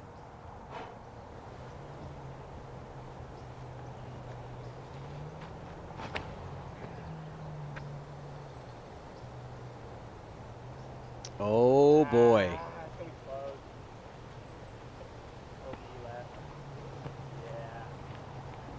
And I think Jake might be right. There is an OB line up there. Couldn't quite get the angle from the drone. They didn't give me a sign. Felt really good. You got a lot of room. Yeah, I know, but Huge shot from Jake, though. Try to get a different angle. I mean, this is a guy that's throwing 75 miles an hour. He throws some massive shots, and he might be okay. We'll get a look when we get closer. Safe. He's definitely far from the basket. yeah, everybody can clap now. Let's take a look at Brian's breakdown for closing, presented by Black Ink Discs. Well, we just talked about hole 16's depth perception, and then it makes you speed up to the driver here on 17. You have to give every single shot respect. There's OB everywhere. Look at the shape here on 17, just a really unique par 5. And then 18, you got a 520-foot par 3 with wind blowing. You're on a platform that's built up. You have to trust the wind to get that hyzer to swing back if you're going for the birdie.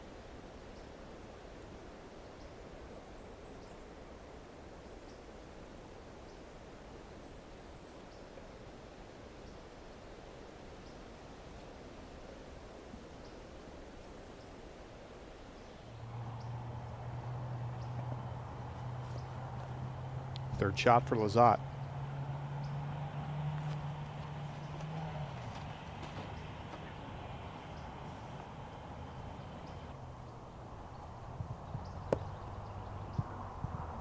Just like that. Inside the circle. So one thing not. Yeah, so these trees in the middle are safe and intentionally designed that way. Ben has to scramble like crazy now. He's going to probably have to pitch out to the middle. Just a really tough spot to be.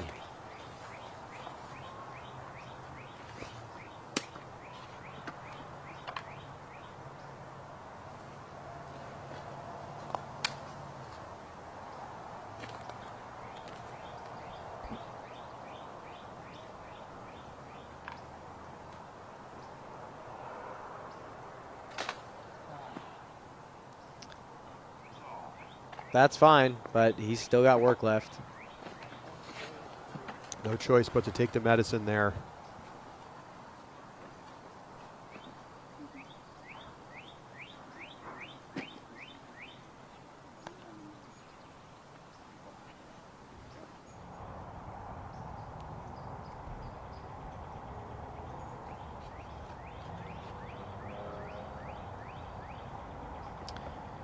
Right now, everybody on the feature card within the top 15. All playing solid so far, 2 holes left. Hebenheimer up ahead, 60-footer.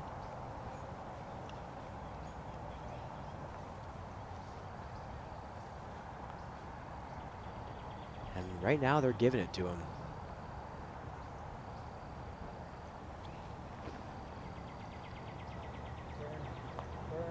Ooh, this is pretty.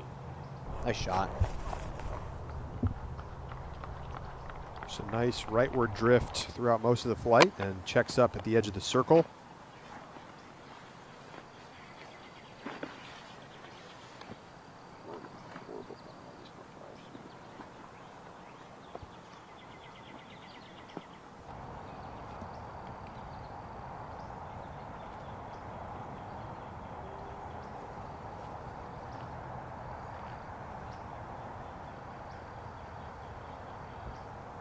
Dickerson has not thrown too many forehands today.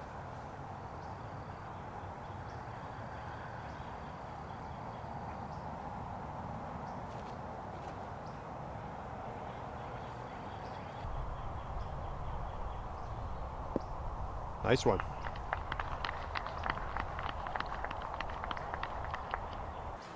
So he's going to have a putt to get into a tie for fourth at 8 under par.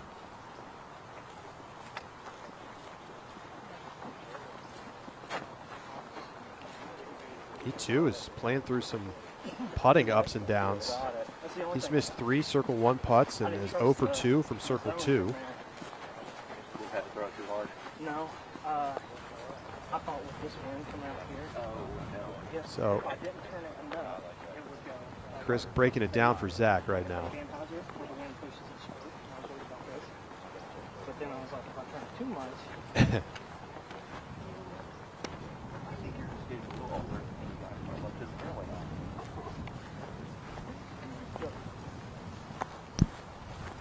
I think he wants to interview me. Certainly seems like it, Zach.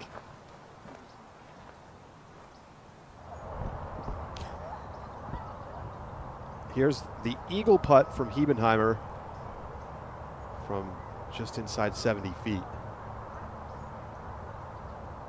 Barella missed his. Can Hebenheimer become the first to birdie 17 this weekend?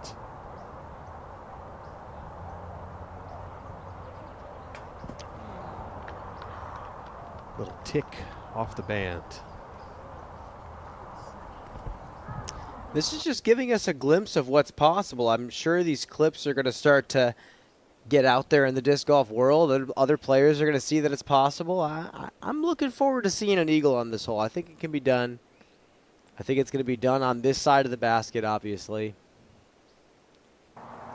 Jake knows he's close.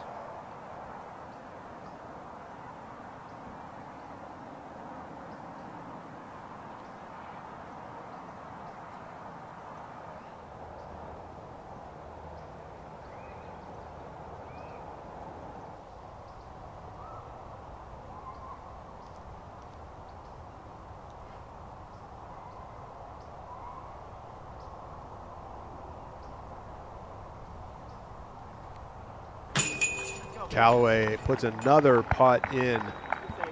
He's been fantastic today on the green.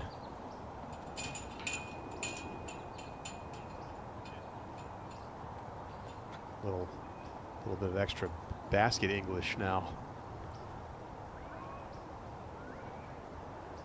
Simon for birdie to get to 12 down. This was the best round last year and is the current course record. Got it. His lead is now 2 strokes over Samod.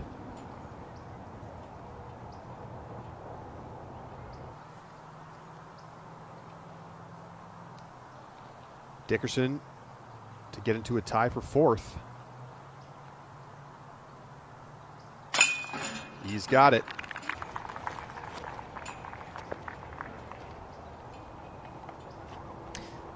I think I'd take a Chris Dickerson interview of Zach Melton. I think that'd be some good television.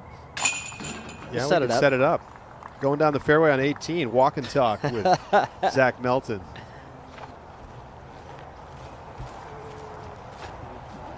We'll see how the drive goes. Let's take a look at this putt one more time from Simon as he gets to 12 under par. Committed, your leader, Simon Lizotte. One more hole.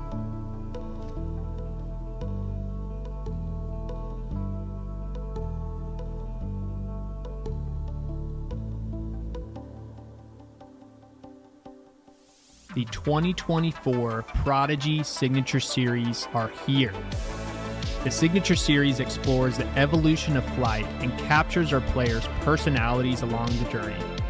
From prehistoric to flying machines, the theme for the 2024 Signature Series has some incredible artwork on some amazing pieces of plastic. Get yours on ProdigyDisc.com and at your local retailer. Hello, we're Kenna. We're a Dutch growing company. We love plants and we want to tell you some cool things about them.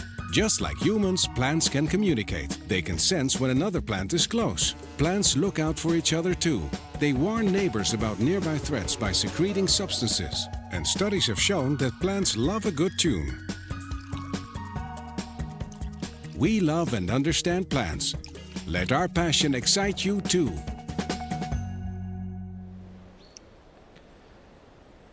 The tee of 18 awaits our feature card. Simon Lizotte leading the way. But man, great performances from everyone on this card. Chris Dickerson in 4th at 8 under. Jake Hebenheimer in 9th at 7 under. Ben Calloway in 14th at 6 under. The course is scoring pretty well. Scoring pretty well right now. 18th, tough hole. Well, Charlie, we've been talking about it all day. 520 feet. We've seen a lot of shots come in here. As you can see, the OB is all around this hole, and the wind is ripping pretty tough up here. Not much to block the wind. If you're going for the power hyzer, you have this tree line that's going to block anything from coming in. The basket's pretty far down there. I think if you're trying to get the safe birdie, you have to throw a little bit more of a high-level shot and go straight at the basket, challenging these skinny trees here. Tough hole, but we've definitely seen a decent amount of birdies here. 12 birdies on the day on 18. That is the fewest that any hole has given up today. Is it like a sickness, or is it like, what is it? I have a bellyache, I have a cold, I have a back pain, I'm just running out of migraine. That's about how I feel. That's fair. And of course, then you start playing with it. Yeah. Because you're only thinking about one thing, getting off the course.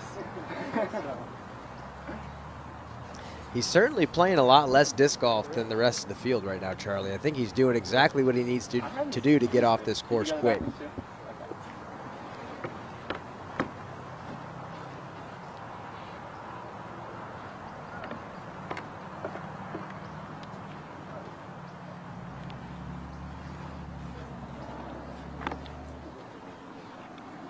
What about you, Charlie? How are you feeling about how this course is playing for the MPO? It's challenging but fair. I agree. I feel like if you make your shots, pretty much every hole is birdieable. There's some holes only attackable for the big arms, but it's, having called the FPO round this morning, it's definitely playing a little bit more fair than it does for FPO. But look at, I look at Yakub Samod. He's not throwing 550, 600-foot bombs. Good point. I look at a player like Paul McBeth. He's still getting the speed back in his backhand. I think there's opportunities to score even if you're not one of the big distance throwers. Obviously helps, especially on a hole like this.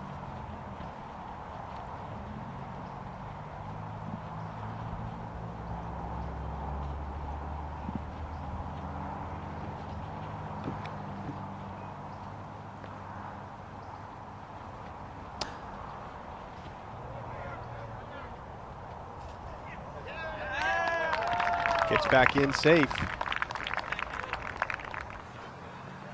Hung it out a little bit wider right than maybe he would like.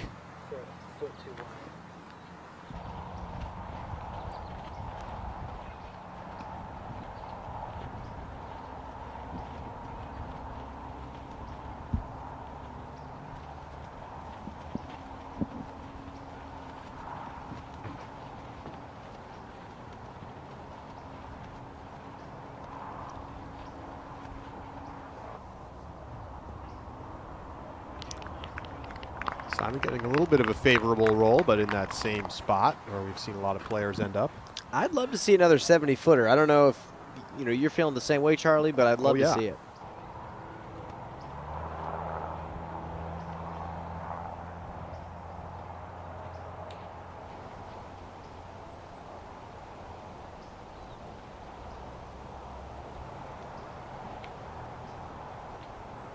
Hebenheimer, he's got the power to get there.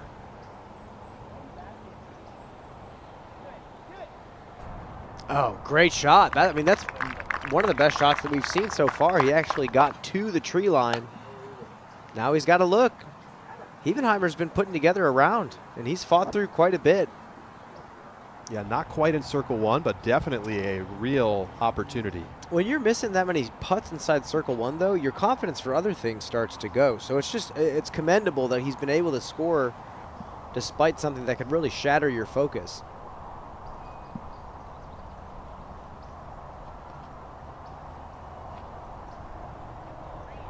Callaway. Look at this. What a shot. I think that's inside the circle.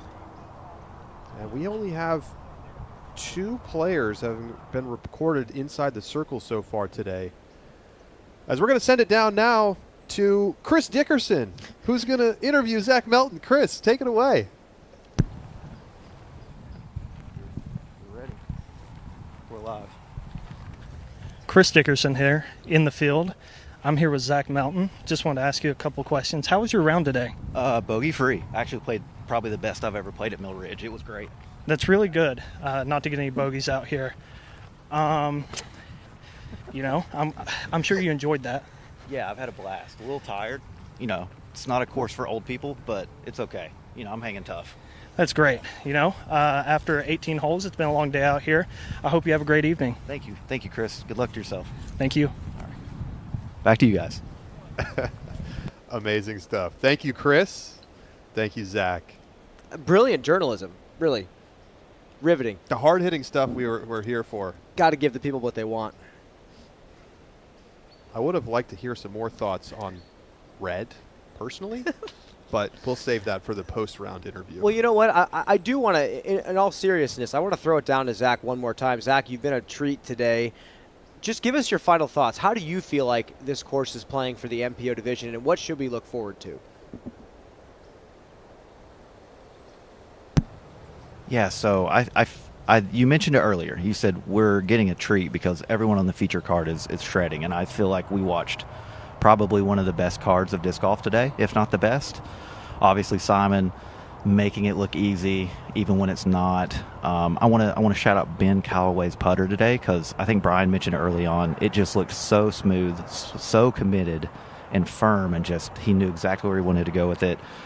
Chris, you know, has had a couple things not go his way, but he's grinding it out. I mean, and Jake, you know, Jake's had some putting woes, but he's still playing good disc golf. So it's been a treat to watch these guys play some good disc golf on not that easy of a course. Yeah, I have to agree. Fully agree. And what I think is just awesome is every weekend now we look at the leaderboard. We have a laundry list of guys that are still within the hunt of Simon Lizotte going into tomorrow. Let's take a look at this shot one more time from Chris Dickerson. He wanted to end this on a bang. Some sports journalism and then a little birdie throw in. That's right on line, just foot high.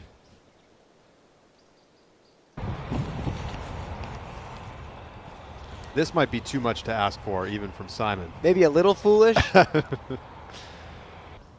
All right. I suppose we can respect that. Great round from Simon Lizotte. All right, now a couple of real birdie opportunities here.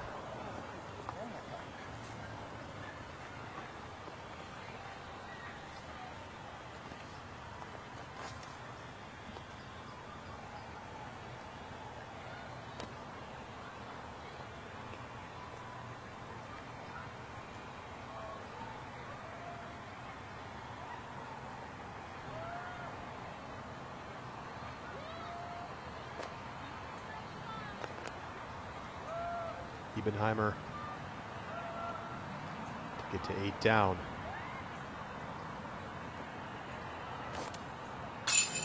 Got it. What a finish for Jake Ebenheimer. Man, this kid just oozes passion for the sport of disc golf. I've seen him in Charlotte in the winter time, just practicing every single day. I just love seeing his successes. He just lives and just breathes this game. Good for him. That's got to feel good, too. A few missed putts. And how about this? Callaway inside the circle, just the second player to be inside of circle 1. And on a card with some just enormous arms. Here it is, 30 feet to get to 7 down.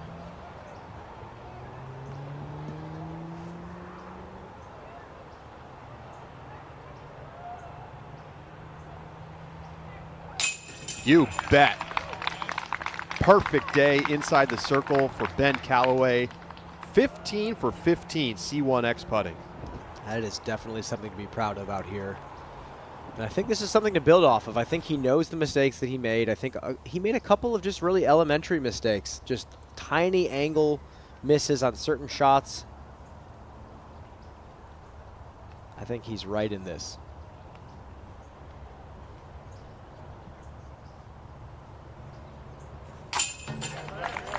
And it seems appropriate that everyone's going to hit their putts to close out this round. What a great performance from this feature card. Simon Lizotte, the star, though, with a 12-under bogey-free performance, playing through, what did he say? Back pain, migraine, cold. He had a tummy ache. Tummy ache. Laundry list. That's what he said. The worse you feel, the better you play. Fantastic. That was some serious foreshadowing in the press conference earlier this week. To round one.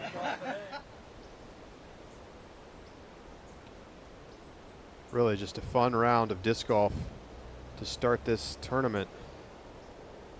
Take a look at the top 10. Simon, of course, at the top. Yakub Samod sitting in second at 10 down. But look at these names up at the top. McBeth, Wysocki, Dickerson, Lizotte. I feel like we've gone back in time. I'm totally okay with it. I am all here for it. Give me some Paul Oman. There's so much to look forward to tomorrow, Charlie. And again, I think players are still figuring this course out as well. I don't think we figured out how to get the eagle on hole number 17. I think we're going to see players do it. I think this is still a very new layout here at Mill Ridge, and I think the opening day was quite the success here for the MPO division. Oh, yeah. We welcome you back inside the broadcast booth. You know, I guess, what do you feel like separated Simon's performance today from other players who were having good rounds? And a lot of guys shot pretty good in that sort of 7 to 10 range.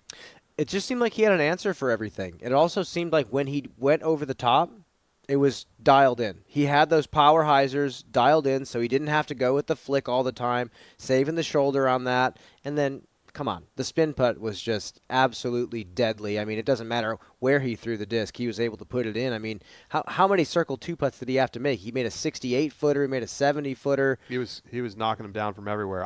I was most impressed by his ability from out of position in the fairway to recover for birdies. Yes. I mean, he must have done that 3 or 4 times in that round with just hero shots. Very impressive stuff from Simon. But tomorrow's going to be a great day of disc golf. Our lead card, Simon Lizotte, Yakub Samod, Paul McBeth, Paul Oman. And on the chase, we've got Ricky Wysocki, Jake Kiebenheimer, Chris Dickerson, and Luke Humphreys. With Casey White at that 8-under mark as well on the third card. So it's going to be a blast. We're going to take a quick break. Stay with us. On the other side, we're going to hear from Simon in just a moment.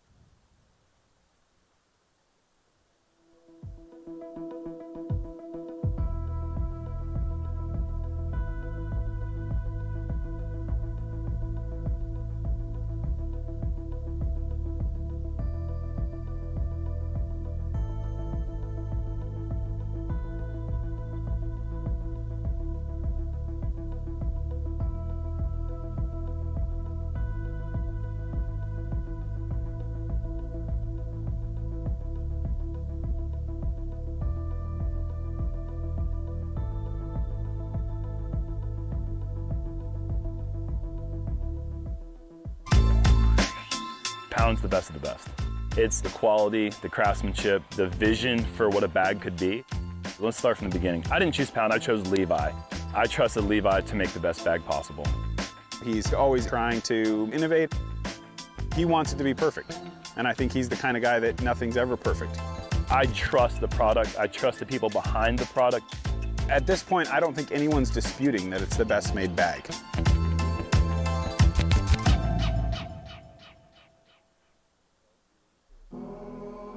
Cheers to morning walks and upshots at sunset. To good rounds and bad. To high fives and nice shots. To the TDs and AMs that make this game what it is. To beating your rating or your first ace. Cheers to the game we love. But most importantly, to having fun. Cheers to disc golf. Let's go. Let's grow. Lone Star Disc.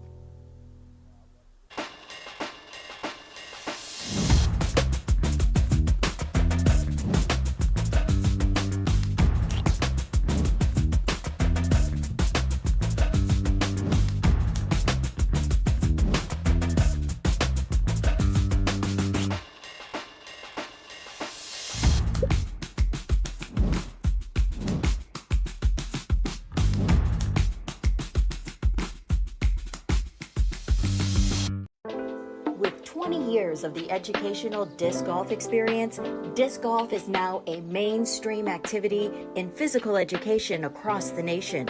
150,000 lightweight golf discs, 267 permanent campus courses installed, and thousands of partner programs in all 50 states. As a 100% publicly funded charity, Edge Disc Golf couldn't do it without you. Please join our mission to reach and teach the next 3 million young disc golfers. What's up? I'm Raven, Team Zuka. Here's what's in my cart. All my main discs are in this bottom compartment, easily accessible at mouth and eye level. My treats are in the side pockets up there. It's inconvenient, but good for self-control. A feature I'm iffy on is those unpoppable foam tires. I have tried. They don't pop. But my favorite thing about my cart is when my mom grabs it, I know I'm going O-U-T. And there's squirrels out there.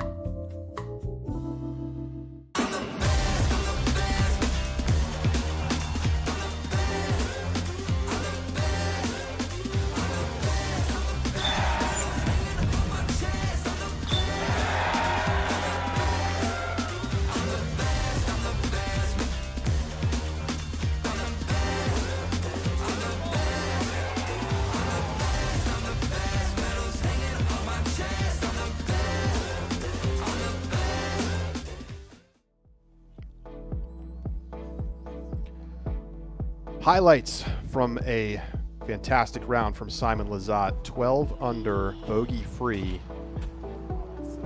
And as he said, Brian, he just seemed to have answers for everything. I don't think the tummy ache was holding him back from throwing some massive shots. I mean, this birdie on 11 is just ridiculous. We saw all of the players in that card get it, but his shot was so high up there, and then these days just happen with the putter. And like he said in the press conference earlier in the week, when you've been doing this your whole life, your only job is to just get out of your own way and let all that experience come through and shine. And today, because of all the little ailments and things he has going on, clearly he was able to do that pretty easily because he looked phenomenal. Then on 17, cashed it in, a little wow action as he makes it from 32 feet. Sometimes it's just one of those days you wow yourself with what you're able to do, and man, just a phenomenal day out there for him. So he will have a 2-shot cushion over Yakub Samod. And he, Simon, of course, is in the clubhouse right now with AJ Risley. Let's hear from him now. All right, I'm joined in the booth by Simon Lizotte after the first round of the Music City Open. Wow, Simon, could you just describe that day for us? Woke up this morning, still sick, fighting off a cold, congested. Had a bellyache for now 3-4 days. My back still hurts. Then at like 11, a migraine started. And I was like, wow, everything just feels so bad. And then I got myself to the course, did a little warm-up with Seth. And I mean, you could just see it on hole 1 already. A dead center 60-footer to start the round, and then kind of just cruising. I think on hole 4 I made another putt where I was just like almost confused, like why is this happening now? But yeah, wow, what a day. Bogey free out here is pretty insane. I don't think I really could play this course much better, especially I didn't practice the back 9 at all. I played completely blind on the back 9 today because I was just feeling so bad all week, and my back, with like slight back pain, you need like the tournament adrenaline to just get over it and throw your shots. In practice, it's just so hard to get yourself to throw these shots with pain. So I guess it worked out in my favor today. It was quite the ride. Yeah, that sure sounds like it. I mean, when everything else besides the golf is going wrong for you, how do you come out on the course and see things in a positive light?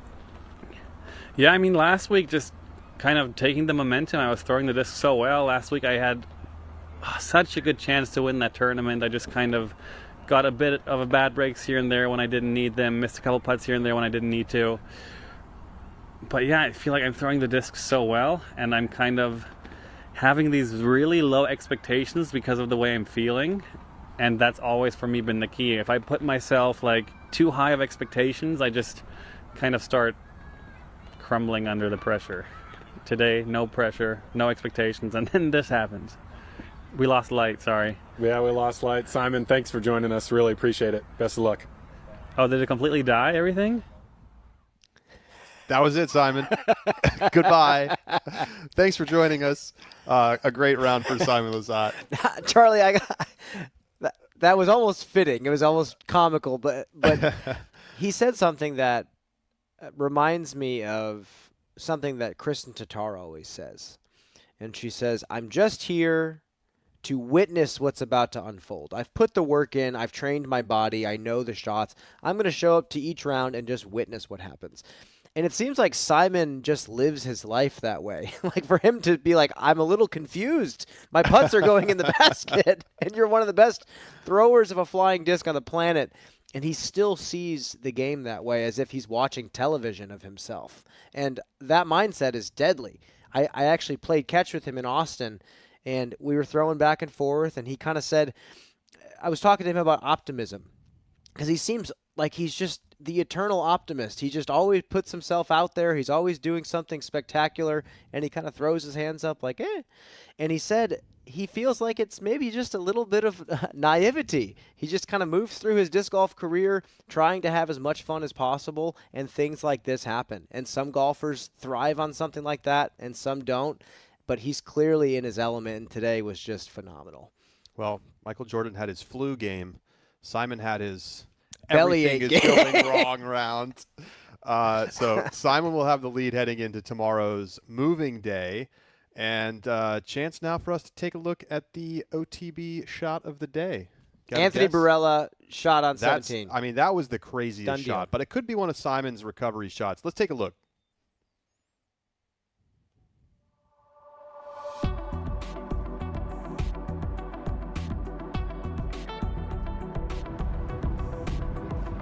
Oh, it's the putt. Yeah, it's a good putt. It's a good putt. You're right.